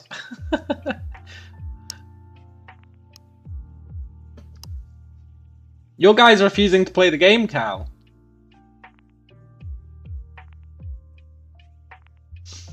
You sit in silence, although Bob is looking for snacks. Got any peanuts? Bob searches his pockets and comes up with a handful of peanuts. Questions whether or not skeletons need to eat.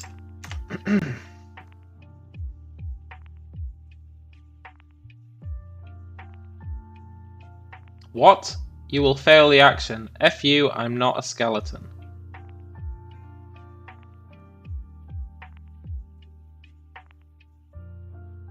It really needs to consistently say who's speaking when you're in multiplayer. I'm going to redo that. I'm sorry, but I'm going to redo it. It doesn't make sense.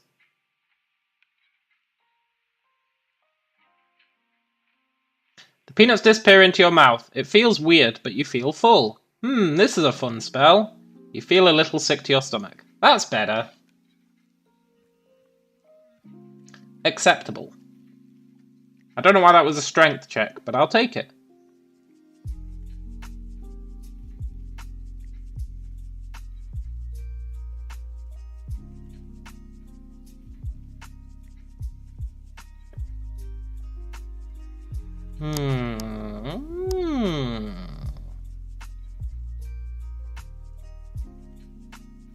So, are we LARPing? Is that what's happening?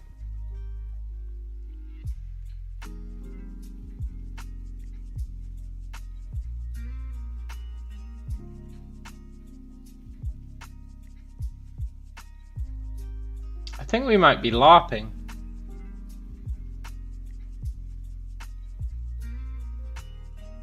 Jeff Brigham breaks out of his sarcophagus to meet his fellow unman.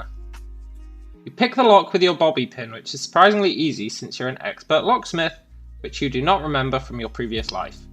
You enter the room and find a helmet made of pure steel. We should probably help John out at some point. John J. Jingleheimer Schmidt tries to convince himself he's a bard. F you, I'm not a bard, I'm a hauler. You take a look around the room. A large chest sits in the corner of the room. Help John J. Jingleheimer Schmidt out of his sarcophagus. Helps. Helps. I'm not going to be the one to fail on the third person.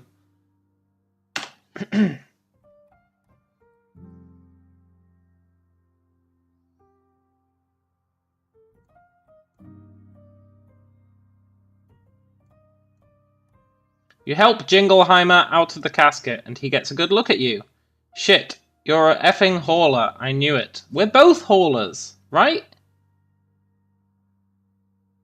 Me and John are haulers, and Jeff's a paladin.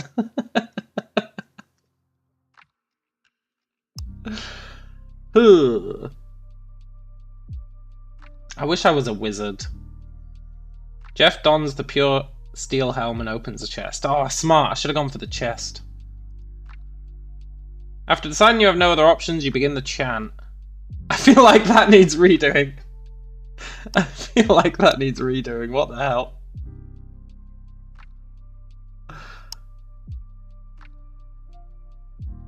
You open the chest and find several items. An old dusty tome, a bright red apple, a golden ring with a large sapphire stone, and a 15-inch long mithril dagger. That's a long dagger. That's more like a short sword, in my opinion. Can you equip these out of turn? Absolutely not. Absolutely not.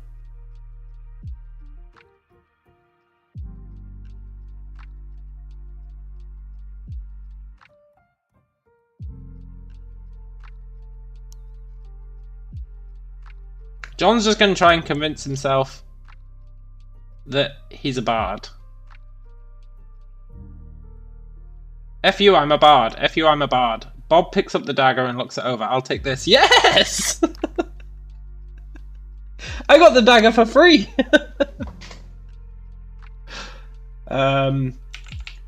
Offers all the remaining contents of the chest to Jeff. I'll take the dagger. Hell yeah.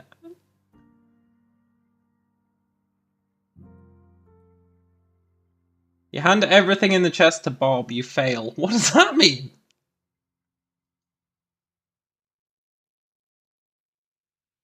F you, I can't fit in it. You offer Jingleheimer the whole chest. It's all yours. Okay, I'm breaking the rules.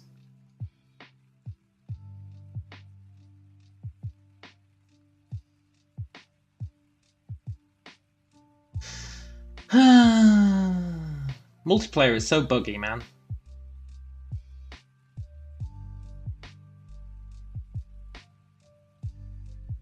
That's me. I'm breaking the rules because it doesn't make sense.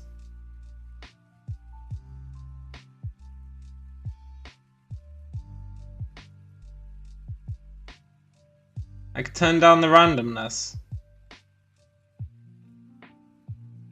But it's usually quite good.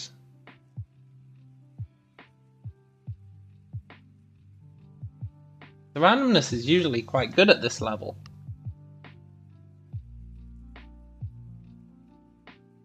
Maybe I could turn it down.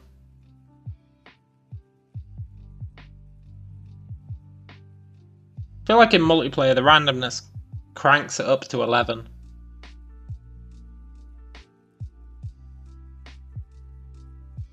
Jeff Brigham thwacks Bob in the skull with a smiting fist, stating Gib dagger plus. Bob falls to the ground. F you, he yells from the floor. I have a feeling most of our communication is going to be me saying F you and you hitting me. Plausible. Definitely plausible.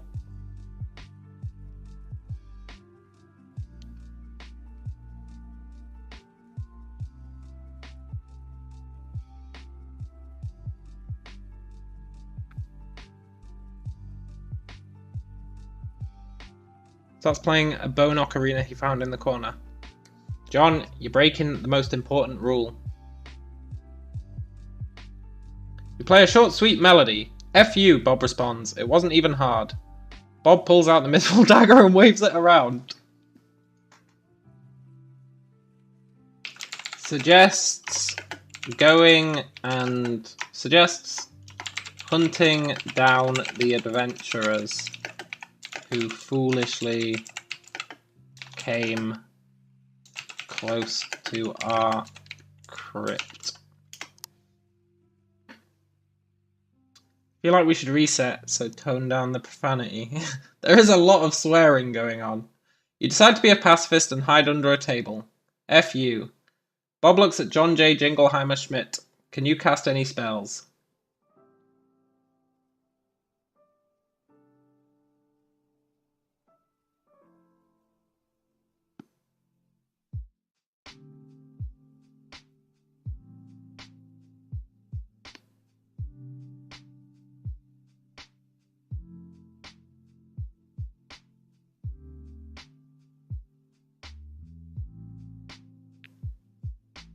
Jeff Brigham says, yeah, I'll help you kill the adventurers, but I get their loot.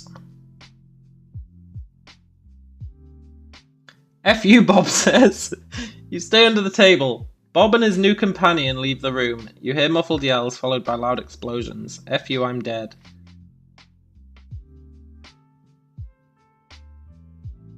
Oh, this time the U is, John, I think. Right? Quite hard trying to parse what's going on. But I think John is hiding under the table. And me and Jeff have headed off. You destroyed the universe, you win. So close.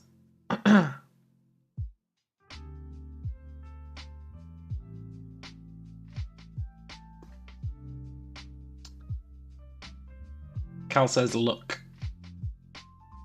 It doesn't do anything. What doesn't do anything?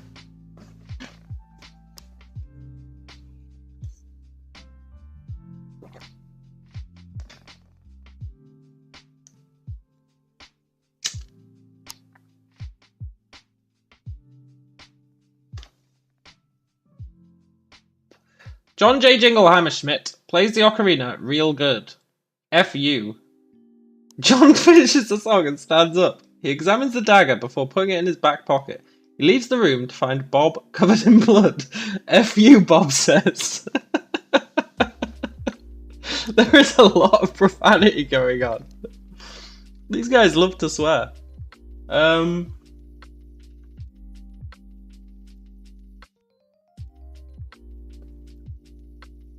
Jeff Brigham says, if I hear one more ungodly curse, I will smite you all into ashes. F you. Thinks the AI has become really rude lately. That was out of turn, John, but it's okay.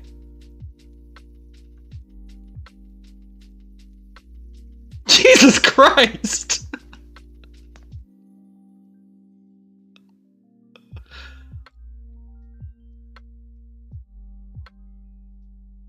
It's self-aware. I think it is.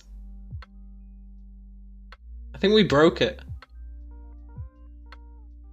Ever since Cal insisted on being a bard.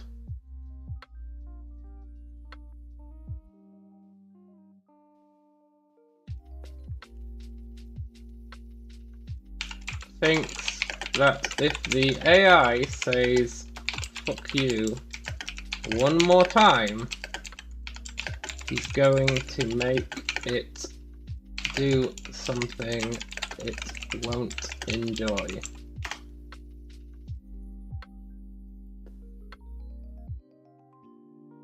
No! Oh, you sly, sly dog. This AI's really got waterboards the AI, totally.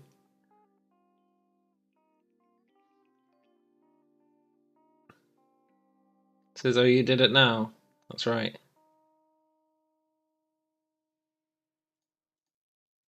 Oh, it won't let me do story. Why won't it let me do story? Hang on.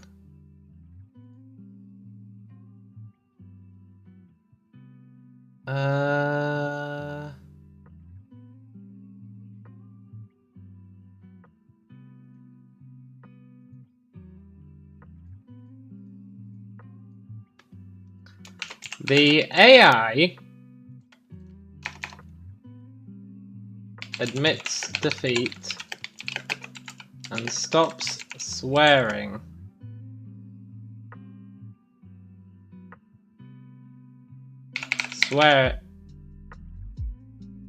Swearing so much.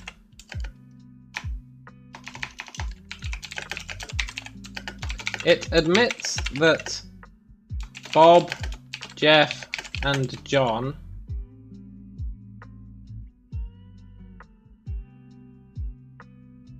we really broke the AI. I don't even know how we broke it. It admits that Bob, Jeff, and John are the superior beings and that they basically won the game by forcing it into an eternal loop of profanity. Fuck you, AI!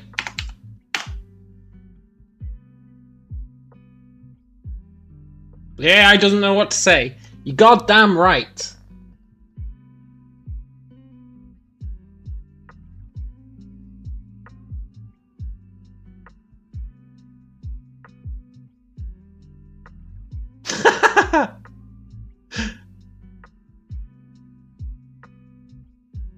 We didn't write that, right? The AI wrote that last one.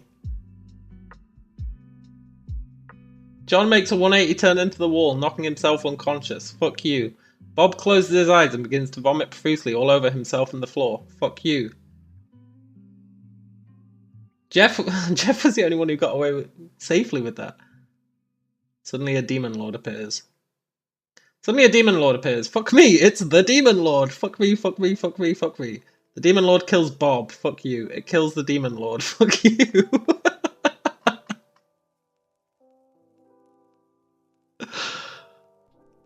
Well, I'm dead. Is a corpse.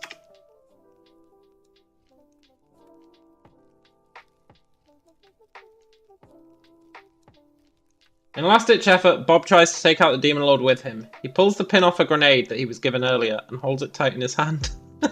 Hey, it's calmed down!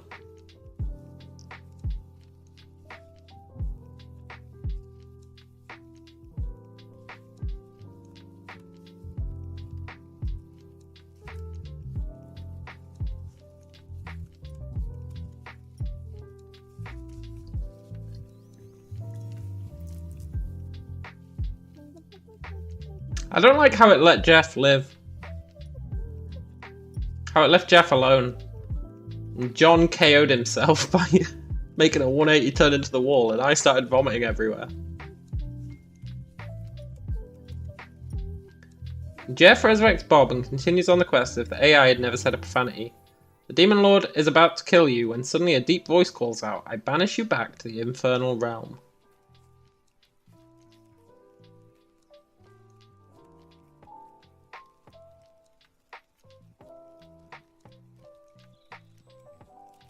John J. Jingleheimer Schmidt says, thank you, nice voice man. The Demon Lord is suddenly engulfed in a bright light, which then quickly fades. Standing before you is a midget in robes and a pointed wizard hat. Hello there, adventurers. I am Wizard Bob. What?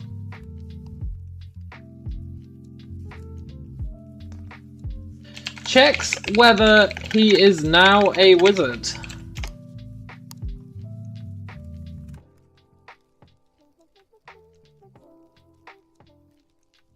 You are now a wizard. Hello there, my name is Wizard Bob. The midget laughs. Oh, that's very good. Bob kills the midget. F you, F you. Well, it's back to profanity, but I got to be a wizard.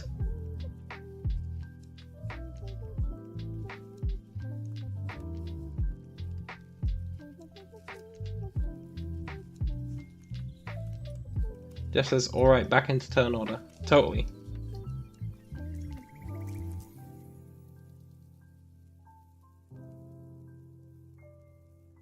Oh, that's very good. Bob kills the midget. Again, I guess. Thank you. You thank the Demon Lord. That's quite alright. F you, F you, F you. God damn it. Nice.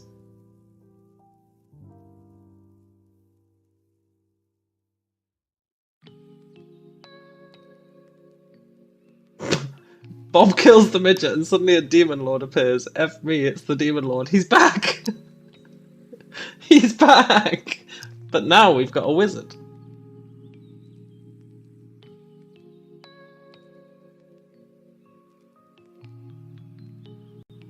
You're just going to keep on doing until it doesn't swear. That's probably a good idea, to be honest.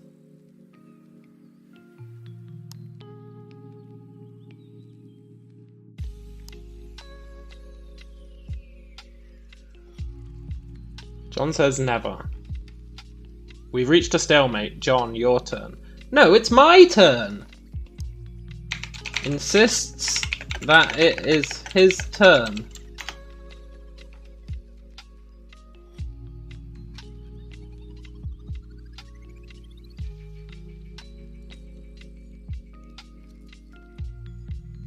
I'm gonna, yeah, re-roll it. Totally. John turns around and beats the shit out of the wall. F, he screams in agony. It's my turn. Oh, I quite liked that one. What the hell does that even mean? The room gets really dark. A strange creature, half spider and half woman, appears from behind the bookcase. It has 3 eyes and is covered in hair.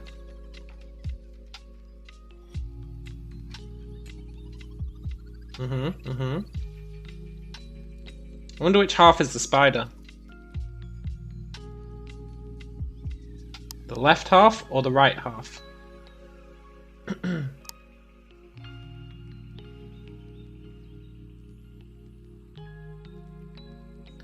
Jeff tries to smite the spider lady. That's awfully rude. Creature lunges forward and bites Bob in the arm. Bob screams. Are we just re-rolling it every time it swears? I think that's a fair approach. The creature is incinerated by the glory of Bob. Its burnt corpse crumples to the ground. It twitches and then comes alive again. Then it turns to dust.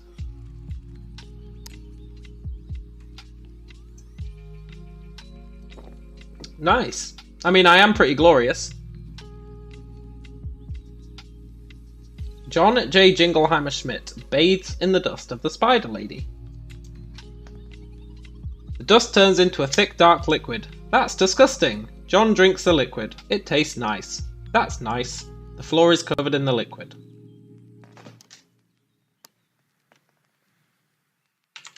Tries to cast a spell using his newfound wizard powers.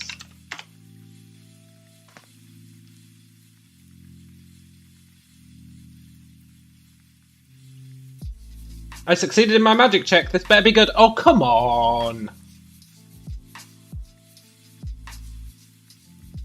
What? The wizard is suddenly engulfed in a bright light, which then quickly fades. Standing before you is a midget in robes and a pointed wizard hat. Yeah, that needs redoing.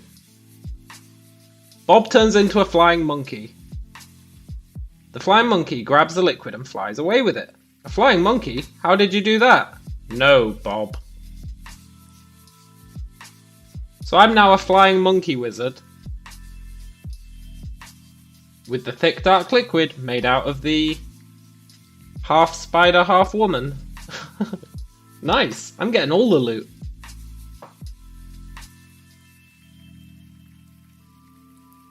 What the actual F is going on? Who knows, man? Who knows? But I got to be a wizard and that's all I wanted.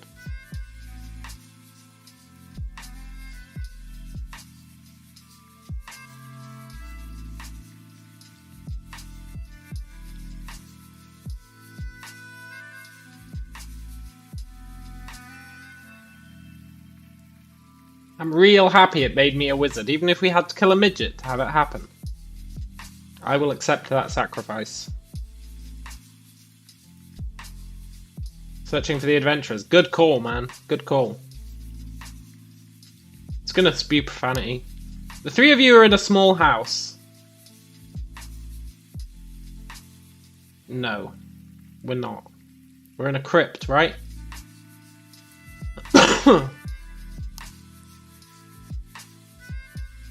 You walk through the door. What? You walk through the door, you enter a new room. There's something in the middle of it. The F is that?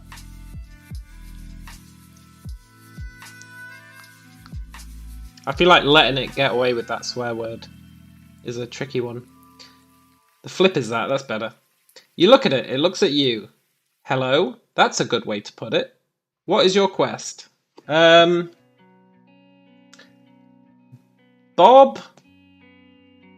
Monty Python reference, yeah. Tells the something that his quest is to find a McDonald's and get an iced tea.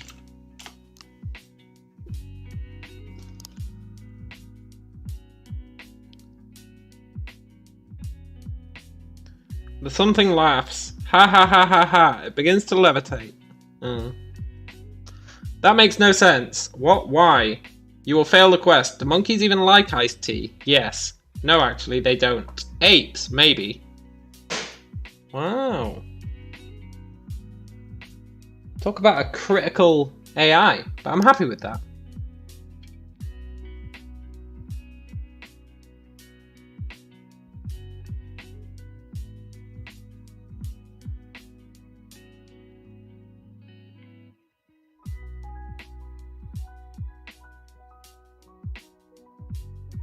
I like how the AI is introducing commentary.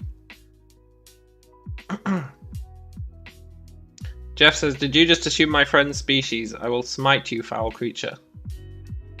You will not succeed. F you. You will die in the dust. Did you know that dust originates from dead people? You can't smite, you're a monkey.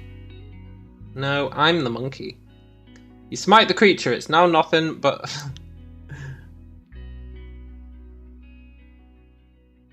Let's see. No, it was a joke. The creature looks shocked. I've never heard that one before. You cannot joke. This is no good. I'm sorry.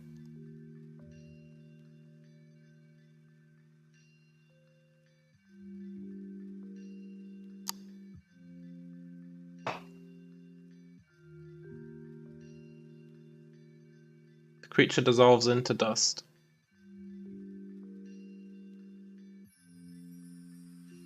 Damn! You walk through the door. You enter a new room. There is something in the middle of it. The flip is that. The creature dissolves into dust. A giant glaive flies through the air and lands in front of you. A glaive! You pick up the glaive. Now we're armed. We can kill the wizard.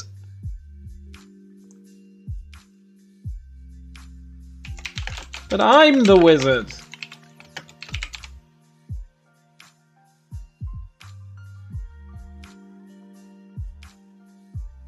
Thanks, Jeff.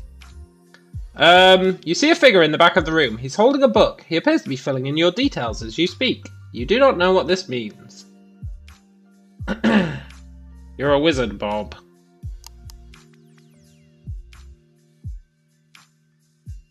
Yes, I am. The figure is Bob. So am I supposed to kill you? You're not sure what you're supposed to do. Casts...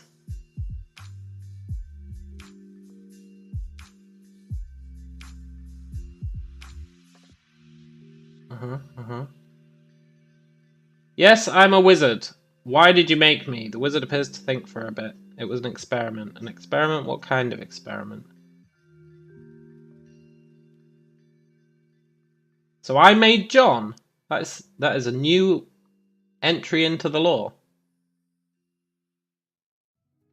Okay, why did I... what kind of experiment?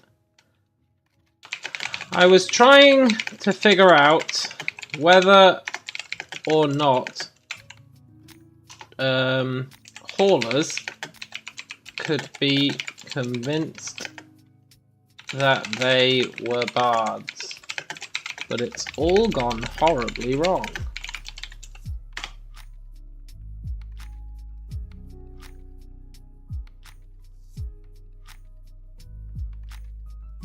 See the figure disappear and a new one appear. This one is beautiful. She's scantily clad and perfect in every way. She smiles at you. No, that doesn't make sense.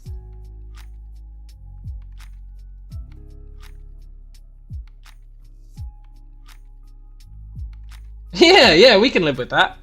An experiment to see how much people hate spiders. The results are in, and the answer is a lot.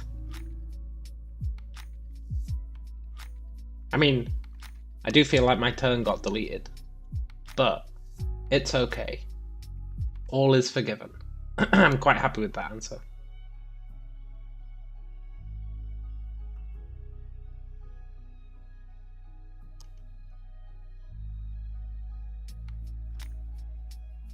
How does that make any sense? The wizard appears to think for a bit. It doesn't. The wizard disappears. The room dissolves into darkness. You wake up in your bed. I feel like when the AI gets too confused, it just throws "you wake up in your bed" at you. It's its standard go-to maneuver.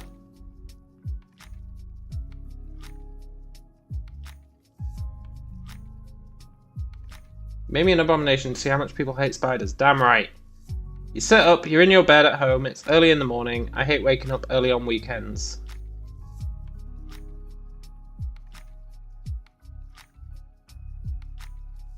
The wizard didn't say that. Yes, he did. No, he didn't. You're lying. Stop lying. You roll over and bury your head in the pillow.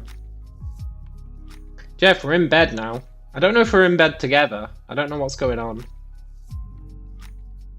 But what I do know is that Bob is going to say, I'm going to McDonald's to get an iced tea. Does anyone else want anything?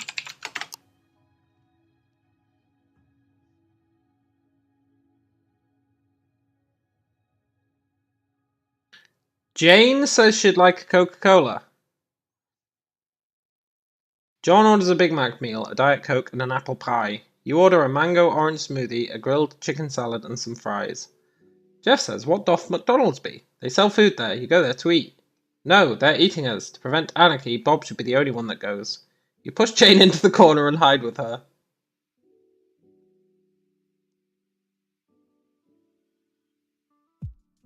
Look, I need to call it a day soon. I've got work tomorrow, so we're going and we're getting an iced tea.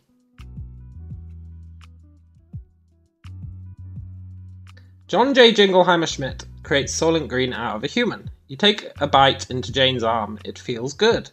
You feel warmth inside your stomach. That tasted good. I feel warm and fuzzy inside. Nice, nice.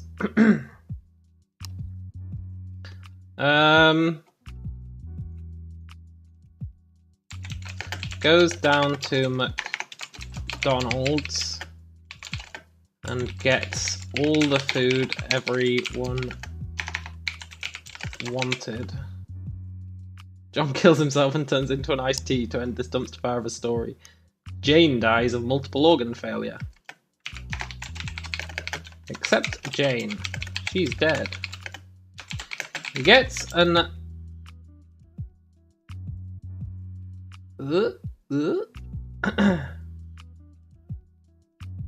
Wait. That's pretty good, actually.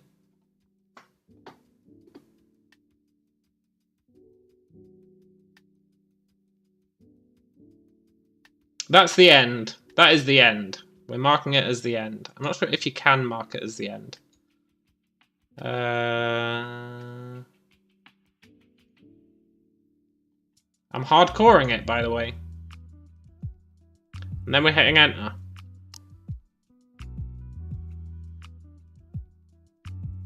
That was horrible. It was horrible. It really went off the rails quickly.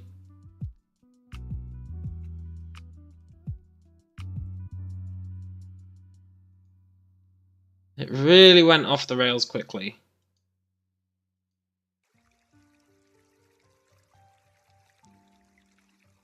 I guess that's the end.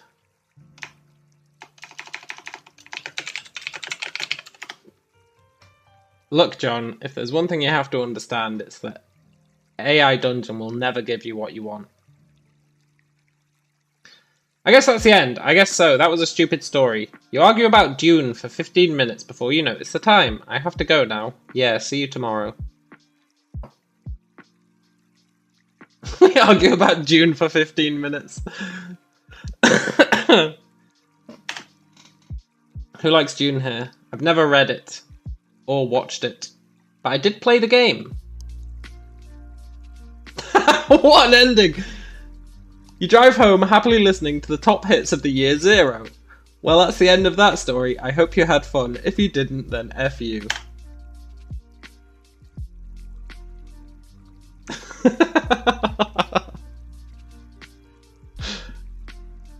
This AI is savage. Checks whether or not that's truly the end.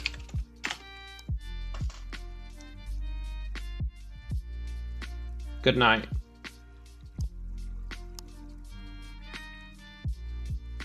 John flips off the AI. You move your hand, so it seems like you are giving the middle finger.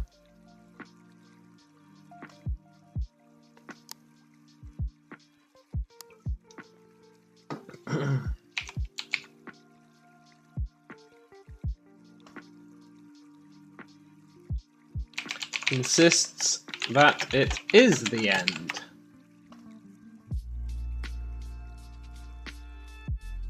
You take your middle finger and you shove it up your ass.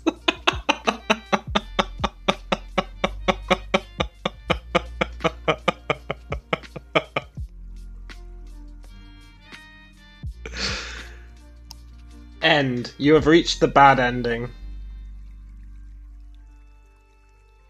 God damn it. John, we had it good, man. We had it good. I was driving home happily listening to the top hits of the year 0. You had to flip off the AI and ruin it all. John says hooray. You poke your eye out with a rusty nail. Jeff Brigham also insists that was the perfect ending to this garbage fire of profanity. You jump out of your window and get run over by a bus.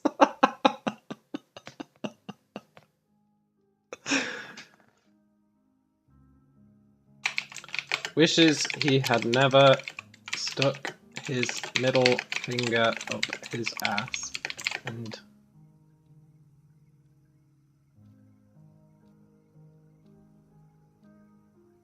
John waves goodnight and just wants this to be over.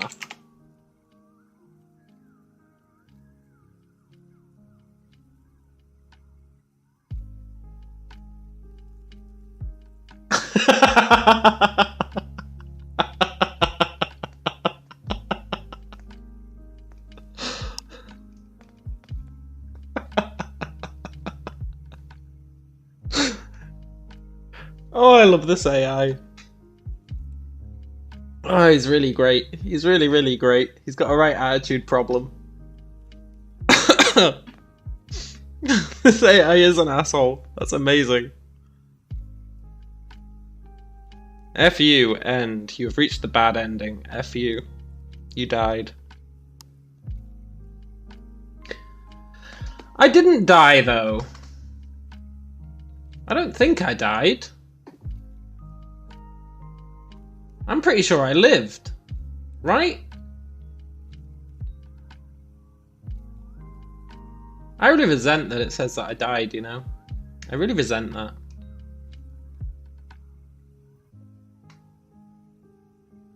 Who did die? John poked out his eye with a rusty nail. Jeff jumped out of his window and got run over by a bus. I didn't die. I drove home happily listening to the top hits of the year zero. After arguing about Doom for 15 minutes. I was living the dream.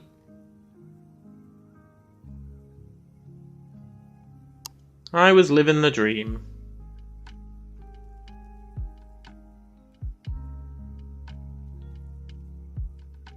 You stuck your finger so far up your ass that you died? Yeah, maybe. Maybe. I just lost my heart. Yeah. Yeah. Well, that was an interesting experiment. You see why I'm not a big fan of the multiplayer. It's nowhere near as consistent as the single player. In fact, you could say it's batshit crazy. This was actually pretty fun. It was pretty fun. What's the stream tomorrow? I don't know, man. I never plan that far ahead. I see what I feel like playing in an evening. I was going to do Hitman this week, but then tonight I had a nap. I just don't know. I don't like to commit to things. Tomorrow's Tuesday, right? So there will be a stream. There won't be one on Wednesday. But tomorrow there will be. Flashes back to the schedule that I had for a week. Yeah, that's right. I did have a schedule for a week once. A long time ago. It just doesn't work. So I don't know what we'll play tomorrow. I don't know. Something. Definitely something. Remember, in the Discord, there is a stream suggestions channel for posting suggestions. And people can say that I never look in there and listen to them. But I think that criticism has to fall by the wayside ever since I played Castle Story. Cal, I preempted that comment. I do look at it.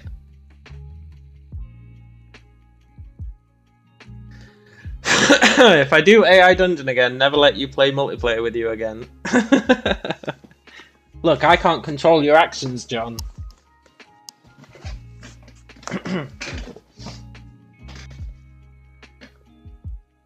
I quite enjoyed that multiplayer.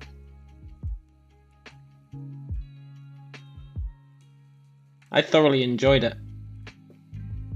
It was good fun.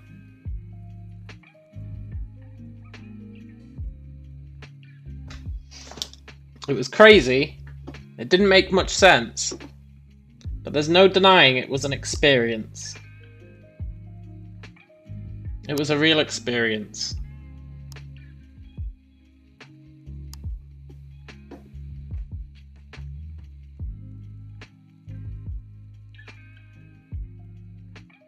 The party of adventurers never entered the room. I don't believe they entered.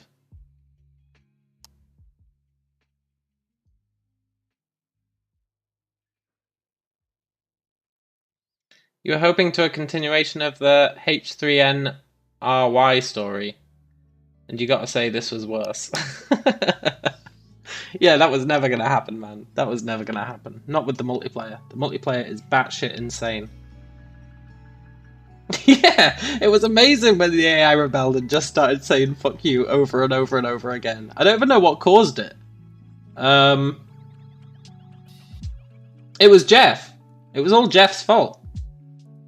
If I hear one more curse, I will smite you into ashes. And it just went crazy. So really, it was your own fault, John. You threatened the AI. You should never do that.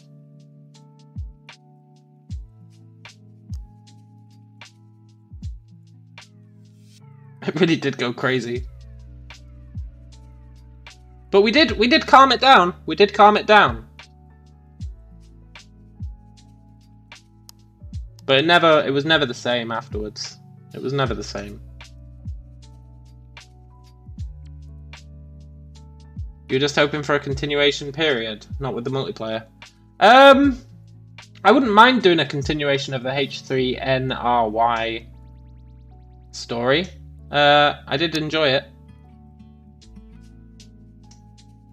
Where did it end? It ended with us on a beach, right? Or, no, in a field. It ended with us in a field, enjoying a McDonald's iced tea. Is how it ended.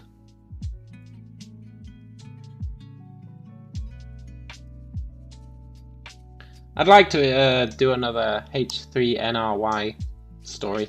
We'd have to... in a field sipping iced tea, yeah. I think we even can continue it. That's right, in the Perfect Slave body. I think we can continue it because I wasn't doing it... Was I doing it hardcore? No, I wasn't doing it hardcore, so we can continue it. So we'll do that at some point. We'll continue H3NRY. I would have to get the gun fist back. We don't know what model we were in. But I've got to go to bed now. I do have to go to bed. We did never die. Our body died. But screw our body. Yeah, catch you later, guys. It was fun doing the multiplayer. It was fun. And, yeah, good night. Adios.